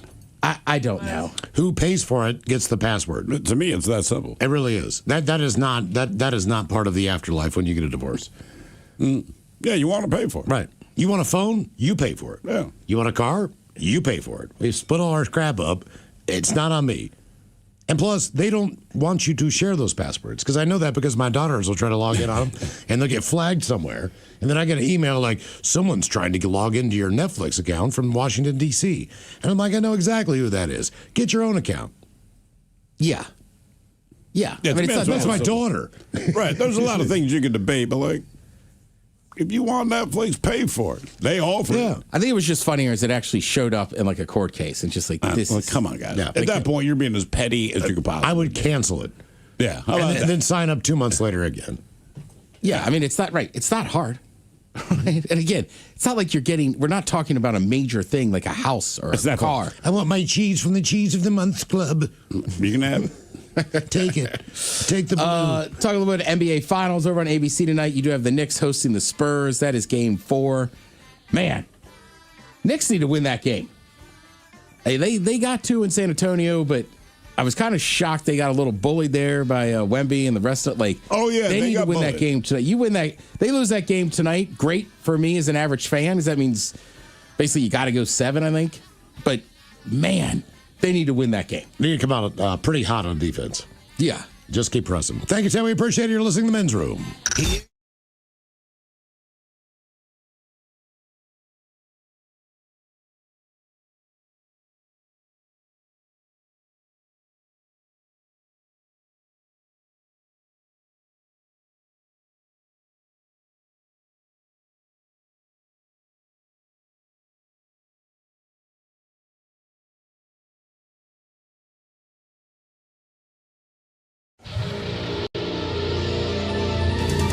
From coast to coast and around the world. If it's not important, you'll hear it here. Exclusively on In Action News. Here now are Stone Ledbetter and Felix Foxworthy. Tonight, a family of 6 agrees that yes, the milk smells bad. But first, a bit of good news. And of course, it's from the good people at a Hope and a Prayer Foundation. A local 8-year-old cancer patient at Municipal Children's Hospital submitted a wish to the folks at a Hope and Prayer Foundation, and they answered his hope. He's cancer-free? Okay, the folks at a Hope and a Prayer Foundation answered one of his hopes, Felix. So he still has cancer? Well, yes, but he had always wanted to meet Jeff Dunham, and Mr. Dunham was kind enough to oblige and visited young Billy at the hospital. Even did a personal performance for him. Jeff Dunham. Why do I know that name? Jeff Dunham. He's a comedian. He's best known for his stand-up act with his puppets. Puppets? People like puppets. Yes, I certainly hope so. Jeff is a ventriloquist, you see. Possibly the world's best-known ventriloquist. What, you don't like ventriloquists? Well, it's not that bad, but I can talk with my mouth closed, too. Ain't nothing to it. You can perform ventriloquism. You can throw your voice. You're telling me that you have this talent. Yeah, man. Okay, do it. Do what? Throw your voice. Now?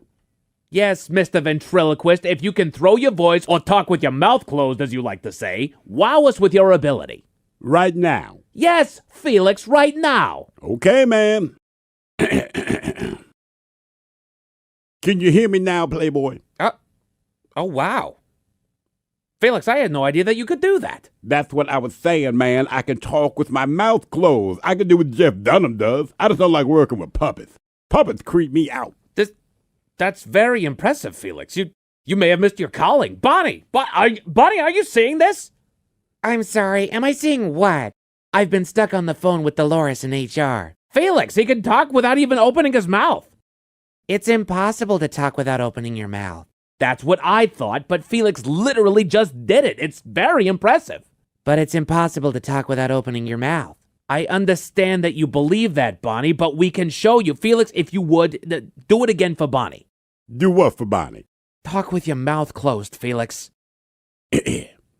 Peter Piper picked a peck of pickled peppers. I heard him! Oh my gosh, I have ESP! Bonnie, you do not have ESP. Felix was talking with his mouth closed. It's impossible to talk with your mouth closed. You keep saying that. It's ventriloquism, Bonnie. I've seen ventriloquists. They're really good, but you can still see their mouth moves a little bit, even someone as gifted as Jeff Dunham. You're telling me that you think that you have ESP? I know I do. I just heard Felix. Can you still hear me, Bonnie? Oh my gosh, yes! Bonnie, cheese and rice, I can hear him too. You have ESP too? No! Obviously, Stone has ESP because it's impossible to talk without opening your mouth. That's what I keep telling him, but he doesn't believe me. He's a sad little man. Okay, stop! Bonnie, Felix is a ventriloquist. And Felix, stop trying to convince Bonnie that she has ESP. Well, how can she hear me if she doesn't have ESP? I can hear you too! We both have ESP. That's why you can hear him too. This is ridiculous. What am I thinking right now? I have no idea, Bonnie. I do not have ESP. Just guess.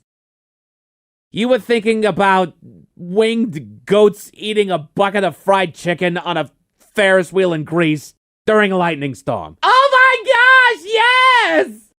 You were actually thinking about winged goats eating a bucket of fried chicken on a Ferris wheel in Greece during a lightning storm. I was thinking a thunderstorm, but yeah. What are the odds, man? I really do not know, Felix. You really want to go to break now, don't you? You read my mind, Bonnie. I told you I have ESP! How else could I know that? I have no idea. We'll be back next hour.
KISW.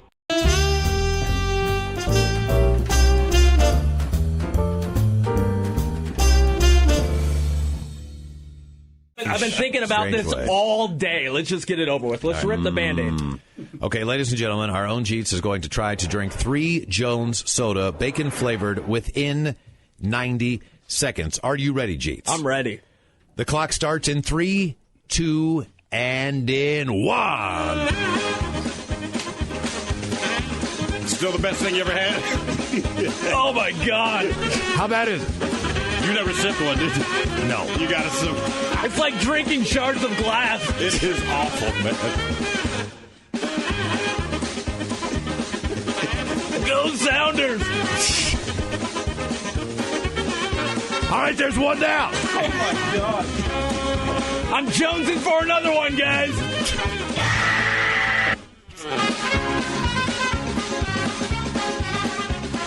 This isn't going well. half of number 2 down. Oh, God. What's the time? You have 45 seconds right now. 2 down. Take your time on this one if you need to. What's with the face, No, man. I need to get this over with. 35 seconds. All right, you can't drink anything the rest of the day. 30 seconds. This is the worst thing I've ever done in my entire life. Ted's bacon juice. You have 20 seconds. It doesn't even look. Oh, my God. It's so You have bad. 15 seconds. I'm really going to puke. You have 15 seconds. That's what I'm here for. 10. 9. Done. Wow. Unbelievable. Jeets nails it on the return of Stunts on a Dime. Looks like we got to look for some tickets for you. You all right? No. I'll be in the bathroom as soon as we go commercial. You gonna make yourself puke, man? Oh, yeah. Yeah, it's my advice. 206-421-ROCK, 800-783-ROCK. Text your bad jokes to the men's room at KISW.com or text 77999. Send them that way. We're going to come back and kick off the weekend with Ryan Castle, the Drunk in Charge. A Bad Joke Friday next. You gotta go? Take over the board. Right. Yeah. Right. It's the worst Hey. shit in the world. Follow him. Follow him. Wait, I gotta find a joke. Help me out. That's so gross.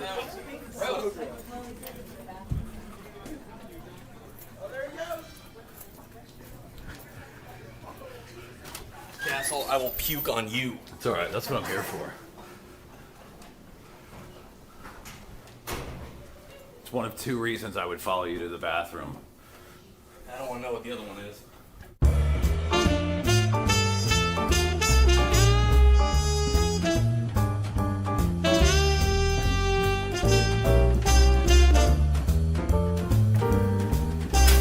Look at that spit. Can you at least head for the...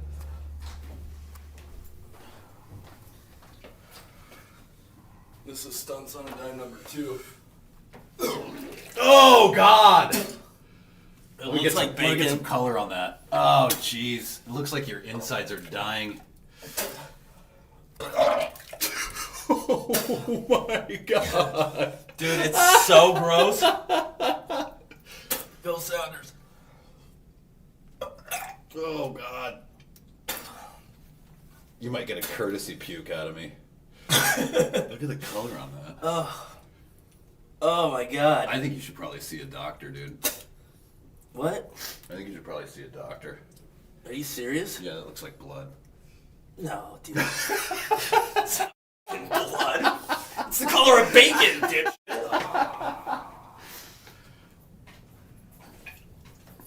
JC still alive, dude? Oh no, that's so Look at that. sick. You should leave that there. Maybe someone will think. Oh my God. Somebody, hey, wipe up the stuff you got. I on will. the I'm sheet. not done yet, Castle. Looks like a fetus. She's had an abortion. Have any? Dude, I I don't wanna have any. gotta get this fucking taste out of my mouth. I need to chase it with something. No, water is just gonna enhance it. Hey, Metal Shop, can you help Jeets chase Yeah. that taste out of his mouth? Yeah, I got something for him. Go ahead, boys. Oh, too late now. Men's Room returns with Miles and Thrill. Now, let's see what's happening in the real world. All right, here we go to the not-so-friendly skies where a man could get 20 years in jail after slapping a butt. Meanwhile, a popular tourist attraction has to close because visitors keep emptying their gut. Florida man crashes his car before carjacking another and then driving to Chick-fil-A. A flight from Mexico to London had an unwanted stray. And today's rescued animal is a horse stuck in its own trailer. It's time for your headlines. Now, it's time to hit the headlines.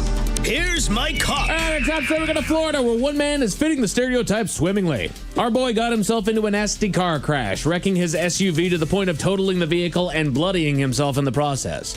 When a good Samaritan stopped to check if he needed help, he responded by jumping into her vehicle and speeding off to his nearest Chick-fil-A location. He parked the car and walked into the restaurant, where one patron asked the obvious question, "Are you okay?" No. But the man shouted, quote, "Does it look like I'm okay?" before walking over to a child within the restaurant, stealing one of their fries, and then taking off again. He was eventually confronted by police inside of a local gas station, and then after his arrest, police found drugs in his possession, which added to his charges. The child received a new order of fries free of charge. Sweet. Should have got the whole meal on the house. Yeah. Just stealing the doggone fries off a kid. And then we took one. If you're going to do it, then snatch them all. At that point, do you blame like a concussion? Like, I didn't know what I was doing, man. My head was so messed up. I mean, because of the I do, accident. but I'm lying. Yeah, right.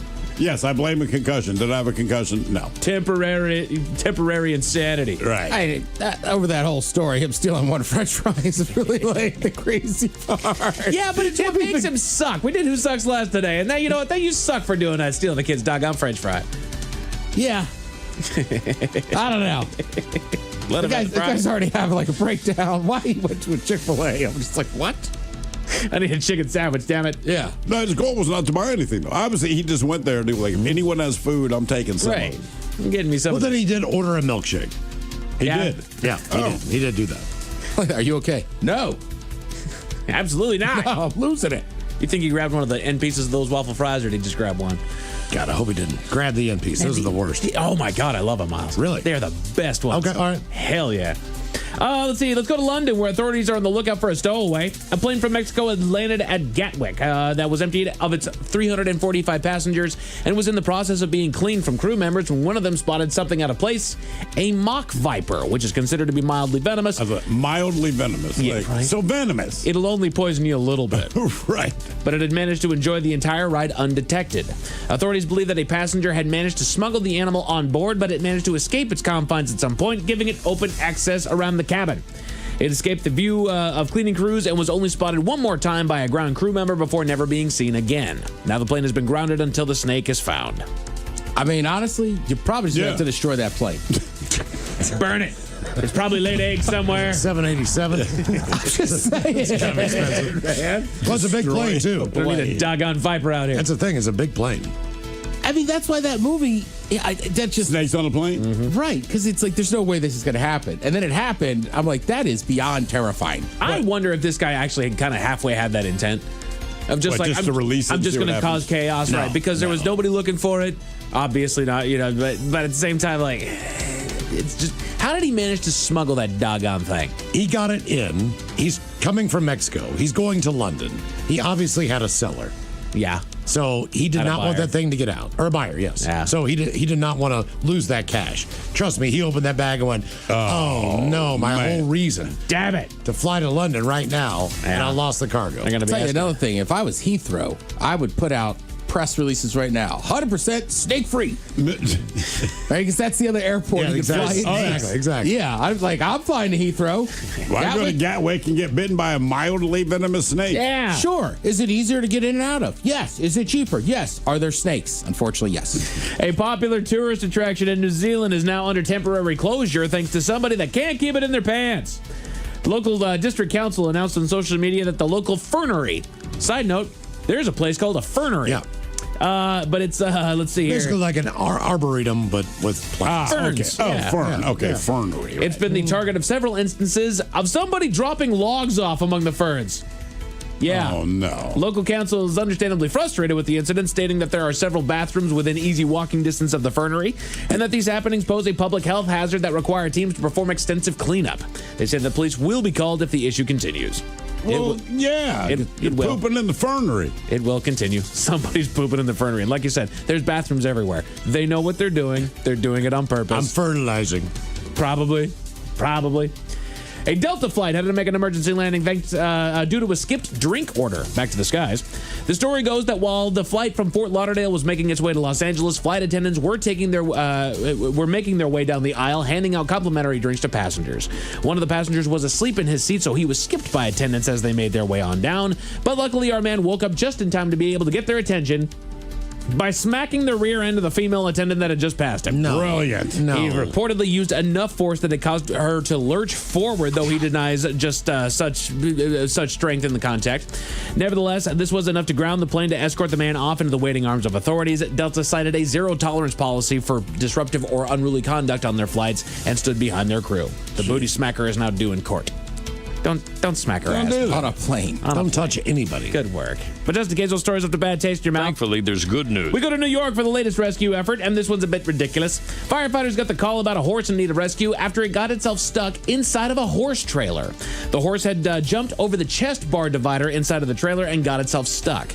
Rescuers worked together with local veterinarians to lift the horse using specialized rescue equipment, because they're heavy as hell, and removing part of the trailer divider system in order to set the animal free. It was monitored overnight and expected to make a full recovery. Stupid damn animals. Men's Room Sports, you got Game 4 of the NBA Final over on NBC, Storm Basketball over on CW, and baseball on MLB Network. The Mariners pulled their classic move and gave up a 4-1 lead in the final innings of last night's game just to make a dramatic win in the 10th, marking them safe from a series loss. The third game of that 4-game series is finishing up over on Mariners TV. Somebody showed up to the game, and it was not Seattle. They will play that final game tomorrow afternoon. As far as your weather, we got partly cloudy skies with a low of 50 tonight, opening up to a fine sunny day tomorrow with a high of 71 as we begin to climb to a beautiful, warm, and sunny weekend. That is it for your headlines. With that, Mike Hawk is out. Thank you, sir. Head chef bringing in lobster rolls for the entire show tomorrow. Oh, thank you, man. Really appreciate it. And, of course, the game known as Big Dummy. Yes, indeed, it's all true, including the lobster rolls. Yeah. But in the meantime, well, we be all about this bitch. So until tomorrow, please do what you do best. And for Aletha's sake, stay beautiful. The Men's Room has been taped before a live studio audience. Wardrobe and makeup provided by Mantastic Limited. This has been a presentation of the Men's Room Radio Network.